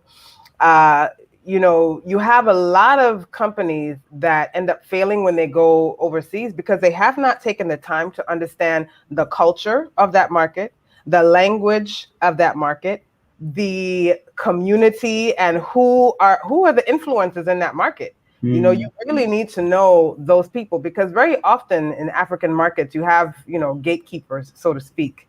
of certain communities. And you really, and I would say not even just African markets, anytime you're going into a global market, you need to get to know who those gatekeepers are. You need to get to know the culture, the language. I find that when people know that you've taken an interest in who they really are, that's when they're more likely to say, okay, I'll give you a chance. But if you're going into that market and you're automatically assuming you know everything and you're going to bring what you used in the market that you're used to that market, I don't think it's going to be successful. And I think time and time that's been proven. So understand your market, your target audience. Yeah, and be willing to learn and speak their language. I think that's one of the most important things. Absolutely. Rahel, as these global companies enter into these emerging markets, how do you make sure that they understand the importance of diversity and representation, and how does that reflect in their branding strategy? Now, I think Julian, also I would want you to come in and comment on that. Well, I think Julianne mentioned a couple of things that are important in terms of the understanding the market, understanding the culture. The African continent has 54, 55 countries, depending on who you talk to, one self-governing country, a territory, and then 54 countries. You have 2,000 languages. You have over 6,000 cultural ethnic identities. And so it's quite diverse. And so even though we have wonderful economic indicators that are saying, well, you have a middle class, you have a growing purchasing power, and so on and so forth, a lot of the companies don't understand in one country, including Nigeria, that one of the largest countries and most populous country, you have different understanding if you target a specific type of cultural society. So in terms of that, is really what we do is give them a better understanding of the cultural nuances. And then based on those cultural nuances, we create a strategy. And based on that strategy, there are different tactics that you can implement to ensure that. The previous speakers were talking about how to utilize technology, for instance. The unfortunate side of technology for Africa, you only have about 26% of connectivity on the continent. And so even though there's an aspiration by 2030 to get to have everyone on the continent to be connected in order for e-commerce to grow, for digitalization, for identity, for e-governments, all of those aspects to grow, it's important for both the global companies to engage with Africans at the individual level, understanding the individual nuances and how Africans interact with, for instance, as simplistic as it may be, the logo designs, the colors in terms of your packaging. When you target Nigeria, it's not necessarily going to work for a different African country such as Ethiopia or Uganda or so on and so forth. So really understanding these things. Now, a little bit pushing it to 21st century, there is some kind of a uniformity because there is a push of I would say the Western world has pushed a lot about the importance of culture, the color scheme and so on and so forth. So the branding push has been somewhat uniform, but still the beauty of Africa is the fact that we are creating our own brand narrative. And that's the beauty of what's happening. So, but I mean, we, like Julian said, we can talk all day, and I can spend the whole day talking about branding and how it's important. But let me leave the floor to Julian, did you want to make a comment real quick on the importance of diversity and representation in branding? Oh, I mean, I think to Rahel's point, I think the beauty of what's happening now is that Africa is on a world stage. I remember growing up and I was embarrassed to tell people that I was from Africa. I grew up in the United States. So I was embarrassed to tell people I was African because they had such a backwards view of the continent. And it wasn't until, I got a chance to share my culture through the performing arts around the country that I started realizing, wait, I have a rich culture. I mean, how grateful I should be for this. So it's been such a powerful thing watching how things like the music industry, entertainment, movies, fashion, literature, African, all these things coming from Africa have really influenced U.S. culture now. You see Afrobeats is a thing now. Global culture, not just American culture. Exactly, global culture, But I mean, you just look at something as simple as Afrobeats and you're like, you have every African American artists now collaborating with Nigeria and actually Caribbean too, you know. Right. So I've seen a lot of those types of collaborations. So, you know, to your question, I think the piece on diversity and inclusion, I think that's happening organically now. I mean, of course, there's been some very intentional you know, movements by people who have been in these industries for years, but really, you know, penetrating all these other markets. And I think in that, we're now starting to see on the continent, more of us take pride in that and promote more of our own culture versus, you know, the Western culture. So I would say, I think the diversity piece, to Rahel's point, there's so many, I mean, just, you know, from where I'm from originally, my mother is Rwandese, but, you know, my father's Ugandan, so I claim more of the Ugandan. You're East African. I'm East African, you know? You know, we have 32 different ethnic groups in Uganda by itself. Absolutely. Yeah. So diversity, I think, is already built into what we do. I think what I'm seeing now is less of us trying to be homogenous and more of, oh, I want to celebrate not just the country where I'm from, but actually my specific tribe and Absolutely. really, you know, showcase more of that. So I think it's starting to be baked in more and more to a lot of what we do. Now, Rahel, we know that culture is much more than just race and ethnicity. How would you describe a multicultural consumer? So culture is technically communication, right? It's the messaging. It's the definition of culture is how we receive certain messages, be it in terms of visual or audio, and then how we program, how it's programmed subliminally into our minds. Mm-hmm. And so the culture, so for instance, the multicultural is different from, if a Caribbean understands a certain word differently than a person who is from even southern, the southern belt of the U.S., or in terms of you have the East Coast of the U.S. understands differently than the West Coast. So even here we have, diversity within the U.S. in terms of African diaspora members, and you also have diversity. So really, culture is about communications. They talk about, yes, there is entertainment is only one component of culture, because technically even music and so on, it's sound, right? Dancing, it's visual and sound. So all of this is messaging in terms of how to understand certain things back in our culture as Africans. And I've had the pleasure of working in about 20 some odd African countries, visited some of them, lived in some as well. So the beauty of it is that if you go to one, the drumming is different and it's understood differently from if you are in Benin versus if you are in Cameroon. And so these things matter in terms of culture. It's communication. For me, culture is communication. Multiculturalism is a different way of communicating. That's what it is. Julian, how do you know when a brand is not connecting with its market, with its target audience? Is it primarily from the sales? Are there other metrics that you look at that are equally important? That I think that's actually an easier question to understand these days than it used to be because of social media. Mm-hmm. You're going to know very quickly when there is an uproar about a brand faux pas. You see it all over social media, and there's so many examples of that. I mean, H&M, the recent debacle with this is Coca-Cola, with the whole their diversity training gone bad. I mean, I think it's much more apparent now, and it will show in sales. They'll drag you in real time. Oh, absolutely. They'll drag you in real time, and they'll drag your sales right along with you.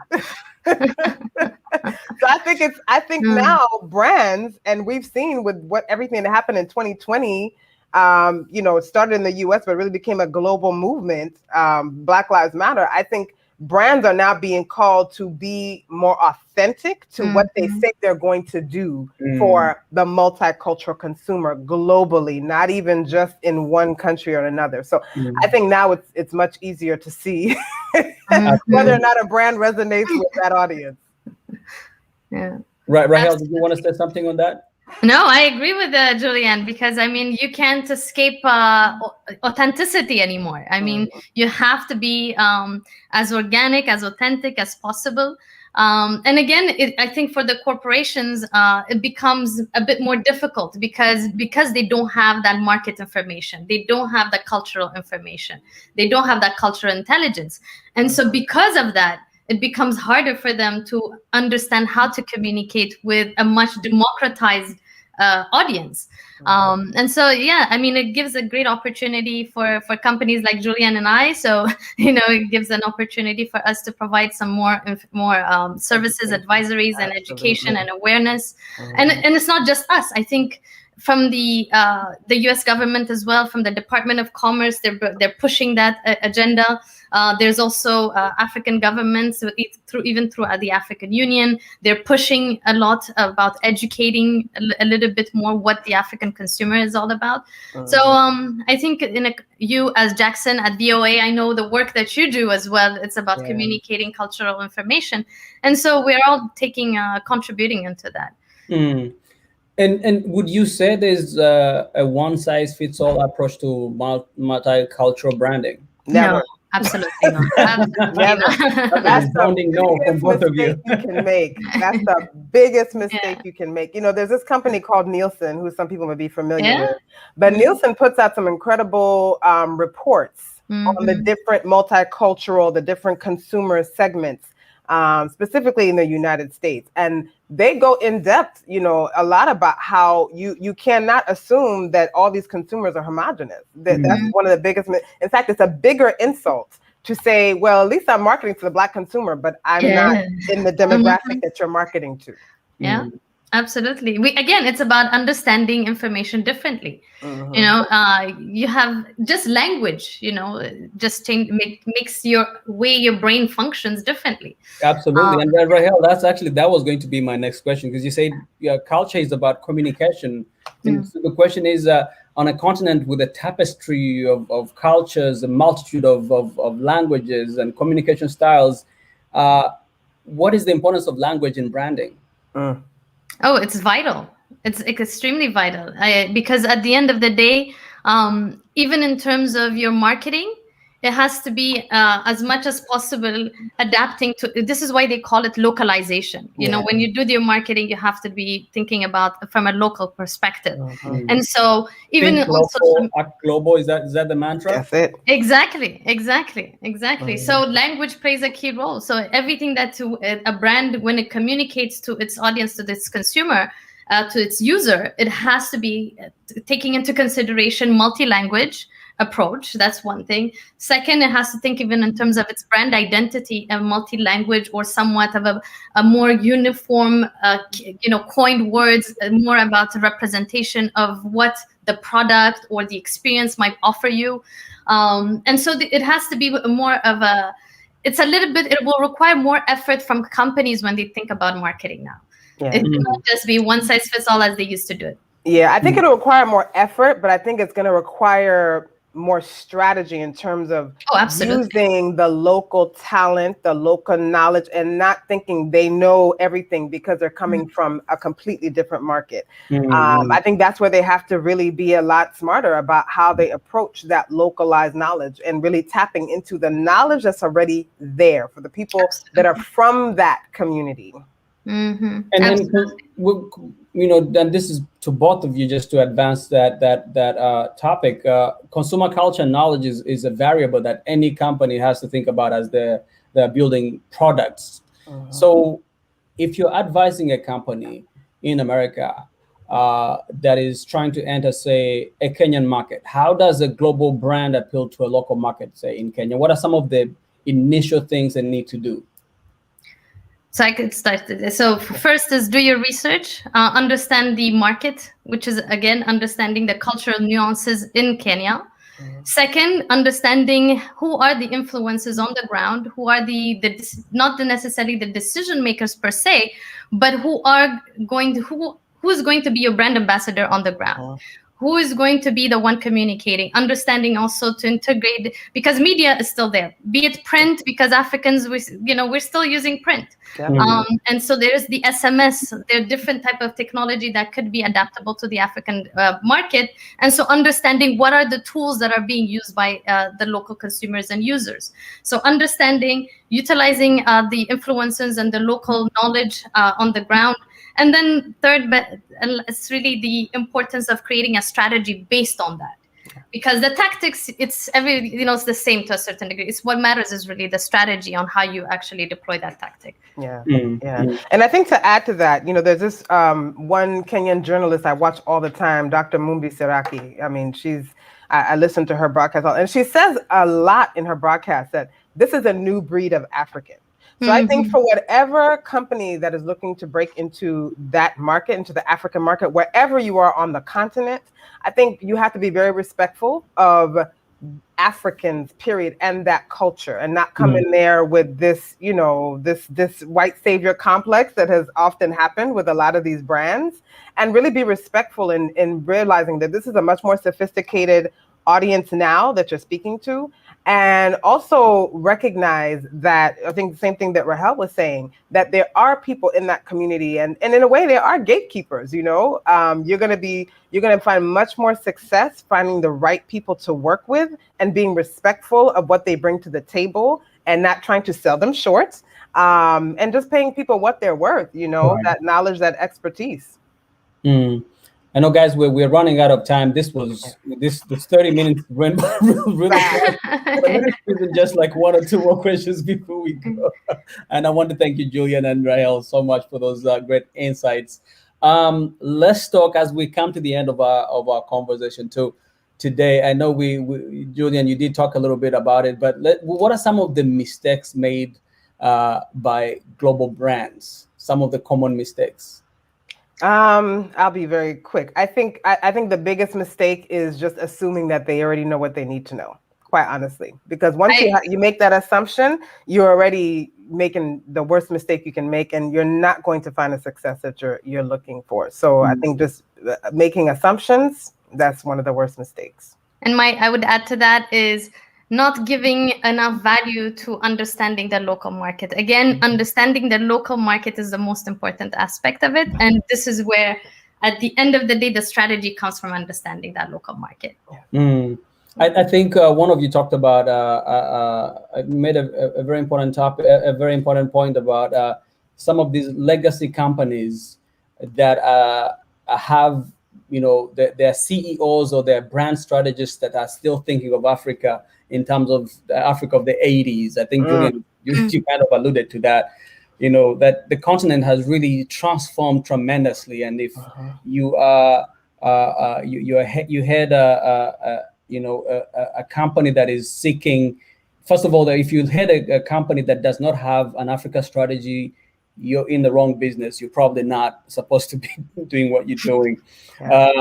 But as we end this conversation, we are just up by 1 second, 1 minute, sorry.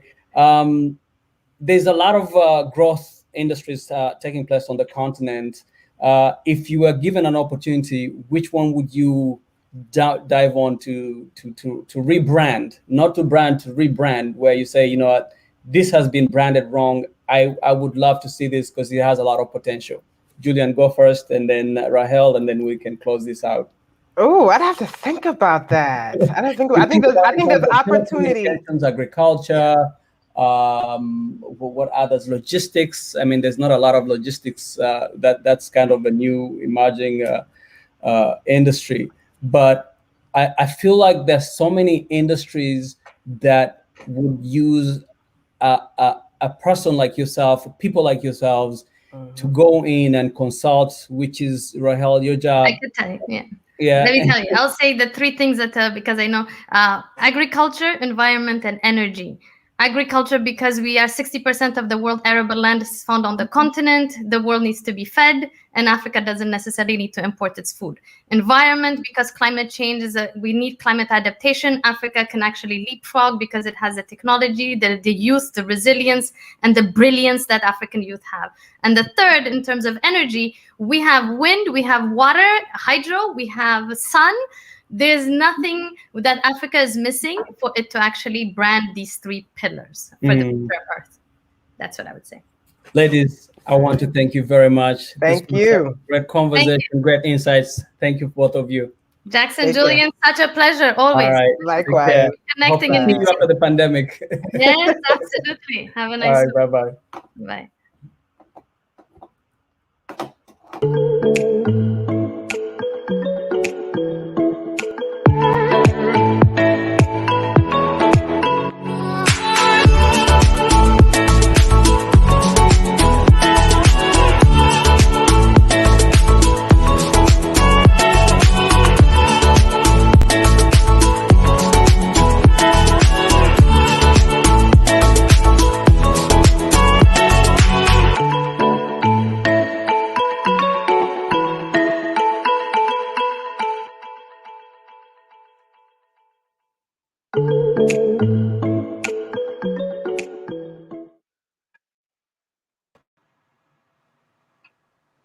Hey, Mikes. Hey, how you doing? I'm good. How are you? I'm good. I'm assuming we're live. Yes, we're on. So you can hear me clearly, yeah? Yes, I can hear you. Can you hear me? Yeah, I can hear you. Okay, awesome. So, interesting topic, right? Yeah, It's like the topic of the decade, right? Afrobeats and, business and how it's going global and stuff. I mean, what's your perspective? Obviously, you're one of the most, incredible people that's worked with. Oh, I think we lost him there, Mike's. I think his internet is having trouble. But while he comes back on live, yeah, this Afrobeats conversation has definitely been going on most recently, a little bit more intensely. And I think the driving force of it has been due to social media. Thankfully, we've had the power of connectivity globally that has perpetuated this conversation. Oh, Mike's. Okay, you're back with us. Yeah, I'm back. Sorry, guys. I'm in Ghana currently, and the internet is, it's not the most amazing. So let's just see how it goes. Listen, I mean, that's what we know. That's part of the conversation, right? Like, I've got so much to say on this topic. But anyway. I mean, I was just saying while we were waiting on you that social media has definitely been a strong driving force in getting the Afrobeats conversation a little bit more to the forefront. I mean, it's, this Afrobeat sound is nothing that's new. We've heard it, for decades now. And really cool. I think it's been parallel with the rise of social media, the connectivity, the sharing aspect. What are your thoughts in terms of its current rise? Yeah, I feel like it's really true. Social media, and I would link it a lot to the rise in streaming. Literally 15, 20 years ago, it was all about CDs. I was having a conversation with someone and I was saying, I remember a time where, say you had a favorite track and it was on an album. Mm-hmm. You had to buy the whole album. You had to wait for the release date. You had to go queue up just to hear that song because there was no other way to access that record. And now, apart from being able to cherry pick exactly what you want to listen to, exactly when you want to listen to it, etc., people can also release their own music. You could sit at home, wake up. Today, you could have woken up this morning, had a song idea in your head, found a beat or made a beat or whatever, vocaled it yourself on your own laptop, and literally submit it to DSPs. And by the end of the same day, your music is available for public to download and listen and consume. And that is like a phenomenal thing, because from an accessibility perspective and a business perspective, the sky is like definitely not the limit. And people are able to like get that in real time feedback and constantly understand and adapt to what is happening in the market more in real time, instead of waiting a few weeks, months to understand like what are the numbers, how is it charting. It's in real time. People are letting you know how they're resonating with the sound immediately. So streaming has, and like I feel like revenue wise, it's been really interesting, because we had a period where like it was all about CDs, like I keep saying, and people were trying to sell albums, and that was the whole thing. The marketing was to sell the albums, right? Then we had iTunes come in, and there was a huge problem because people could cherry pick. Even though someone puts out an album, I could just buy for $1 whichever tracks I preferred, and then come back later to complete the purchase if I wanted to buy the rest of the album, right? So that created a dip financially. But then, because streaming was like pushed, and it was like, you buy a smartphone and it's already got some kind of streaming app on there, and it's like, that's the way everything moved. Now it's like the revenue that's being created and generated is like skyrocketing now, because everything's all about streaming. Nobody buys physical music anymore. No one buys CDs or vinyl or whatever in the grand scheme of things. So it's a huge business thing. And in terms of Africa now, Spotify recently, opened up in like how many different countries, including Ghana, Nigeria. Apple Music have been here. You've got people like Boomplay who are like huge. You've got Audiomack who are huge. And people are seeing the revenue come directly into their bank accounts. So it's completely changed the face and the game of Afrobeats.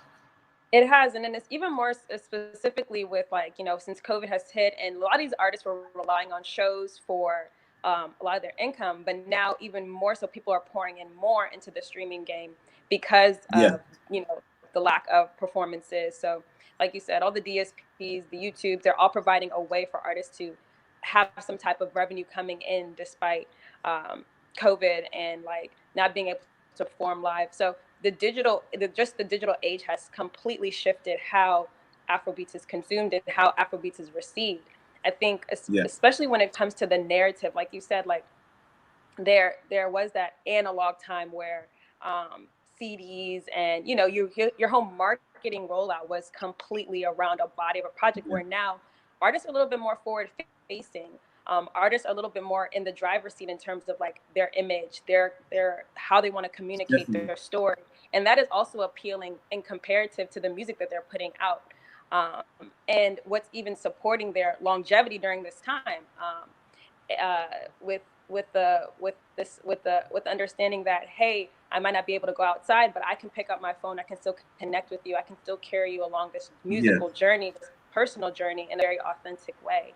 I think we're in a very very unique time in terms of the Afrobeats narrative, and then making money on the back end as well, because of how much digital is being such a big focus. It's to our benefit. It's to our benefit. A piece of it now.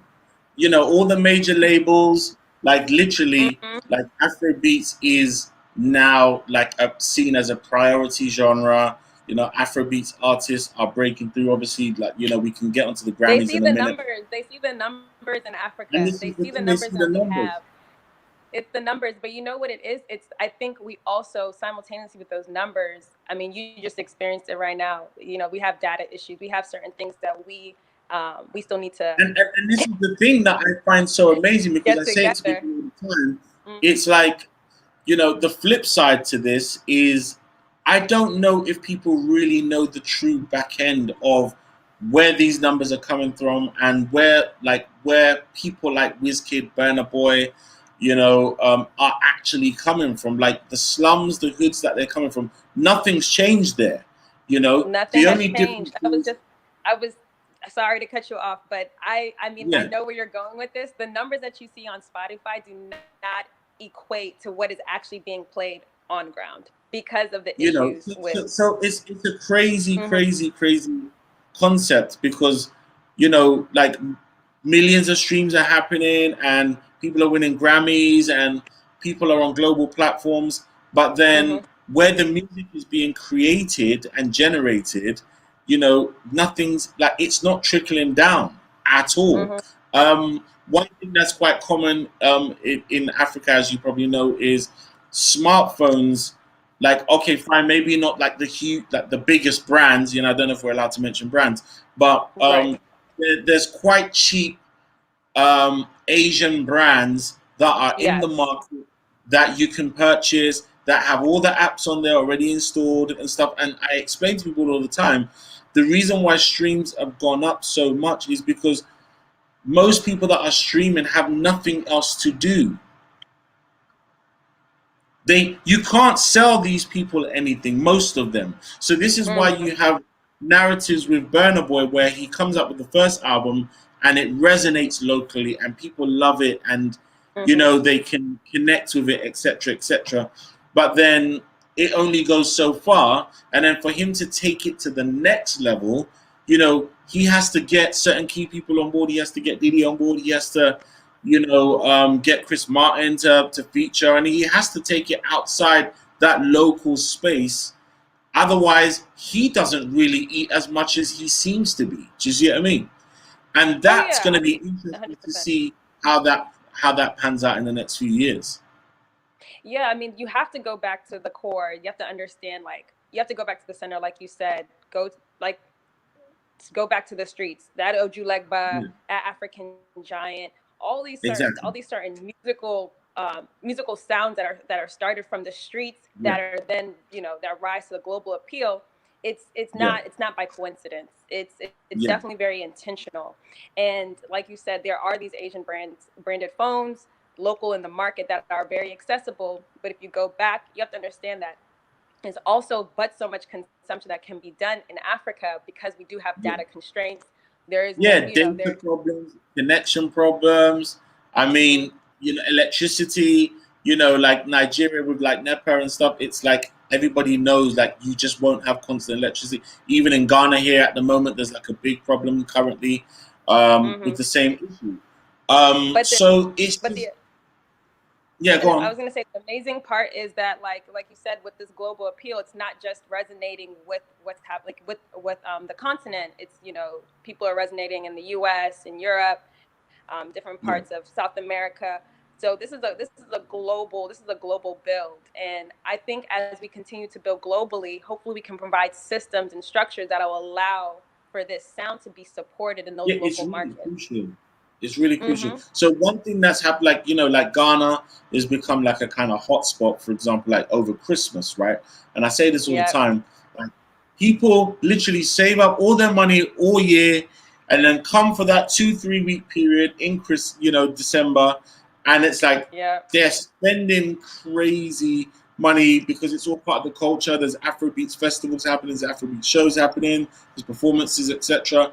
But then the sad thing is that a lot of the money that's being spent is not going into Africans' pockets, because the owners of these lavish hotels, restaurants, etc., you know, and you find that a lot of them aren't even African, and people that are even funding these huge festivals, etc., you see that they've had to partner with, you know, people. So I'm like, yes, Afrobeats is become very popular, but how well is it really doing from a business perspective of, is African music generating revenue really on a grand scheme for Africans?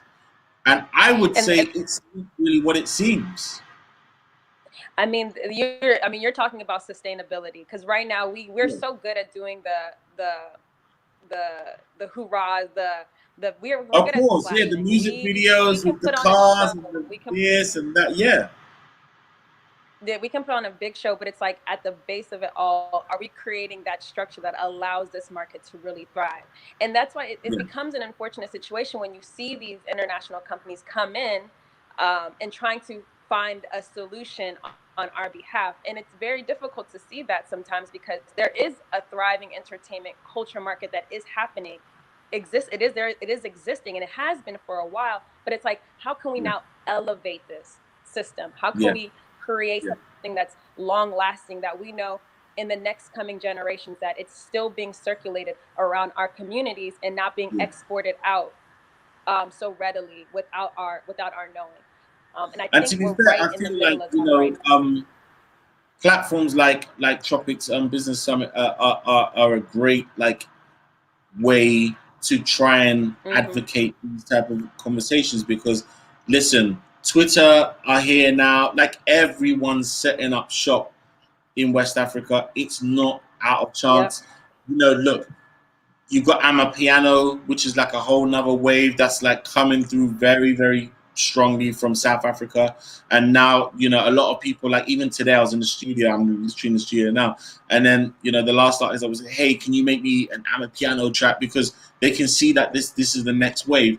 But again, culturally, we're always ahead of the game, visually, trend-wise, but how are we making money, really, It's interesting that Universal have set up as well. And I know Sony just signed this girl from Ghana called Jackie, Sony West Africa.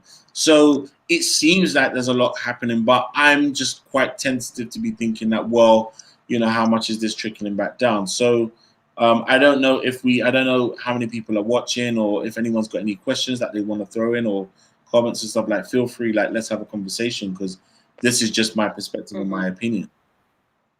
Yeah, I would love to hear what the viewers have to say as well, because you've touched on an amazing topic. I'm a piano. There's so many genres. Afrobeat is, the main one that people are, hold on to, but there's so many different sounds. There's so many different genres that are constantly coming up across Africa, not just West Africa, but we're talking Congo, South Africa, Nairobi. So many different and beautiful sounds that are coming out that often are overlooked, because the system that we've created we're still trying to find our footing with just Afrobeat right now, in terms of how can we commercialize this beautiful culture that still is able to come back to Africa, and it's been difficult, I would say, because oftentimes, like I said, all these international brands or companies coming in, what are they really doing?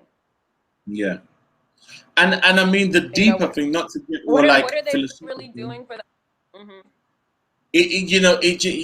We're in that kind of space of, in a way, history potentially repeating itself in terms of the influx of the Western coming in, setting up, coming with the promises of etc., taking what we have, and I sit here and I think, what can we be doing? Because even as far as DSPs and streaming platforms, I don't know. Actually, there's one in Ghana called Aftown that are trying to build, but generally they don't get the same kind of exposure or support as, say, for example, Boomplay or AudioMac. Obviously, Spotify, they're coming in. And they've got the backative. They've got and what the you money. just named are just Western-owned brands. These are also Asian-owned. I think Boomplay is owned by a Chinese company. So these are not even companies that are of the continent. There are DSPs that are coming up. So I think it's really up to us to really support our local brands, but also hold them accountable, to elevate the standards to be able to play at this global level. Again, we're in a very interesting place. There's a lot more cross-pollination, a lot of business practices that are being shared. But ultimately, there is a way that we do business in Africa that is different. Just like the Chinese have a way they do business, the Americans have a way they do business. We have a way that we do business in Africa that we need to continue to make sure is integral to our sustainability. I think that's the biggest thing, is making sure that it's long lasting. The dollar that you're trying to receive today could be $1 million that you received at the end of the year if you moved with a little bit more integrity in terms of sharing and supporting locally. And just to pick up on that point, actually, So on my kind of like media rounds and stuff, I've been really sort of advocating about music business, because that is where generally we've had lots of Afrobeat situations where, because X or Y or Z wasn't dealt with properly, you know, it's created like unfortunate scenarios down the line. And the bottom line is, it comes down to the music business. One thing I give credit to, especially like in Nigeria, you can see that a lot of people are setting up and have got that frame of mind of, okay, actually, I want to learn about what is copyright, what is publishing, you know, royalties, how's that supposed to work? You know, they're learning about this stuff, because that's what's going to make the difference between making, like you said, $1 million, etc., and making maybe $10,000. So the music business is something that we really need to advocate, not just for Afrobeats, because Afrobeats is going to evolve, and what we're going to have soon. I was with a gentleman called Chin, who's Universal. He's head of Universal in Nigeria, and he said something which really stuck with me. He was like, "What's happening is we're going to be moving from Afrobeats to just Afro, because you've got people who do alternative, you've got Africans that do R&B, you've got Africans that do singer-songwriter type music, and now we're in a space where people are comfortable, so they're just expressing themselves in their true selves, in whatever types of genres that they've naturally always wanted to express themselves in. So musically, I think everything's there, everything's solid, everything's clear, but the music business side of it is the stage where we still need more expertise. We need people to really intentionally and deliberately go out to equip themselves with the knowledge. We need, for example, like more music business lawyers on the continent. I don't know of very, very many. Maybe I just don't know them. I don't know. But that's another thing that, again, a lot of people like to skip that stage, and they just, you know, connect with people. They just put music out. And these are the things that we really need to be pushing to happen. Yeah, I think that there's a certain foundational level that we're still trying to attack, and it's not something that is gonna be, you know, fixed in a year, because it's a systematic situation, especially when it comes to just creating. You want to be able to, in a comfortable environment. You know, you can't step into the studio and produce if there's no light.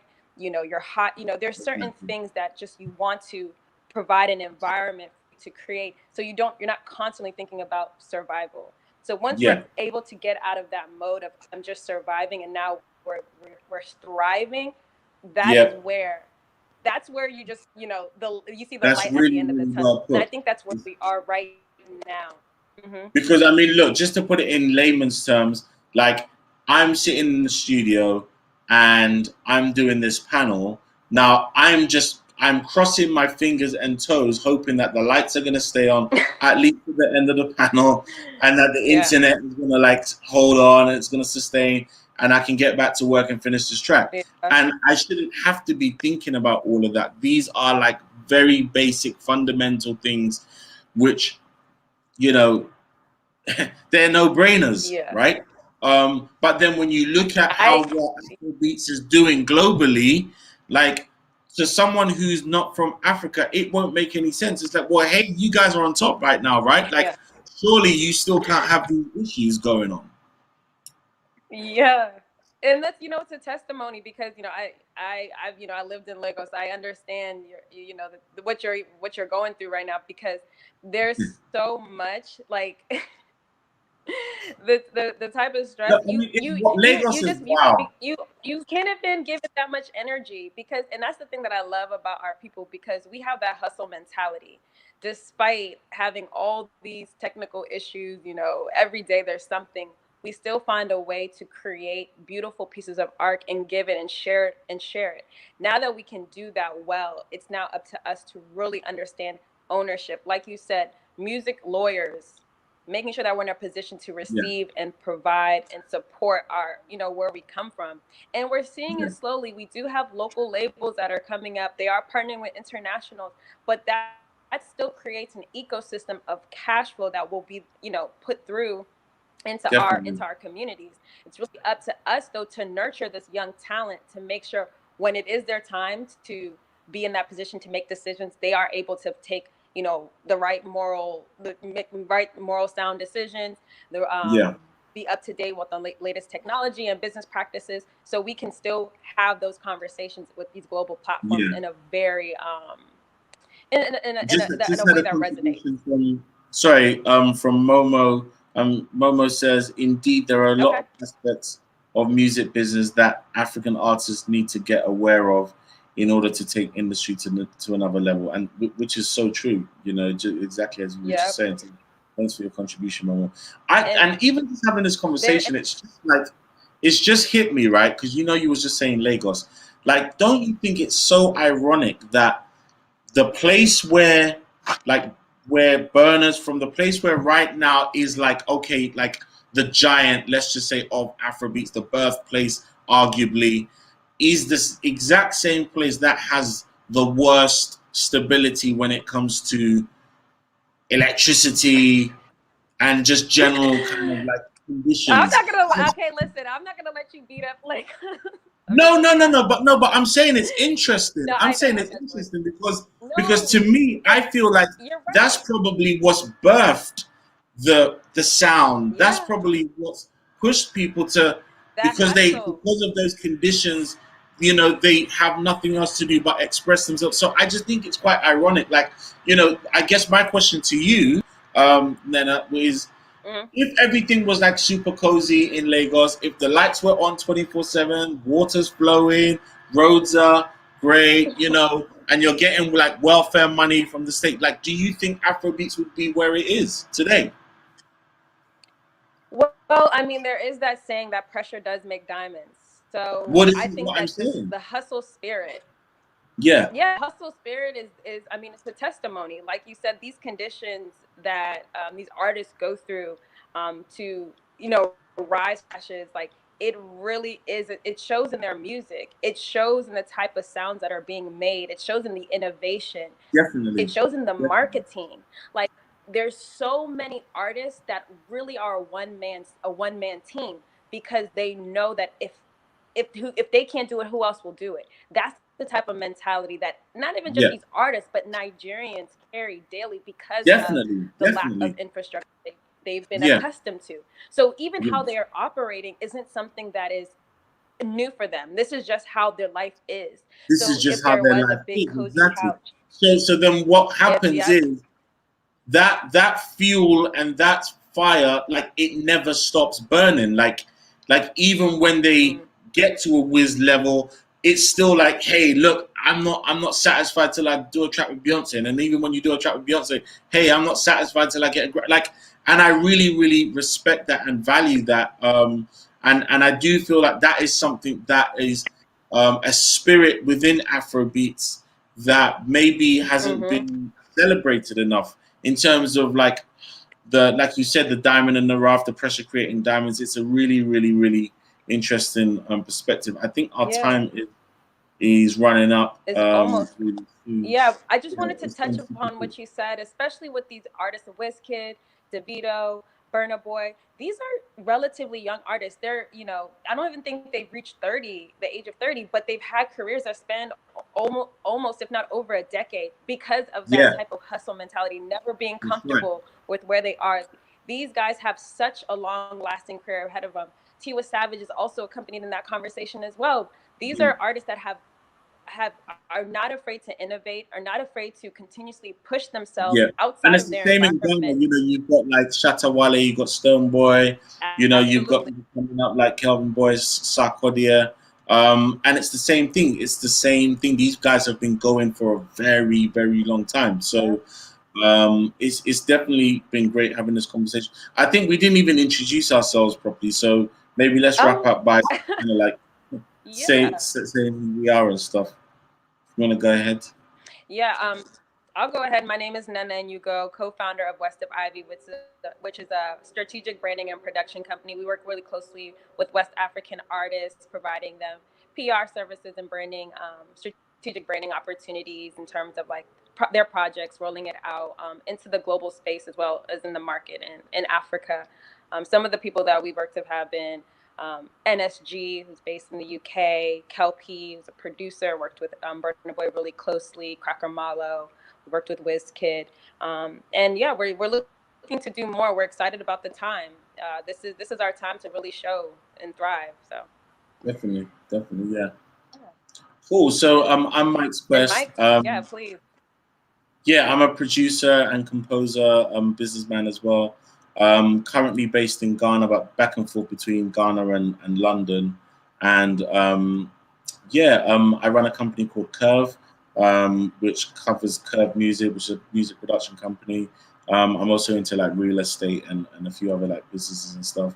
And yeah, it's been great to be a part of this conversation. Any last questions? I think we've got like a couple of minutes left. So if anyone else has got any last contributions or questions, feel free to throw them in right now. Okay, there's another topic. Contribution from Momo.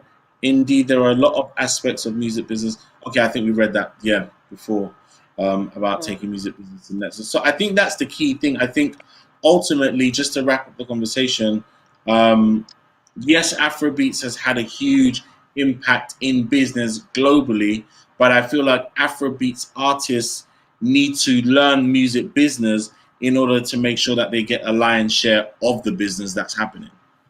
That's how I would summarize it. Yeah, I agree. Having somebody that has a sound business acumen. Again, there is a way that we do business in Africa, and we're not discrediting that. But I think there needs to be there needs to be a sound practice in terms of like the type of integrity that we exude towards others and even ourselves. I know that we relied a lot on performances, especially during our holiday periods, our celebratory periods, which are still somewhat happening.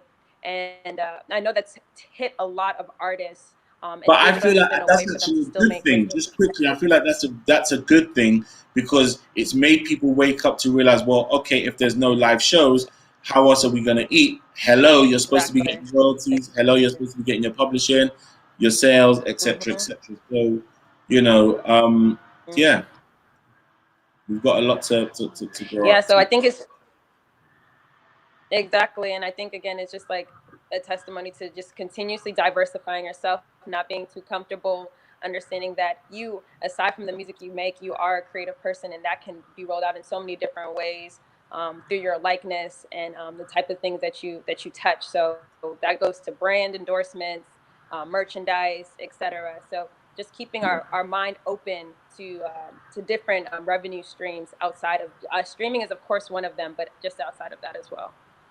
Yeah. Okay, well, thank you very much for those that joined us. Thanks for the contributions and stuff. Our time is up. So yeah, maybe we'll catch you on another all day, but and thank you so much to Tropics Business Summit for putting this together. It's been amazing.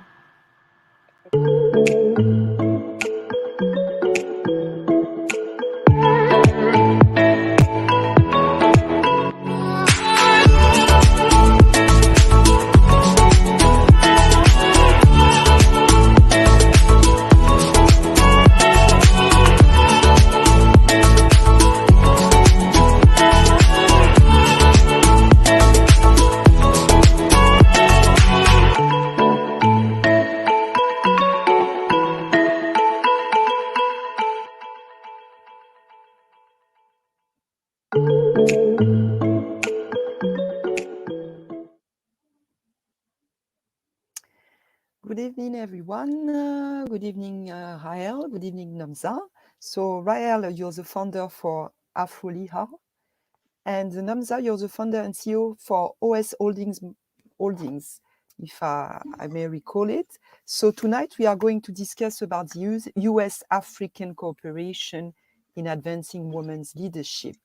And as such, we have three lovely guests. One of them will be joining us a little bit later on. And I'd like you both to introduce a little bit of yourself in terms of your US-African experience in few words. So your experience of female leadership. So should we start with Namza? Thank you very much. Good evening, ladies, and good evening to all our viewers at home. My name is Nomsantelego. I am the founder of OS Holdings, a company that specializes in financial management system. I'm also a chief commercial officer for Amatuba AI. It is a company that is interested in growing artificial intelligence in the African continent. So I'm really excited about this conversation because there can be so many collaborations between USA and African women in leadership. There's so many ways in which we can learn from one another, collaborate, and ensure that we can be able to give each other opportunities in the space and teaching each other about our different communities. Thank you. Thank you, Namsa. What about Rael? Yes, a pleasure, ladies. I'm happy to connect.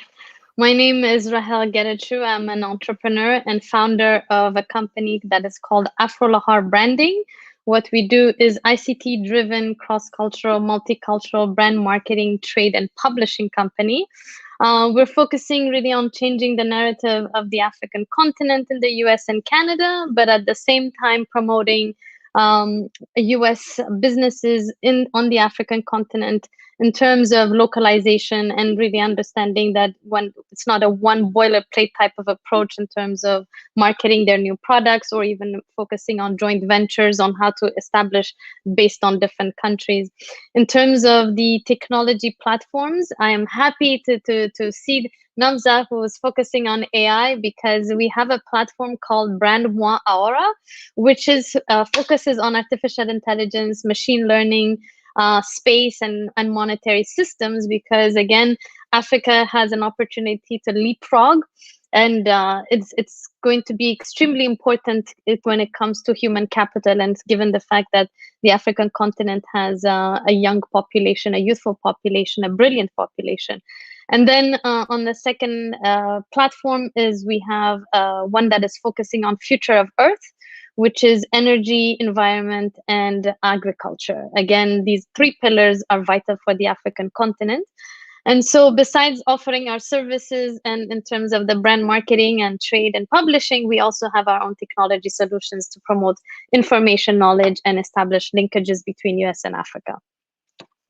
So thank you very much, ladies. So we can see that you are very, very active in terms of marketing Africa to the US market and within Africa itself, since you've been working together for some times in different platforms from what I understood. So I would like to ask you one question. So what do you think is the image that outsiders have of the African woman leaders? How would you describe it, Namsa?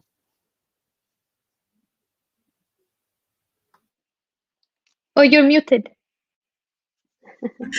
Sorry, I see that I'm muted. Sorry. I think the perspective the outsider has of an African woman, we still need to do a lot of education. This is someone that is seen that is not necessarily educated, and they don't necessarily know what is happening globally, you know, and perhaps this is a person who really belongs either in the kitchen or in the mountains, so to speak, you know. And what the world is not aware of is that African women are very educated and they bring so much to the plate, you know, in terms of innovation, in terms of entrepreneurship, in terms of really leading from within. I think one of the things that we need to learn and embrace as women, specifically in Africa, is that we need to take our African indigenous wisdom and use it to lead, you know, globally. And that is one of the things that I'm very passionate about, because what we're saying with Amatuba AI is that we're taking back humanity through technology. We want to be able to give women globally, not just in Africa, the opportunity to continue being women and leading in their families while they're leading a number of organizations and a number of companies where they're being successful. But we're using technology as our partner to be able to achieve that. So that is my thinking, to say we need to really change the narrative of how we are perceived. Absolutely. Absolutely. Okay, thank you very much, Namsa. I totally agree with you. It's a question of narratives and how we market ourselves as African people, as African women, in terms of images. Good evening, Tambra Rice Stevenson. Thank you for joining us. As you may be aware, we are discussing about US, Africa, and then the cooperation in African women leadership. So I was just asking the question to Namsa and Rael in regards to how do they feel African women are perceived by foreigners. So if Rael wouldn't mind replying back to that question, and then Tambra will do it and also introduce herself. Thank you. Wonderful. No, I definitely agree with Namsa in terms of, I think us as African women, we have so much to offer. I think there's a part in our history, especially in the last few centuries, where we have someone been pushed behind. But, you know, the African history, it shows us that it's a matriarch society often enough. You know, we've had queens, we've had warriors, we've had leaders, and women have pioneered throughout history. And so now it's a full circle. As we see in 21st century, we're seeing us rise, and we're taking leadership roles in terms, be it from businesses. We're also seeing it as the Director General of WTO, who's now an African woman. We have African presidents, even be it in Ethiopia or even Tanzania just recently. We've had the Sirleaf Johnson in Liberia. We've had the Joyce Banda in Malawi. So we're gradually taking positions of leadership and showing that we have not just the education part, but we also have the emotional intelligence. And so instinctively that we're able to lead with that emotional intelligence and offer the world a much more holistic approach, because as women, we are also, our DNA is motherly. We understand the care, the nurture, the fostering, and all of these things matter, especially in this day and age where the earth is requiring so much love and nurturing. And so I think it has come to the right time. From a business perspective, we're seeing a lot of women take leadership. Entrepreneurship is pushing us to take that leadership role. And we're seeing women businesses grow. You know, just in the US, they were saying there's an increase of 113% of women-owned businesses opening up in the last 5 years. Africa, the same thing. The African continent is seeing a rise of African women entrepreneurs. A lot of programs are starting to gear up towards Women Entrepreneur Association. We're starting to collaborate, and hopefully through this wonderful organization, Tropic, that has put us all together, we can also continue this collaboration and see how we can build together. And the marriage of technology, I completely agree that without technology today, it's like back in 20 years ago when they used to say, if you don't have a computer, you're gonna fall off the chart. Well, today, if you're not integrated in technology, we will fall off. And so I will stop here to give the floor to Tambra, but definitely I concur with my sister here, Namsa, and Crystal as well, as you mentioned. Thank you very much, Rael. We totally, I think, agree with you. We absolutely need to integrate the idea that our intelligence is broadly inherited from our history as African women. We've been building empires as well. We've been leading. So it's not something new to us. It's just something that we tend not to remember, or we haven't been talked about it. So Tambra, would you like to introduce yourself and then answer to that little question? Thank you. Thank you so much. I am so honored to be in the presence of such dynamic women that I've known and followed, whether it's been a friend in my head, but the beauty when women come together, we empower our communities together. And so to be in good company and sharing the conversation, I'm Tambra Stevenson, founder of WANDA, Women Advancing Nutrition, Dietetics, and Agriculture. And we celebrate our 5th anniversary this year. And WANDA was really formed at a time where Simhara Arya, who started DAWN, Diaspora African Women's Network, best said, if you don't see a space for you, you are to create it. And so for me, being trained in nutrition and public health, I did not see a space for women of African descent that we are leading in food and that we are amplifying our voices, that we are building pipelines and platforms that can help change the trajectory of our health and our communities together. And so Wanda was born with the idea of how do we go beyond the great work of Michelle Obama in terms of being apolitical around a very item that is very political, which is food. And we know the long history that women of the continent and the diaspora have innovated cuisine and used it as a form of diplomacy and used it as a form of survival and resistance and resiliency, and being able to step out of the shadows as being hidden figures in the food system, but take your rightful place and wear your crowns of being these cultural keepers in this culinary space, that one should break away from the colonial tactics that have historically erased our presence, extract our labor, that has found the economic opportunities where we have still are challenged in creating that equity in the system that we are in here in the West, and those who are in the rest of the world still feeling the impact of neocolonialism in this system of food. We know that when it comes to hunger, women and girls make up 60%, and when we think about agriculture, they make a base of the pyramid but still have food insecurity. And so it's a double-edged sword when we think about the double burden of malnutrition that we are conquering together at a time that the UN Food Systems Summit takes place this year, and happy to be a part of those conversations.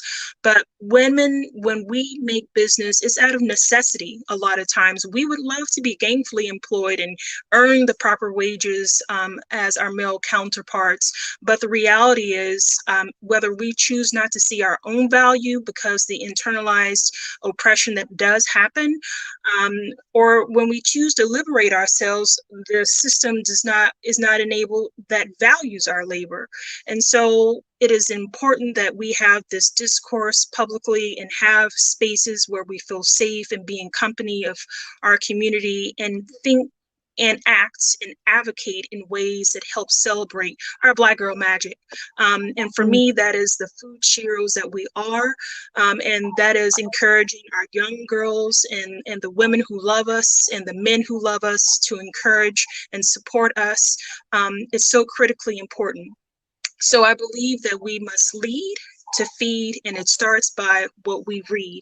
And we must nourish our minds and our bodies and our spirits, and I try to be an example of that. I know that I'm human and I have my frailties, but to understand with intentionality, we can change the trajectory because we start with the intention to change. And so that's why documenting this work and building that pipeline through our Wanda Academy that we have launched last year in the middle of the pandemic to support women in our community to take care of themselves and see self-care as a form of a revolutionary act, as a form of resiliency, to know and be in company of Black women farmers from Eritrea and other locations of how we can feed ourselves and build this ecosystem together for us, by us. And then now developing a fellowship to help not only provide the mentorship, but the scholarship and the externship to help ensure that a next young Black woman sees themselves as that future food hero that we want to be.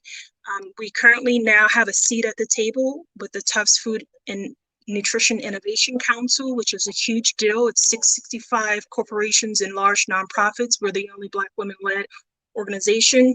And we will give voice for those who are voiceless, and make sure that equity is a priority in that conversation, because it's organizations like Tufts, which that's my alma mater, that play a key role in global hunger and nutrition issues. And I'm happy to be able to circle back and give back in a way that can help make an impact. And lastly, we will develop an endowed scholarship at my other alma mater, Oklahoma State University, to ensure that over a lifetime that we will be able to fund and support more Black women pursuing agriculture, nutrition, and dietetics. So thank you again for having me. Thank you very much, Tambra. So I have a question for these three fantastic ladies. Would you say that female entrepreneurship has to be linked to social issues? Because you were discussing about food, you were discussing also about education, you were discussing about mineral resources at some point. So would you say that we have, as women, to be much more aware of our realities and take into account that kind of mindset when we set up businesses? So if we could give some short replies, because time is unfortunately running, so that way we would be able to reply to some of the comments we have received. Thank you. Who would like to start? Rael, Namza? Yeah, Namza? Okay. I think it goes without saying, it has to be interlinked. You know, Rael indicated that over and above the fact that we are women, we are mothers, we are nurturers, therefore it becomes, it's part of our DNA to build and impact the spaces that we are in. So as women, we need to be deliberate about it. Obviously, you choose what speaks to your heart, or whatever ill you want to resolve in your community, be it agriculture. Agriculture is one of the ways in which we can combat poverty in our communities. Over and above that, you know, we teach people about growing food, because malnutrition is the biggest challenge in many of our communities, specifically in Africa. Therefore, it has to be intertwined. And we need to also make sure that at a very young age, we encourage a certain thinking, you know, to say it's not really just about success, but it's also about ensuring that everyone around you gets the opportunity to succeed in what they do, or you can impact the spaces that are close to you. So that becomes very important. Goes without saying. Thank you. So what I would add to that, Namza, is to Namza's, and I can completely concur with you. I think as business people, men or women, we're trying to solve a problem, and so if not, we have identified a solution to a problem. I think as women, we have what I think as we bring as an added value to this whole business ecosystem is the fact that we have a holistic approach to what we do. So we think also in our approach, the impact side. I think we're not just focusing on the bottom line, but we're also thinking about sustainability. We're thinking about the long-term effect on, be it on the family or in terms of the environment or in terms of how we can grow in a community. So our mindset and this is where in terms of from our DNA, we're based as a community, the emotional intelligence, the motherly, the fostering, the nurturing, that's what we put into the business as well. And so when we're creating those businesses, we're thinking of how do we create a holistic business that will have, yes, of course, profitability, but also impact, and how it will also be sustainable, and how it will also uplift us as a community, not just as an individual, but as a community. So, and I agree with you in terms of we need to start young. I think we haven't been educated enough in terms of you could open up your own business, you could be an owner, a homeowner, you can be all of these about ownership as women. I think there's a generation or a few generations that have been a little bit pushed aside of that education aspect of it. So absolutely. Thank you. Tambra, would you have something to add, for instance? Yeah, I would echo the points that Rahel shared. When I was in grad school, I was really involved in the whole social entrepreneurship movement, and where I learned about the triple P, the planet, the profit, and the people. And I find that now, fast forward being in DC, government tends to be reactive intentionally and adapt these new ideas very conservatively, but it's one that I find that it's been important to see under the Obama administration of capturing the importance of we must shift the power dynamic and how we think about business, that it's not just a very linear, very male-centric kind of viewpoint, that it is holistic. It is taking this view of how does the business opportunity I make not be extractive, not impact and harm the people and planet in the process, because ultimately it will impact my profitable bottom line. And I think for women, we naturally understand that. And I think for us is to remember that in this very male-centric space of business, because I will be very transparent. Growing up and living in a military town, I thought, you know, being the tomboy, playing with the boys, going to military academy, you know, being in sports, that was a strategy of survival. But if I now reflect at my age and now as a mom, you know, the power has already been within me, and it took spiritual transformation. It's taken me to just embrace everything that society or the secular world would say is my weakness. It has now become my superpower. That means my culture is my superpower, my food is my superpower, my femininity is my superpower. And that is the unique value proposition that you will want as a business, is to, what is the differentiating factor here that shapes and moves me in spaces that others either don't grasp or choose not to acquire. But I find that the moment that I begin to embrace these elements, this is where the strength lies. This is where the prosperity resides, and this is where my peace is within. And that's why at Wanda we say that all I need is already within, is our motto. Thank you very much, ladies. I have one last question for you. Would you say that the image of the Black angry woman is applied to Black women, African women in businesses, whether it's in United States or in Africa? Sorry, Katie, I couldn't hear that question. Can you repeat it, please? So would you say that the Black angry woman, which is like a kind of an image which has been given to African women globally, how would you describe it in USA and in Africa? Would you say that you are considered as angry Black women because you are business women, business ladies? I could step it.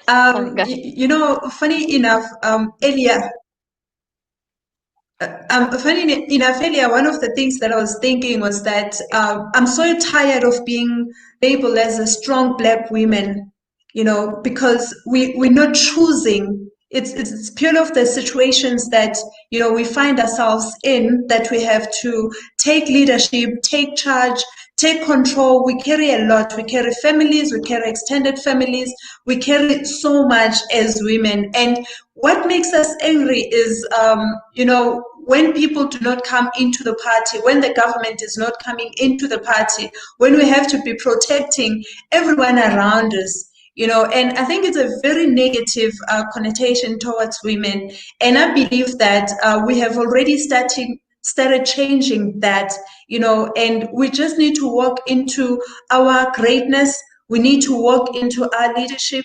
And one of the things is we need to kill all the stereotypes that are, you know, are put into Black women per se. We still need to stand, and we still need to ask for what we want from the spaces that we occupy. And if that is presumed to be an angry Black woman, I mean, I think we have to be forgiven by that, but we just need to be courageous and not be fearful of the stereotypes that we are labeled with. We just need to lead and impact our spaces positively.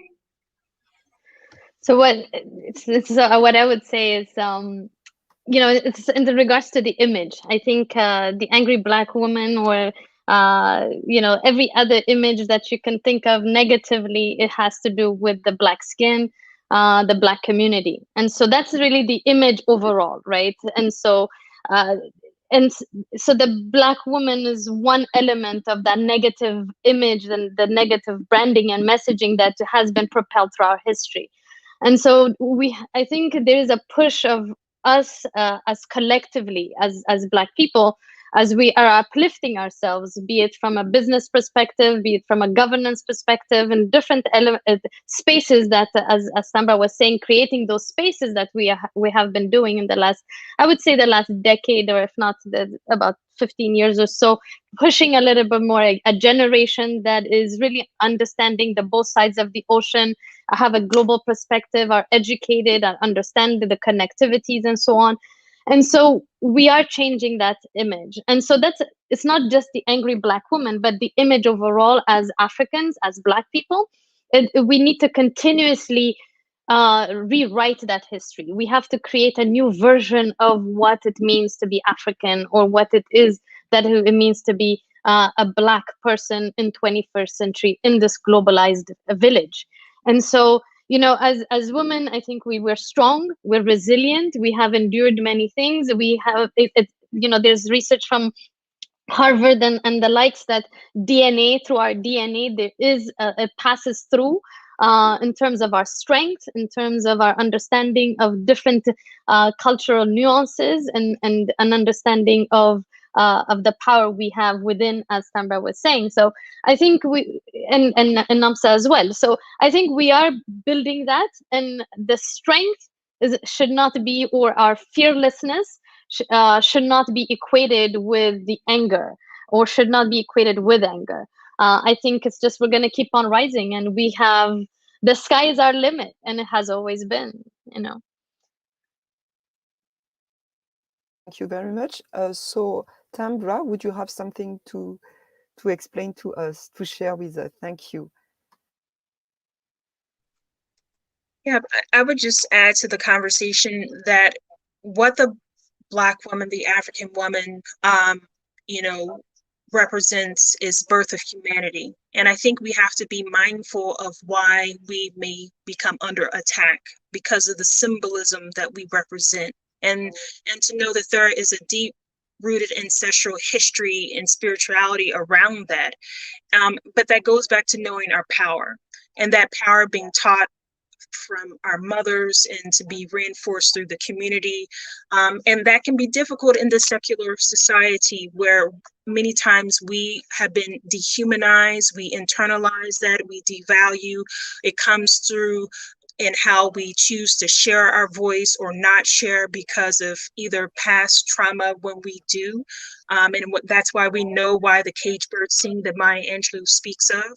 And so I think through this process, that is why through Wanda, we understand through the power of food being so visual, so political, so nutritional, that we must shift the image and narrative and control the message, control the media, and why this platform today is so important to share our voices and to amplify Black women who are leading and making empowering decisions every day in their personal lives and in the work that they do, that adds more, heals more, builds more, liberates more, versus the other world that distracts and takes away. And so it takes consciousness that's rooted in culture, that's rooted in history, and to be a consistent and constant learner, and to unlearn and to relearn. And it's a cycle, and it keeps repeating. And to know that we, like seasons, we grow, we change, and we must be kind to ourselves to be evolve and be the better version of ourselves. And this time in COVID has been a cocoon to transform and metamorphosize into something bigger and better than we could ever imagine. And to know these moments happen for a reason, and we are in that season of transformation. Thank you very much, ladies, for these words and this sharing. So we all agree that we have to strive and to carry on our legacies despite all the challenges. And I think we are in the right path. So thank you very much, ladies. We're going to have to wrap up, and see you soon, hopefully, on the next Tropics Business Summit. Thank you. Such a pleasure. Thank you meeting very everyone. much. Thank you. This was lovely. Yes. Thank you. Bye. Nice seeing you, Tambra.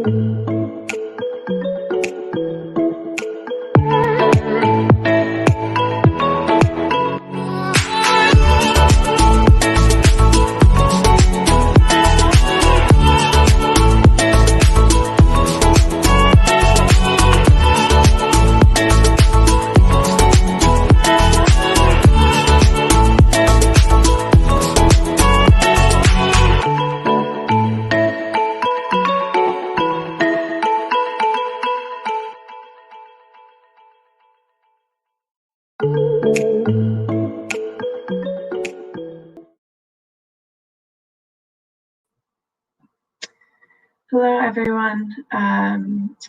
Melissa Tickle here from Finca Ventures. So I'm here today to talk about social impact investment and management between Africa and the US. Basically, I'm going to start off with a brief introduction of Finca Ventures and the work that we do, walk through some of the themes and sectors that we're excited about in the African ecosystem, touch on how we source deals from being based in the US, and then also how we think about impact.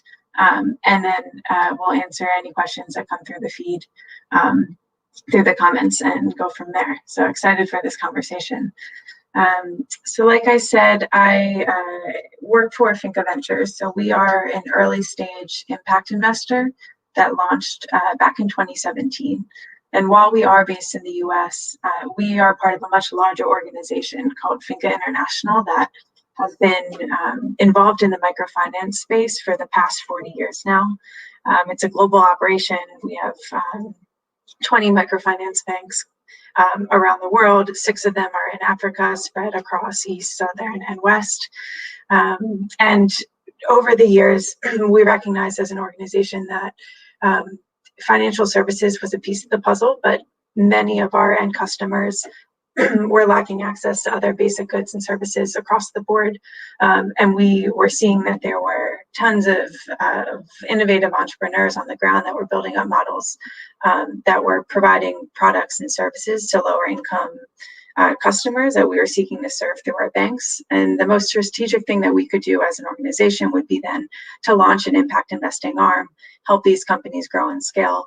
And at some point in the process, hopefully be able to connect the companies that we support through investment with the local microfinance banks on the ground and find some synergy in designing products and services on the financial side that were more applicable to these end users. So we typically invest at the seed round of a company's fundraise, sometimes Series A.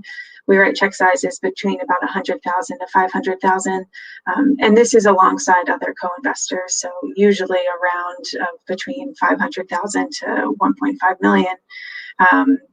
Our portfolio right now is about 3 million in total. We've invested in 10 portfolio companies across sectors. But half of these have been in the agriculture space.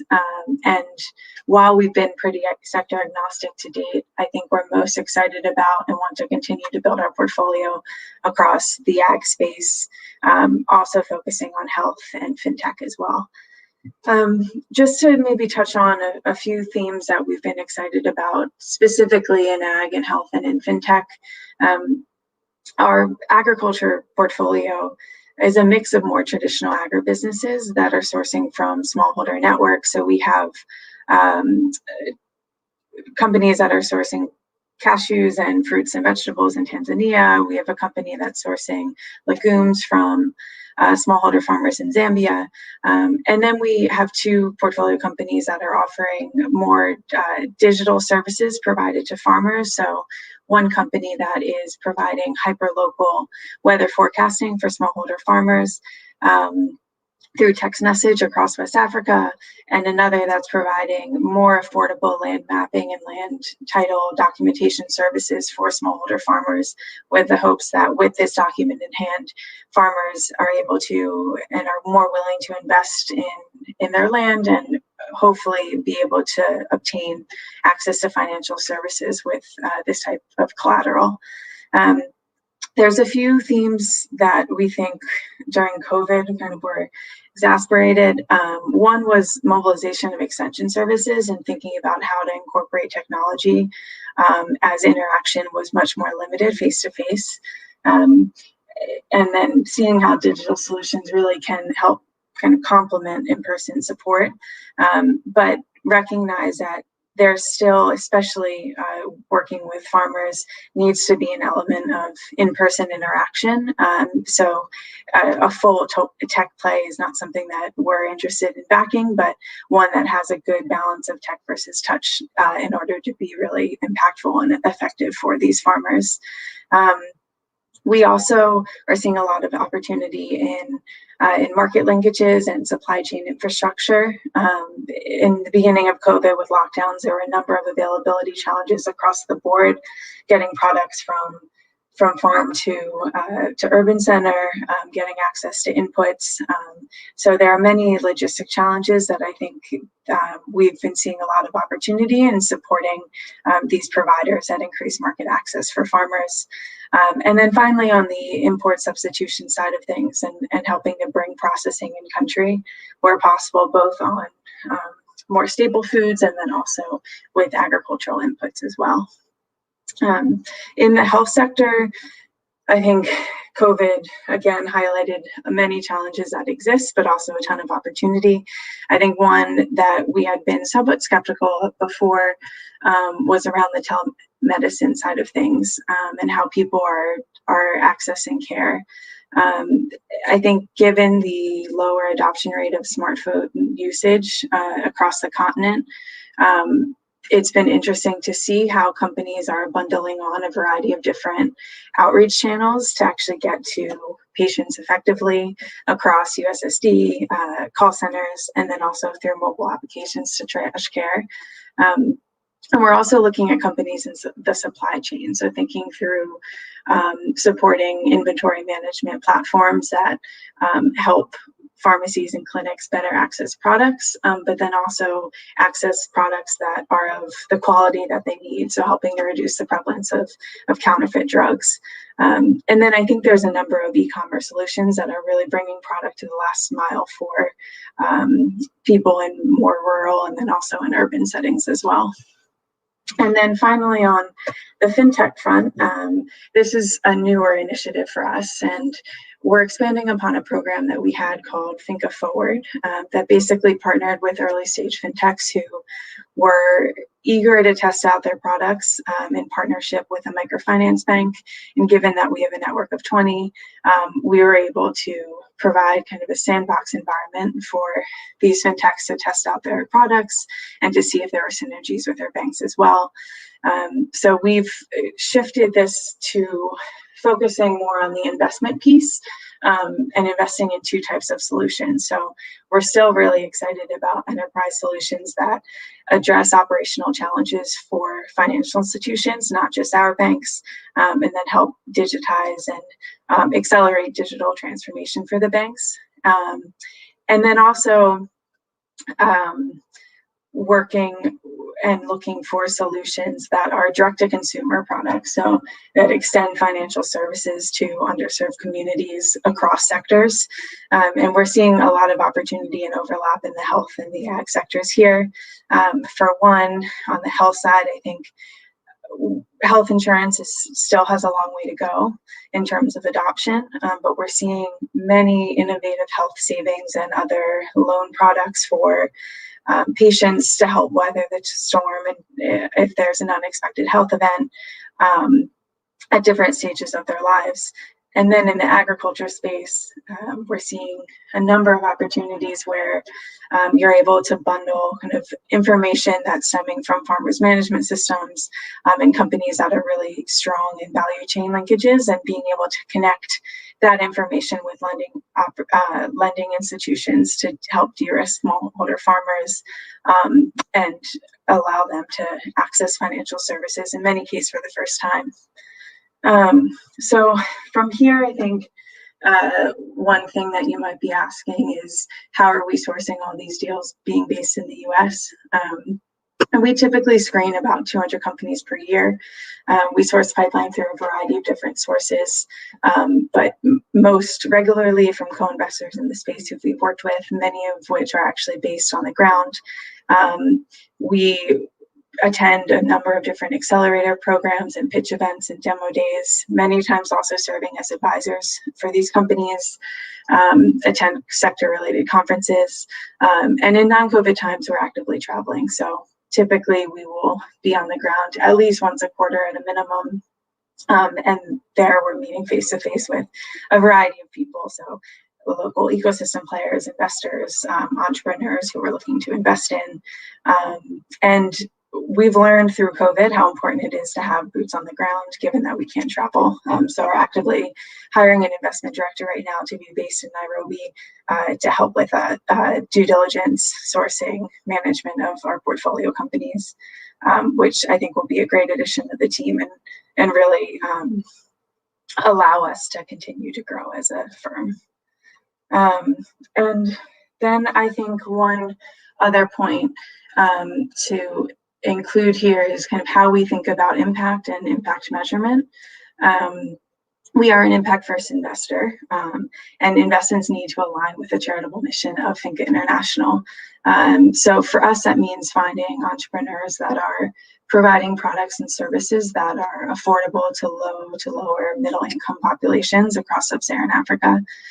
In many cases, they are already targeting this population right away, and then in some other cases, they're targeting maybe more mass market middle class, but we recognize that business models that are serving the mass market are really helping to drive down costs for lower income populations and accessibility there as well.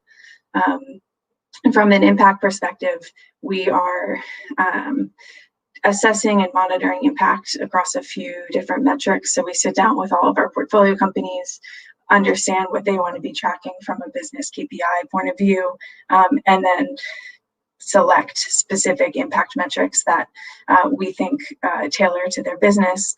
Some of these are proprietary, other ones we take directly from the GINS IRIS metric taxonomy, and then kind of roll these up to the Sustainable Development Goals for the purpose of really being able to standardize reporting and how we all speak about impact in this space. And then we also have an in-house research team that works with a lot of our portfolio companies to understand their customers and behaviors and how they like and use the products that they're offering, which is helpful for these companies to assess performance on a regular basis and tweak their models in order to better serve their customers. And we're just one of the many impact investors that are sourcing and funding deals in Africa, all with slightly different investment criteria and impact theses, but hopefully this was a helpful overview of our strategy and how we think about impact and the investment ecosystem in Africa. And now I see there's a couple of questions that came through. One, are you open to synergies with African ventures? And if yes, which countries are your target? So yes, Finca Ventures only invests across Africa. We have microfinance banks in 6 countries. So in Nigeria, in DRC, Uganda, Tanzania, Malawi, and Zambia. So priority investments go into these countries, but we also have portfolio companies in Kenya and in Ghana. So I would say we're slightly opportunistic and open to many different countries, especially if the business models are applicable in the markets where we have the microfinance banks. And then last question here. The Tropics Business Summit is working towards structuring their fund for entrepreneurs in Africa and the Caribbean. Is Finca Ventures open to partnerships? Absolutely. We, like I said, are focusing on 3 main verticals going forward. So health, fintech, and agriculture, and are actively looking to start fundraising to launch larger funds around these verticals. So are really open to partnership in building out funds and fundraising and hoping to deploy as much capital as we can on the continent.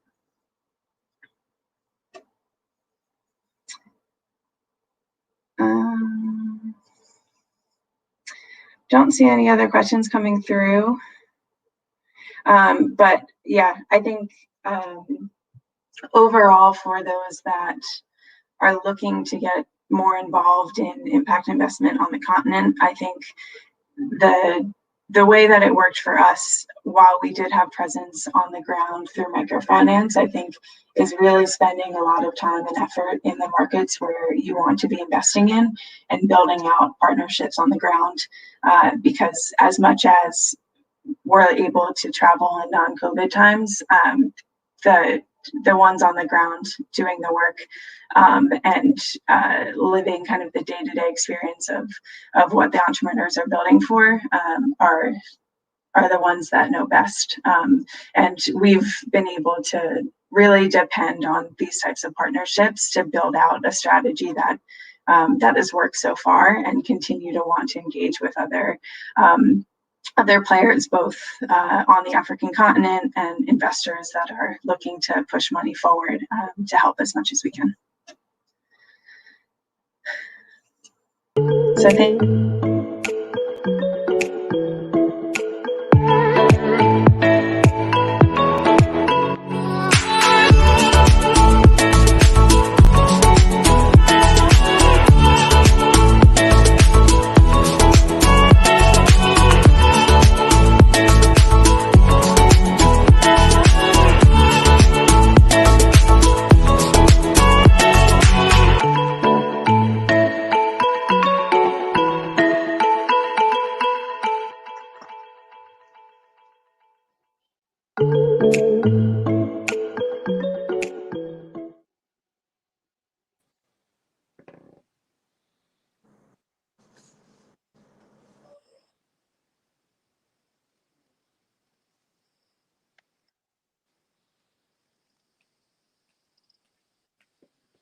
Hi, Mel. Hi, Philomena. Hi. Hi. Hi. I think we are absolutely live. Oh, we are? Yes, I think we are. Tell me, right? I beg your pardon? Mel, happy birthday. Thank you very much. Thank you very much. Okay, why don't we go ahead and this particular panel deals with how Africa will engage the United States. There's a lot of discussion on this. Questions today, and so why don't we go ahead with the program, since we only have about a half hour? Okay. I think the two panelists that we have today are Dennis, who is executive director of Morgan Style.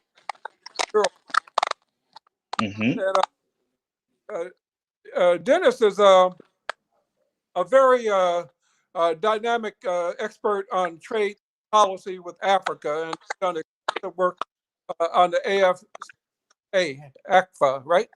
And you have also been engaged in states. So if you've been on both sides of the water, so certainly you could talk to us about both sides of the water. The second panelist will be Dr. Philomena Desmond, who is my good friend based here in the Washington, D.C. metro area. And so I think what we want to do, all that we've heard today, I think we want to just share our thoughts and ideas about how we best engage with the United States. Now, I thought about it a good deal, and we've been thinking about this for really a long time. We just come administration here in Washington, Donald Trump administration, that has really kind of set us back a long way in terms of Africa. The last 4 years, Africa was not engaged at all with the United States, and for many reasons. I know the AU chairperson, when he first during the Trump administration, got blocked at the airport, asked about his visa, his passport, and then they changed the meeting so that he could not meet with the Secretary of State. He had with a desk officer, so he turned around and went back. And ever since then, Africa went back, you know.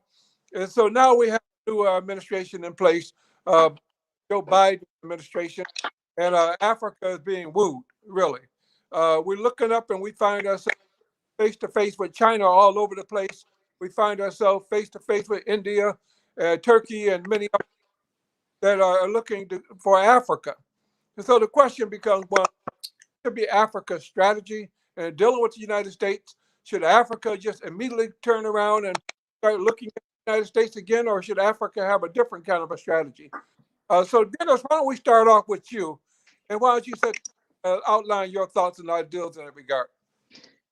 Thank you so much, Mel and Dr. Desmond. I think your last name is pronounced Ogugoa. I think it's such a beautiful name, but I just wanted to quickly say that from my perspective, it's very important for Africa to have a fundamental understanding of where we rank in terms of global trade, global investment, global human life, global everything.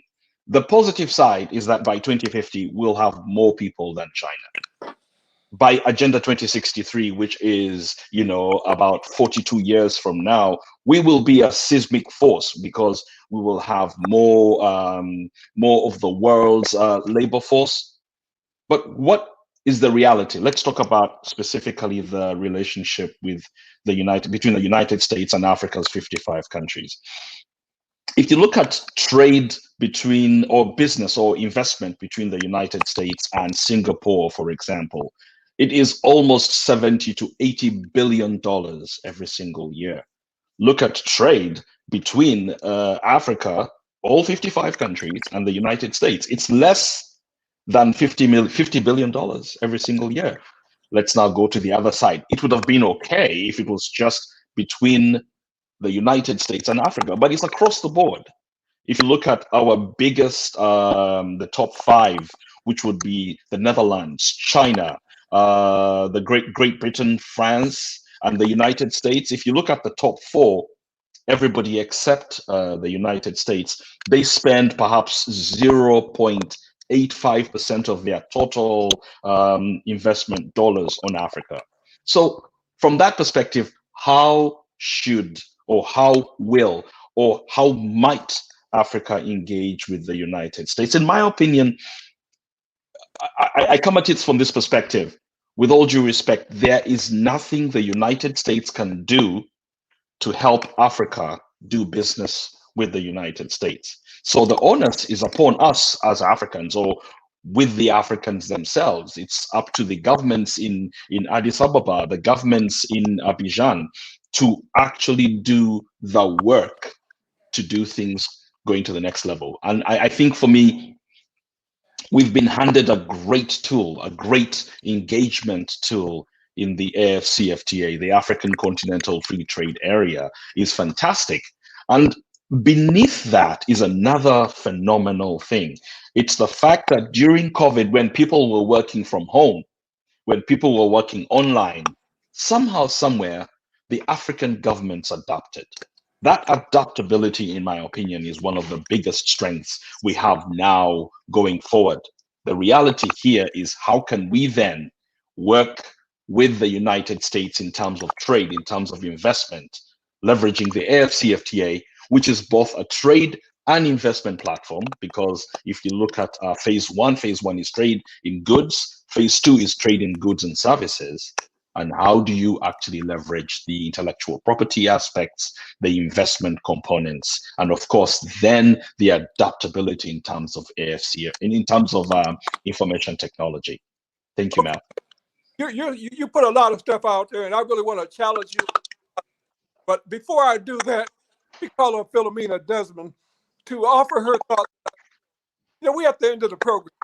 And so, I've seen too many conferences where we're talking and throwing out all of this optimism. I turned 70 years old yesterday. Oh. And when I was 40 years old, I thought about it a lot, and I think about it when I'm 70 years old. So let me hear what Philomena has to say. Go ahead, Philomena. Good afternoon, everybody. This is a very interesting topic because I don't even know if Africa can engage with the United States. It depends on our leaders. And moreover, they gave us AGUA. AGUA would have been a tool we would have used to engage. But I don't think we have really engaged them in AGUA.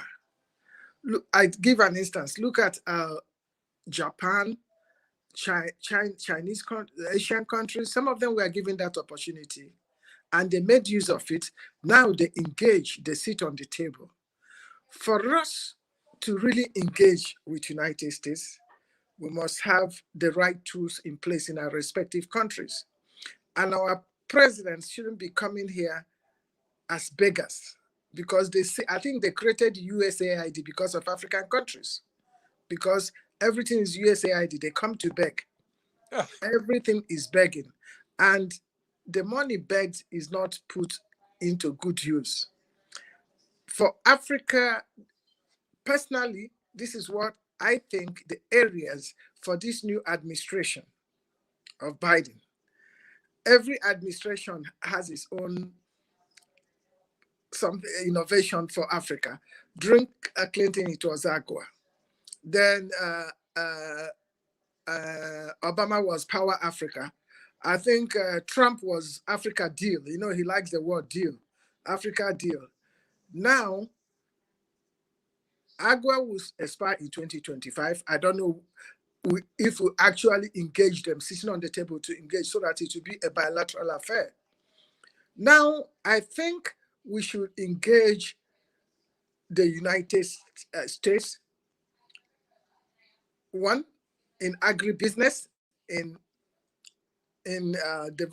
technology in agribusiness, because according to Africa Development Bank, in 2013, 60% of our youth are unemployed or underemployed. And our youth, luckily, we have the greatest number of youth from 15 to 24. Those people can be put into good use if we have the tools that can really train them. Engage them in entrepreneurship development, innovation, technology transfer, so we can use those things to add value to things we have at home. We can also, the most thing that is everywhere now, STEM, we should also engage them in STEM. Thanks be to God, United States has joined back the Paris Club. We should engage them using the Paris Club in development of cleaner energy, greenhouse effect and all that. And also with the new baby Africa has now, the Africa Continental Free Trade Area, that is a very, very, very, very strong tool. If harnessed, if used properly, Africa will use it to develop. What is hindering us also is outside the group, all of us, Africa. We are 54 countries, and each country with its different needs. That's what causes the problem.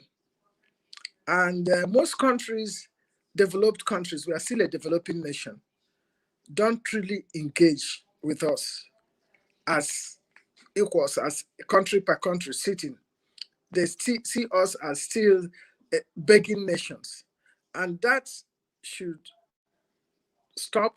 And it will stop when we have good governance, strong governance, corruption stopping, election malpractice, and also when we start electing people who are digital, not analog, when we start electing young minds as presidents, when we start giving women opportunities also, especially electing young brains as presidents, not people who are analog or people who go to international meetings and be sleeping.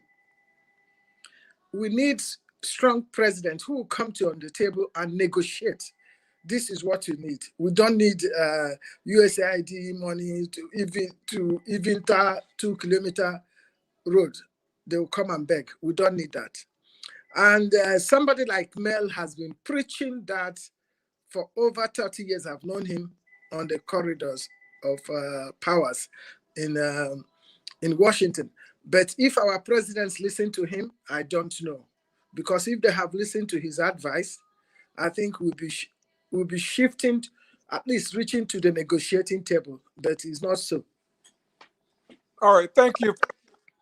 Both of you guys were excellent in your time. But I'm not so sure I'm hearing what I need to hear. Like I said, I've been in Africa for a long time.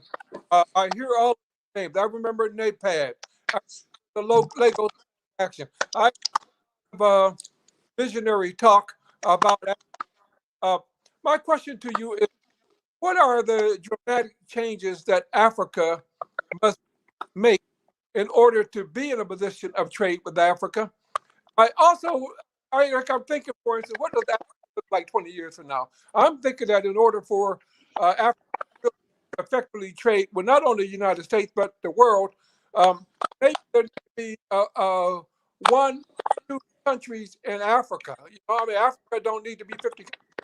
I look at some of the countries in Africa, like Togo, for instance.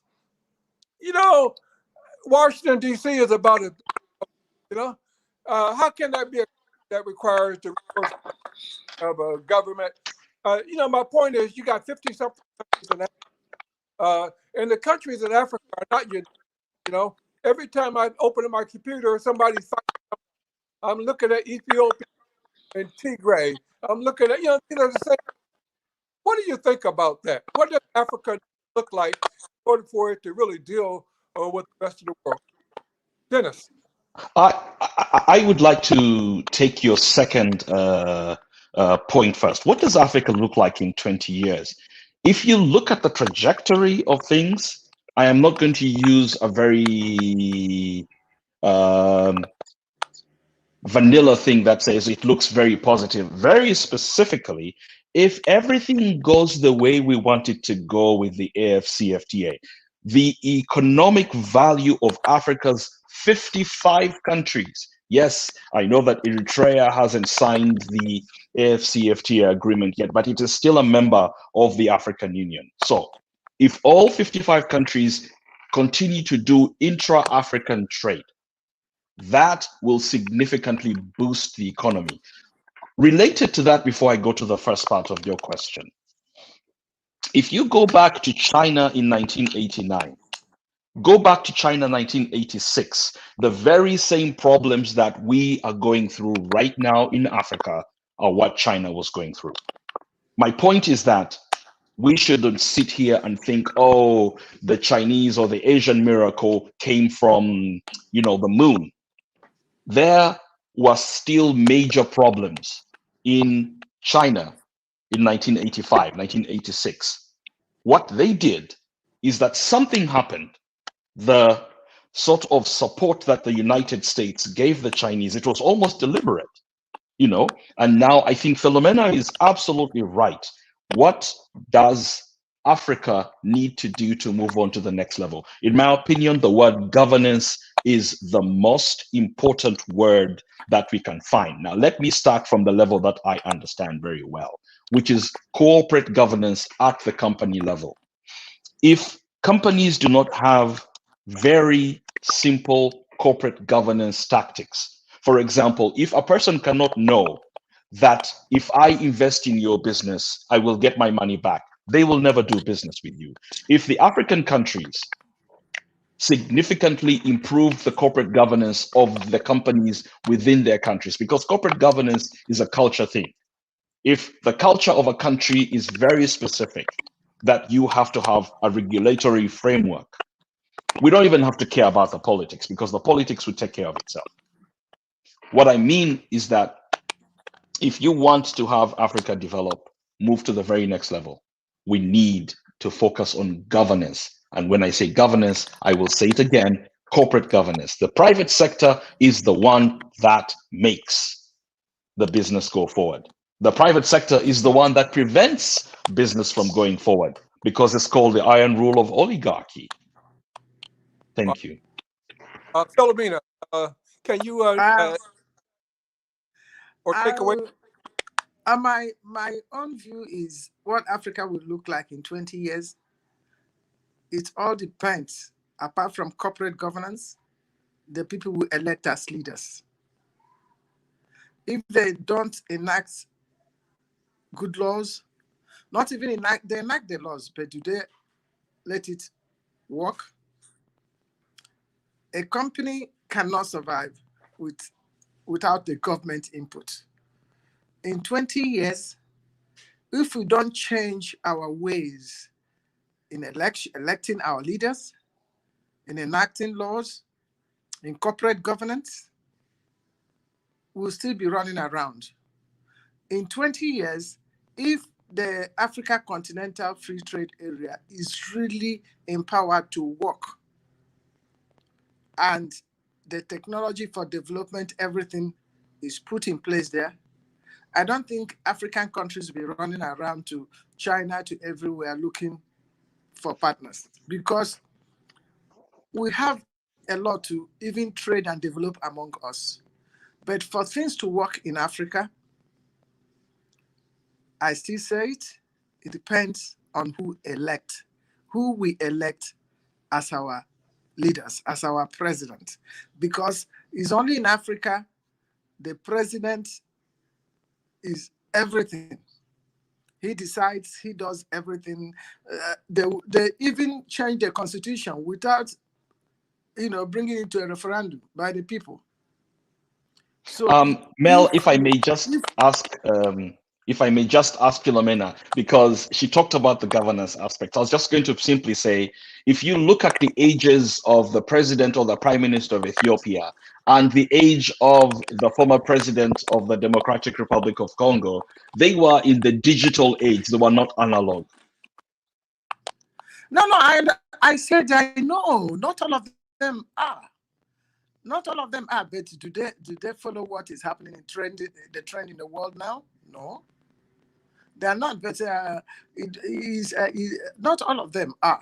Not every African country has analog president. No, it's not like that. But majority, and the majority, the ones that are not, the stronger nations try to swallow them, so that nothing happens. We are just, every time is the same thing. The first time it was democracy. Now everybody, there is independent, there is this. But what have we done with it? Nothing. We are still running around the clock. Going to China. Do you know most countries, I don't know what I read about Zambia, if it's correct, where China is now going to take everything in their country. They signed those loans with the sign away their countries. When what they get from them, they consult the engineers from their country to do it. Yes, that's why we are running round and round and round.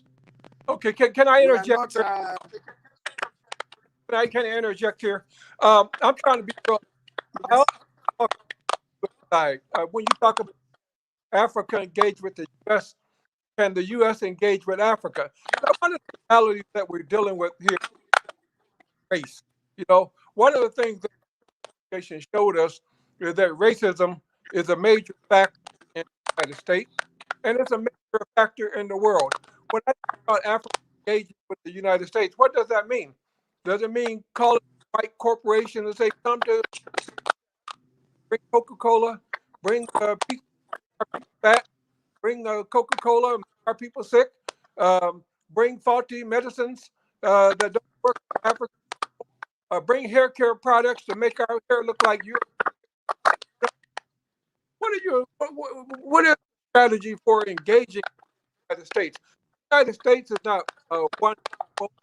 It's a country made up of all kinds.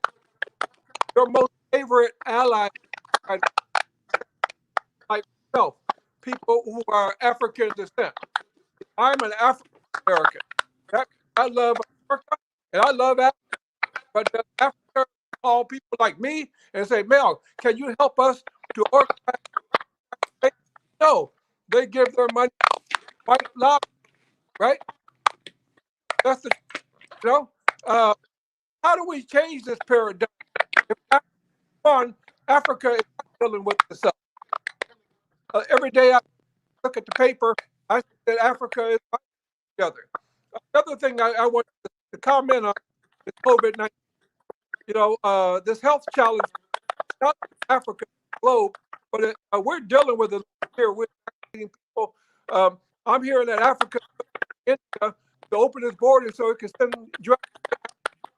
So why are we dealing with? Why isn't the African Free Trade Agreement dealing with this on the continent right now? which is the most pressing problem facing, the world. Please, comments.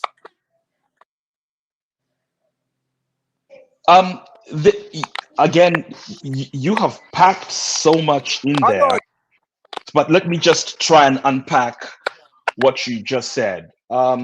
Starting with your last point on the AFCFTA, the agreement. The AFCFTA can only do so much. And don't forget that the AFCFTA is only in phase 1, whereby we're talking about trade in goods.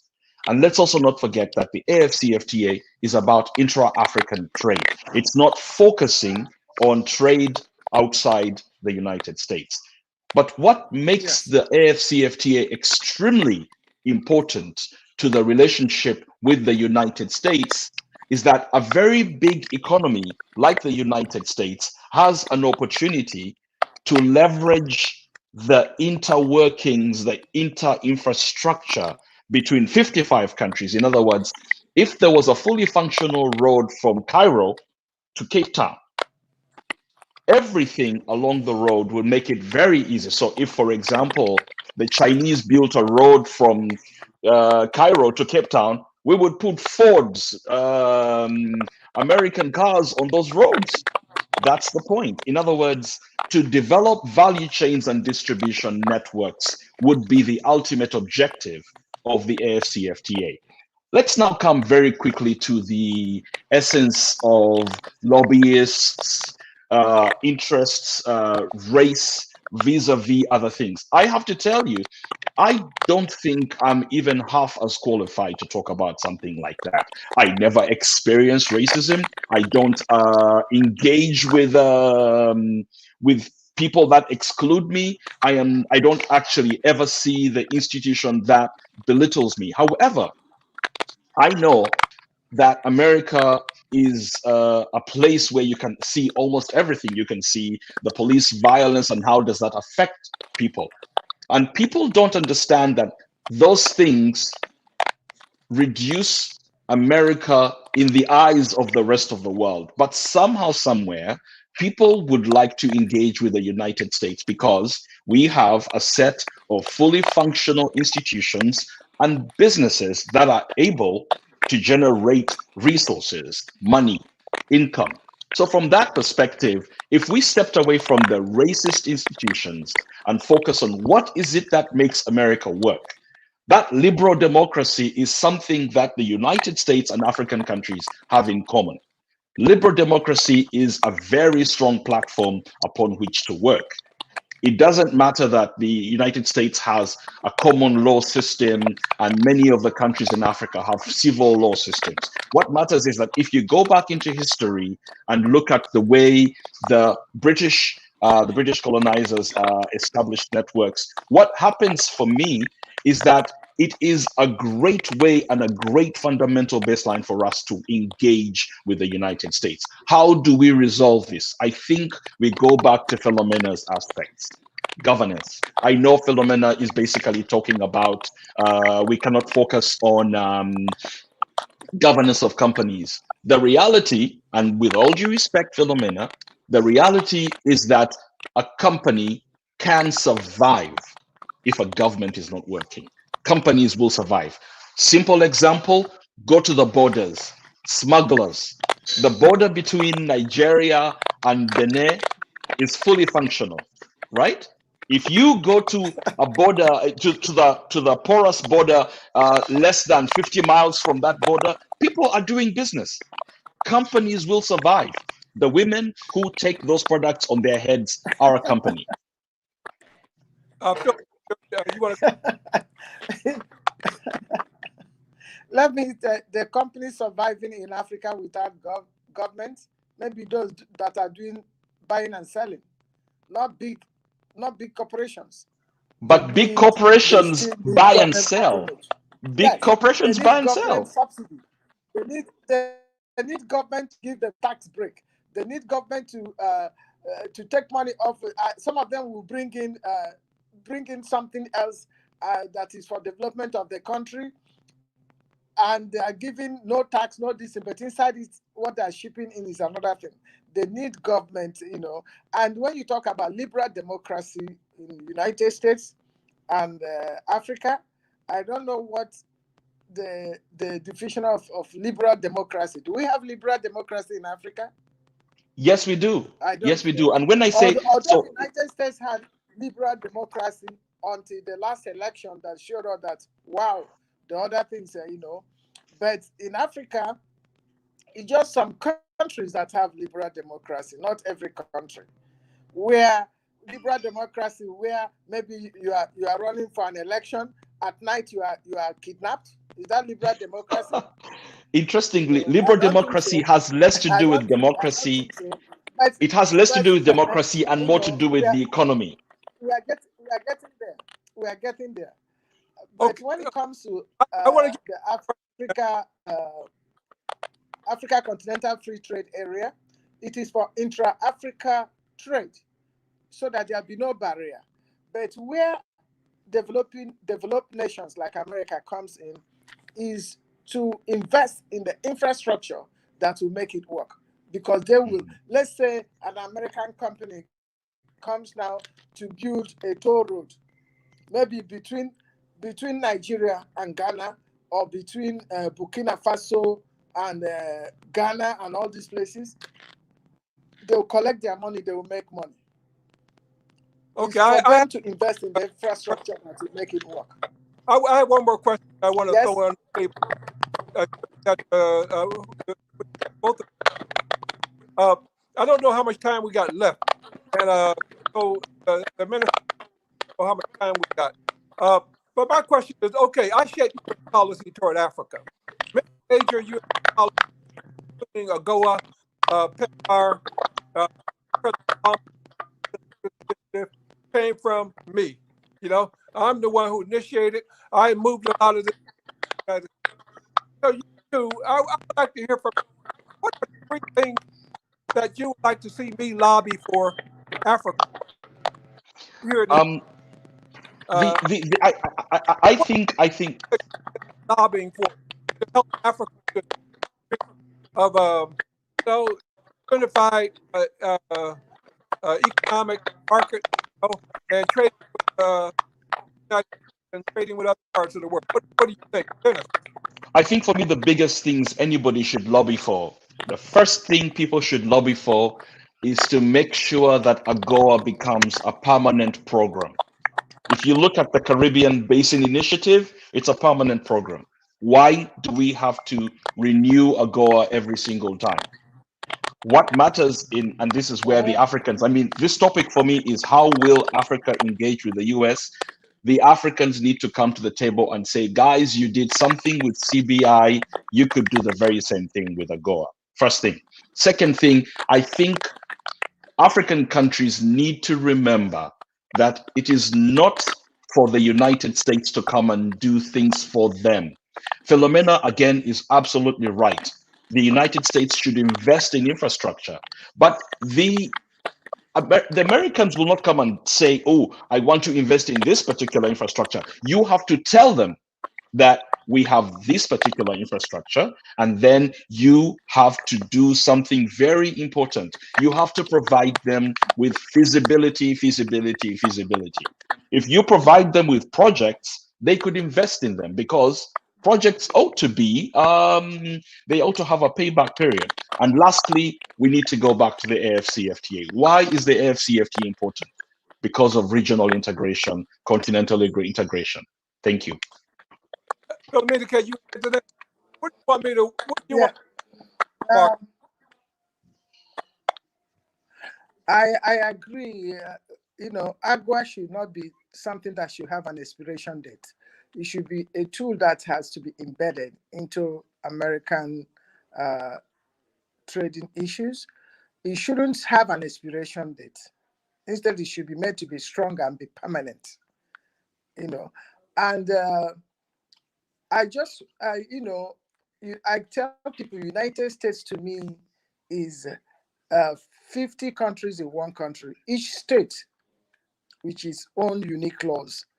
And our African countries they shouldn't, every time they come down K Street, that, one thing Mel knows also is that most of our African countries have created a lot of multi-millionaires in United States. Those people that have their offices on K Street and Connecticut, lobbyists, they are doing nothing for them. They give them open check, and there's no foreign investment any of them have attracted into our respective countries. Africa, our heads of states should x-ray the 50 states in United States and know which one they can pally with, that they can come to their respective countries to invest. Each time they come, they sit in their hotel on K Street. They don't even move out of Washington. They don't know they can go to, let's say, a country like Namibia that is very good in agriculture, can go to Nebraska, can go to California or Texas, the key agricultural states, to negotiate and partner, not to come and beg in Washington, D.C. We're out of time. Dennis and Philomena, I want to thank you for giving us a lot of knowledge. When I saw the time frame, I said, okay, I don't want this to be a traditional panel. I really off quick kilter and did that. I thought you provided some excellent insight. Thank you very much. And we're turning over to the administrator for final remarks. Thank you very much. Thank you.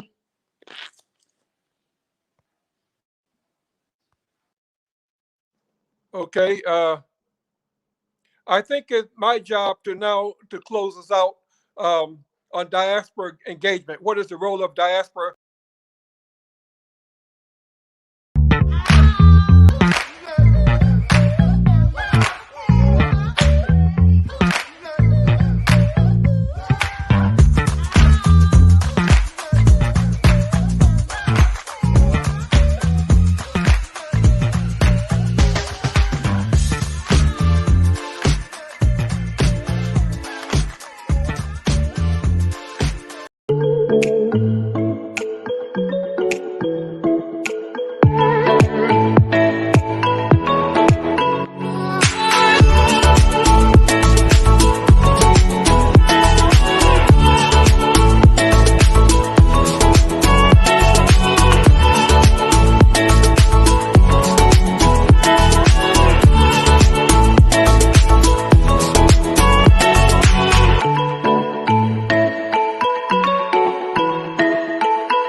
Good evening, everybody. My name is Belqasim Nahi. I'm a consultant on non-profit management, and also I do a lot of NGO work around the world. And before I start my 10-minute speaking about the role of American NGOs in Africa, I would like to thank the management of this event today for allowing me to be here today and to speak to you guys. Talking about the non-profit management or NGOs in America and how they can be an asset for Africa development. It's a large subject that needs a lot of time, but I would like to just to emphasize something here, which is a non-profit as we know it today, with its management, its knowledge, it's deep in United States and Great Britain. But we have the similar things in our history as Africans. We have the intervention of the civil society in the development field in Africa for a long time.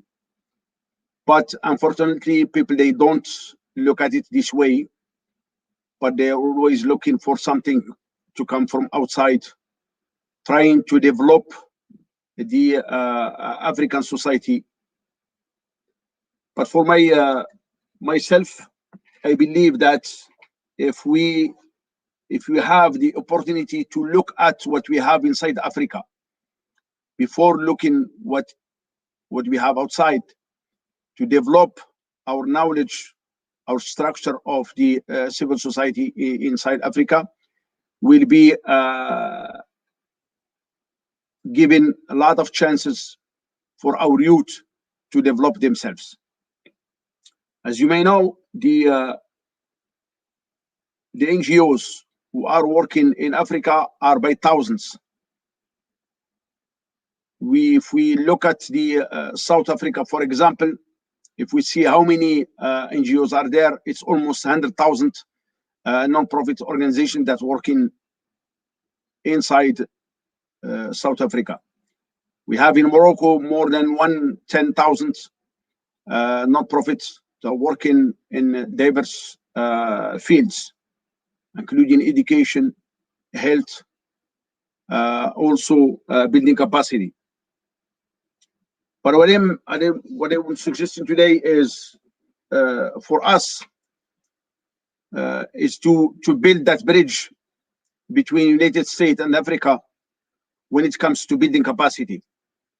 I visited many countries, sub-Saharan countries like Mali, Chad, Niger, Burkina Faso, Cote d'Ivoire, Senegal, and also I visited Ghana, Ethiopia, Kenya, Central Africa. I find out that there is some work done there, but what really the society needs is just building the capacity by spreading that knowledge, by bringing expertise, African expertise, or Africanist experts who are living in the West, United States of America, or in Europe, or even in Japan. If you know, as Africa gets what you call aid from international funding, more than $50 billion every year, and from United States alone is $5.52 billion.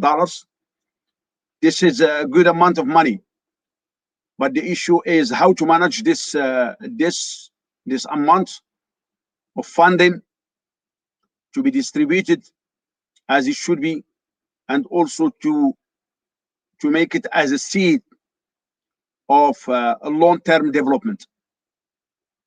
This question needs a lot of thought and needs a lot of studies also. My suggestion for this panel is to put a roadmap for Africa when it comes to universities, hospitals, because these are two big challenges that we are facing in Africa when it comes to non-profit field. You find, for example, that we have hundreds and hundreds of non-profits, American non-profits working in Africa, but there is no, I cannot say transparency, but there is no work between sectors. If you see, for example, there is no bridge between the vision of the state as a state in Africa and the vision and the vision of that NGO who is going to work in Africa. Bill Gates, for example, Foundation Bill Gates, they spend a lot of money, by millions of dollars every year. But I never heard that there is some kind of synchronization between the work of Union African and these NGO. They have their own strategy, their own goals. As other states, African states, they have their own goals too. But there is nothing which can synchronize between them. And we have a lot of energy spent or wasted, and a lot of money also spent, and we don't see the result in the ground. I think, as somebody who works in Africa and someone who who visited many countries, who have contact with the society.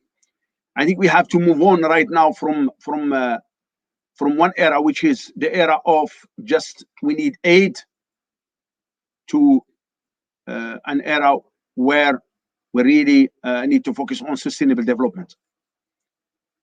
If we move to that goal, which is sustainable development, increasing the funding, increasing also the expertise on that field, I think we'll be in good shape for the next 25, 30 years.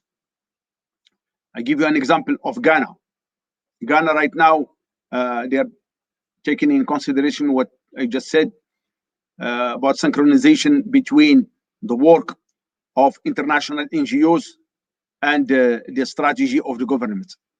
It gives a lot of good results, especially in the two cities that I know, which is Accra and Kumasi. Another example, which is the example of Kenya. Except Kenya, I can see it as an exception because of the border with Somalia, and also a lot of organizations they are working in humanitarian field there, and because of their past, because of their history, they manage to work with the government closely for years. And now we see that the government of Kenya is partnering with this organization to work on some programs like building hospitals, even building roads, or working in communication field. I think these two examples are the best example to follow if we want to have a push for the development in Africa.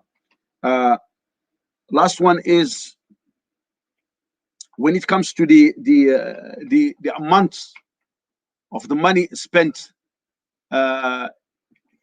in Africa as donations, as charity, as partnership, it's a huge amount. I would like to emphasize something that we need in Africa immediately, not tomorrow, not after tomorrow, but immediately. We need good governance, la bonne gouvernance, which is still missing in some countries. And this is why we don't see the impact of this huge amount of funding in the ground. We don't see it inside the society. Something is missing there. And this is why we really need to push for the good governance. But we cannot push for that unless we have to reform the education system in Africa, which is another obstacle, big challenges for us who works in the ground. I can see the education system, but here we have to differentiate between the Africa Anglophone and Africa Francophone. Africa Francophone, the challenge is they are still in that cocoon of Francophonie, which is I think today we need to open more toward the Anglophone, Anglo-Saxon world, to develop the infrastructure of the sciences, universities, and also to develop their pedagogy. For the South Africa and other countries who are speaking English, or their first language is English, I think they need to open more toward the American universities, which they have a lot of opportunities out there. They can fund a lot of programs for them, and they can build also exchange program between students or between teachers in United States and these countries. Also, we should not forget what do you call it? We should not forget the role of the diaspora. The diaspora African in America is huge. I see what they do. They do good work when it comes to humanitarian work, to charity. It's good, but we need to develop them too, to raise to another level where they should be part of the economic strategy for the country. We know that most of these organizations, small organizations or diaspora organizations, they send a lot of money to back home, but sometimes we don't see the impact of it unless it's well organized by the state. And this is why I am calling the state also to create some kind of funds or corporations where these diaspora can invest, not as charity but investment. If they can invest in the infrastructure like the airports, ports, railroads, and also highways, hospitals, universities. Maybe we can save. I'm sure we can save between 10 and 15% of the cost if we go toward this diaspora. I will end here by saying that we have huge opportunities in both in America and in Africa to develop the continent, by its people, not just by foreigners. No, we have a lot of Africans. Many Africans are experts here in the West. Why we don't take care of them and then try to take advantage of their presence in America and in the West? Why not to open the door for them for their expertise to be part of this bright future of Africa? I hope one day we can see more of these events happening because we need it. And I would like to thank the management of this event. I would like to thank you all. Thank you so much. God bless you. Bye-bye.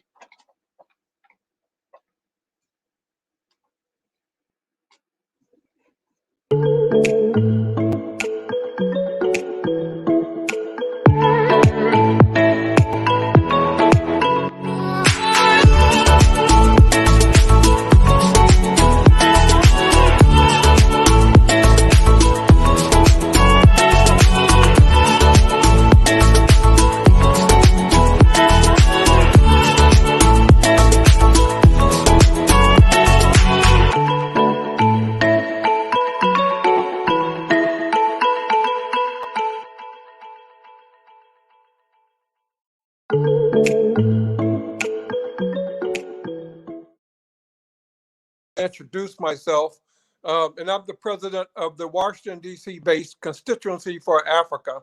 And I've been asked to discuss, how Africa, what is the role of the diaspora and how can we relate to them? I'm an African American. That means I'm an American I'm an African that was born in America. And my people came to the United States as slaves from Africa. So that's how I got here. That's how my people. Where am I from? Africa. 40% of my DNA is from Cote d'Ivoire. 20% is from Ghana. 10% is from Nigeria. As an African American, I love all Africans. I love them from Cape Town to Cairo. I'm not Igbo. I'm not Ashanti. I'm not from Zimbabwe. I'm from Africa. And so most African Americans are very Pan-African in how we approach Africa. Now, let me say this. There's 1 billion people in Africa, 1 billion Africans on the continent. There's also 1 billion Africans in the diaspora. There's 1 billion of us in Brazil, in the United States, in the UK, in the Middle East, and all across the world, there are African descendants who represent your diaspora. Now, are we organized? By no stretch of the imagination. We have language barriers. We have cross-cultural barriers. We have a lack of education about Africa. Most Americans are uneducated, undereducated, or miseducated about Africa. Now, so when you look at Africa and you look at African Americans, I'm speaking about Africans in the United States. What could be some strategies that we could use to further cooperation? Now, in 2013, the AU launched the 6th region. I was in South Africa for that launch, And, we were all feeling very giddy about the fact that Africans in the diaspora for the first time are officially part of Africa. But I can say since 2013, and I monitor this quite closely, I haven't seen much change. I haven't seen where Africa is reaching out to the diaspora in any really creative kinds of capacities. I hear talk about it, but I haven't seen movement. Now, my message to my people, because I'm trying to mobilize African Americans and other Americans of African descent, I'm trying to mobilize them to engage with Africa. That's what I do on an everyday basis. That's what I do to, how do I educate, motivate, and encourage the diaspora to play a useful role in helping Africa. Now, when I think about the most powerful Africans in the whole world, the most powerful Africans in the whole world, quite frankly, are Africans who are sitting here in Washington, D.C., sitting in London, sitting in Ottawa, who pull the levers of our country. In other words, I have the potential for moving the United States to support Africa better if I do my job best. And there are other Africans in other parts of the world who are in similar positions in Paris and in London and in Germany and in Beijing even. So how do Africa take advantage of your brothers and sisters who are African? I'm an African. Look at my shirt. It's from Togo, or Benin, one of those countries. And I'm very comfortable being an African American. I lived and worked in Africa. I speak Amharic. I speak Tigrinya. I lived in Ethiopia for a number of years. I spent a lot of years in Somalia. I spent years in Sudan. And so I see myself very much as an African. So the question becomes, how do we reciprocate? How do we build the links? Now, I see a lot of talk, but I don't see a lot of action. I see a lot of people talking about diaspora. Well, what they want is Africans to remit funds every month to Africa to help pay for school fees and help their families and that kind of thing. And Africans do respond. Billions of dollars are remitted to Africa every year by the diaspora. But I think that by and large, Africa sees itself as organizing itself, even with the Continental Free Trade Agreement. They haven't even defined what the other billion Africans who are in the diaspora think about this and how we can respond to that. I'm hearing that AGOA, the efforts should be made to make AGOA permanently. But Americans, quite frankly, look at AGOA and say, well, what have we done with the first 25 years? We put all our resources into AGOA. I was one of the champions of AGOA. I actually got the U.S. government to take it on, the Clinton administration. And, we said Africa wants trade, but not aid. But what have we done with it? Have we moved AGOA to the forefront? Where has trade with the United States improved because of AGOA? And I think not, So how do I continue to push my government to continue to support AGOA when, in fact, there's no evidence that AGOA is working? Should there be a new paradigm? Should there be a new strategy? And that's really what the U.S. Congress is thinking right now. It's not that they don't want to trade with Africa or do things with Africa, but whatever we do with Africa has got to work. It can't just be talk. It's got to work. So I look at this question, and I think a lot of this has to do with the next generation. One of the projects, one of the efforts that I'm most proud of is the Young African Leaders Initiative, YALI. Now, I was the one who gave the ideal to President Obama. I wrote him a paper. He sent an envoy to me when he first came to power and said, okay, the U.S. economy is in ruins, so I got to spend my first year fixing the U.S. economy. But I want Africa to know that I want to do things with Africa. I'm an African myself. I want to do things to support Africa. Now, Obama followed George W. Bush, who was the most successful U.S. president in history. George W. Bush, who didn't know anything about Africa, ended up putting $15 billion for PEPFAR, the effort to combat HIV/AIDS in Africa. $15 billion of U.S. government money went toward that. Another $5 billion went for the Millennium Challenge account. This is from the Bush administration. So Obama came in and followed the George Bush's administration with none of the resources that Bush had. So he asked, what could he do to sort of buy time until he got time to really get organized so the U.S. government could actually support Africa. So I wrote a paper and said, I told him, don't spend his time with these intransigent African leaders, the Mugabes and the Bias and the Bashirs. Don't spend your time trying to get these 80-year-old presidents to change how they do things. Spend your time with the young ones coming up. And that became the Young African Leaders Initiative. And I've seen tens of thousands of them over the course of since 2008. And I haven't met one yet that I wasn't impressed with. A wide spectrum of leadership, good gender balance. At least half of them were women. You know, they also got a tremendous diversity. It didn't matter if you Muslim or Christian. It didn't matter if you were handicapped or albino. The Young African Leaders Program was for you. Now, I always thought that the African governments should have adopted that and formed their own local Young African Leaders Initiative. There's nothing wrong with having one in Harare, having one in Addis Ababa, having one in Nairobi. Africans can take that same model. It involved empowering the next generation. Now, I think it's going to be absolutely critical for us to get the next generation engaged, you know, and we can't talk about getting them involved 20, 30 years from now, because those who are 20 years old now will be 50-year-olds when they're in 30 years. They will be old themselves, you know. So how can we do these initiatives that got to go beyond the talk and the rhetoric, and we have to actually see some strategic input. So how can the Africa engage the diaspora? We see all kinds of errors. We see Africa constantly hiring white lobby firms to do things that we can do, that we do for free. You know, we could do with very little money, you know, rather than to support African Americans over here to lobby on behalf of Africa. They think that it should be free for us to do it, but then they'll turn around and give millions of dollars to these big law firms to talk, you know, to talk. In some cases, they spend their time dividing us up, making sure that we fight. A lot of the weapon sales that go to Africa is because Africans are pitted against each other.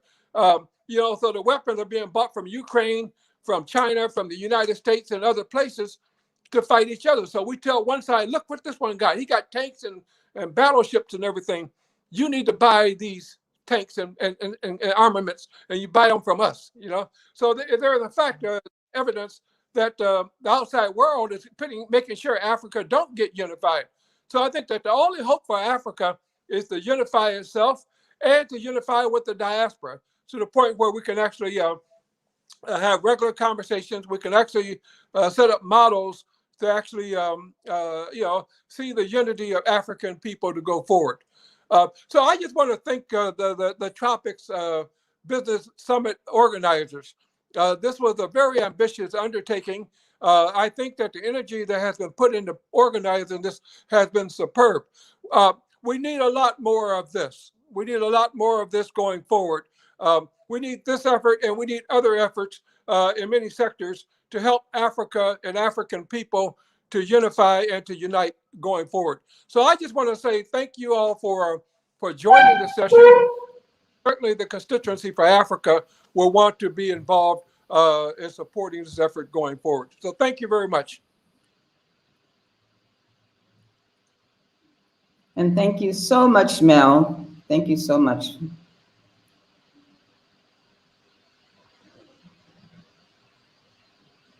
Is there anything else I should be doing?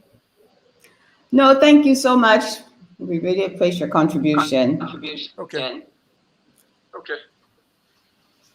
And also, I want to say, also before we go, I also want to wish you a very happy 70th birthday. Thank you. I wish it could go on for another week or two, but the birthday is over and back to work. Yeah. You enjoy your weekend. Thank you so much. Thank you.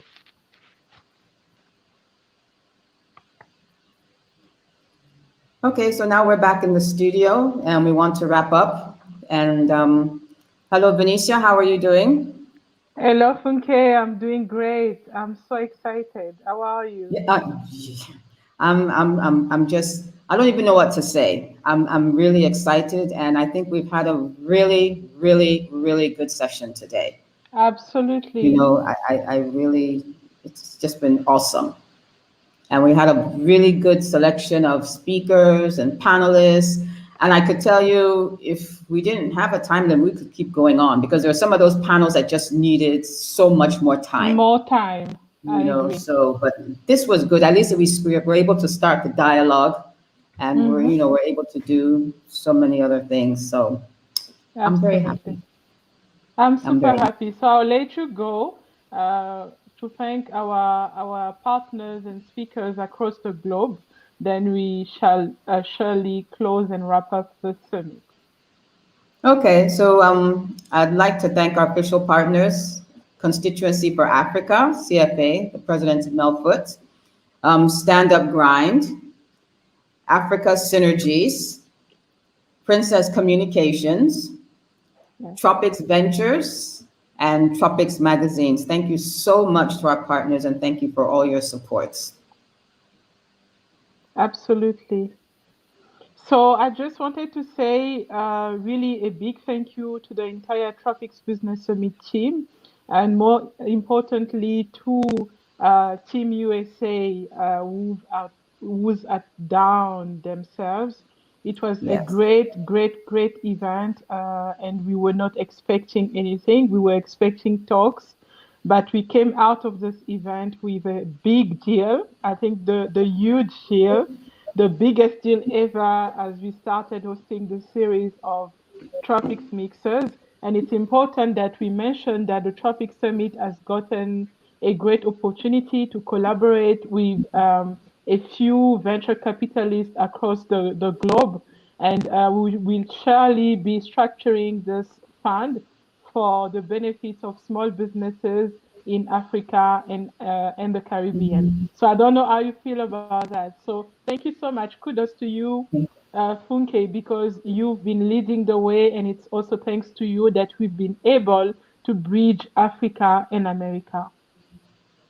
Oh, it's a team effort. It's a team effort, and I'm very happy. Thanks for your humility.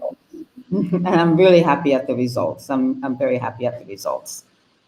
So now we finished with USA, and now we're moving on to North Africa. North Africa, yes, absolutely. Yes. So we look forward to North Africa. Morocco is leading the way right now. So we welcome them. We welcome Algeria, Egypt, Tunisia. And those are really countries that are always been very quiet. I think it's time, it's about time that we come as one and also show a united front, because Africa is one, regardless of the colors, regardless of the nationalities. And Tropics is really all about celebrating the diversity of the people of Africa and the diaspora. So thank you very much for this opportunity. Thank you so much. Thank you very much. So we'd like just to say thank you. Merci beaucoup to our friends who are watching all the way from Paris. We've got some people, I see here some comments from Joy, Africa from Belgium. I see Jean-Baptiste from Abidjan. I see also a comment from Elizabeth Traoré, who's watching all the way from London. So it was a great session. I see Yolanda Mabuto, who's watching from South Africa. I see great comments coming from Morocco as well. This was for Belkacem.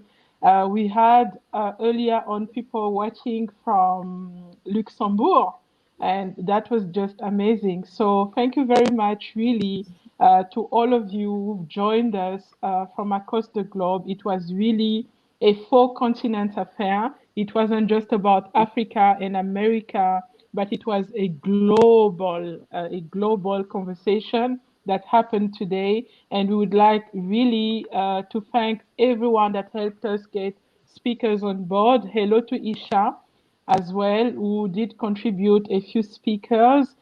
Too bad she couldn't join us. So thank you so much. Thank you very much. We look forward to welcoming the American delegation back in October for the Tropics Business Summit, which is set up for the 13th to the 16th of October. I'm really emotional right now. I know it was not an easy road, but thank you, God. Thank God we did it. Viva Africa, Viva America, and it's through unity that we will be strengthening our collaborations. So I'll leave the last word to you, Funke. Okay, thank you, Venetia. And I just want to echo what Venetia says. I want to say a big thank you, big thank you. We didn't do it alone. And it was a team effort. And I want to also thank all the speakers as well, because they did an excellent job. And to all the people who are watching and all the people who made comments, thank you so much for even tuning in. I know it's been a long day, but we want to say a big thank you, big thank you, big thank you. And I believe that we've actually not necessarily hit our goal, but we've actually come out with some good results. And you'll be hearing about them sometime later. But so thank you so much. Thank you for tuning in to Tropics Business Mixer USA. And you all have a wonderful and blessed weekend. Thank you.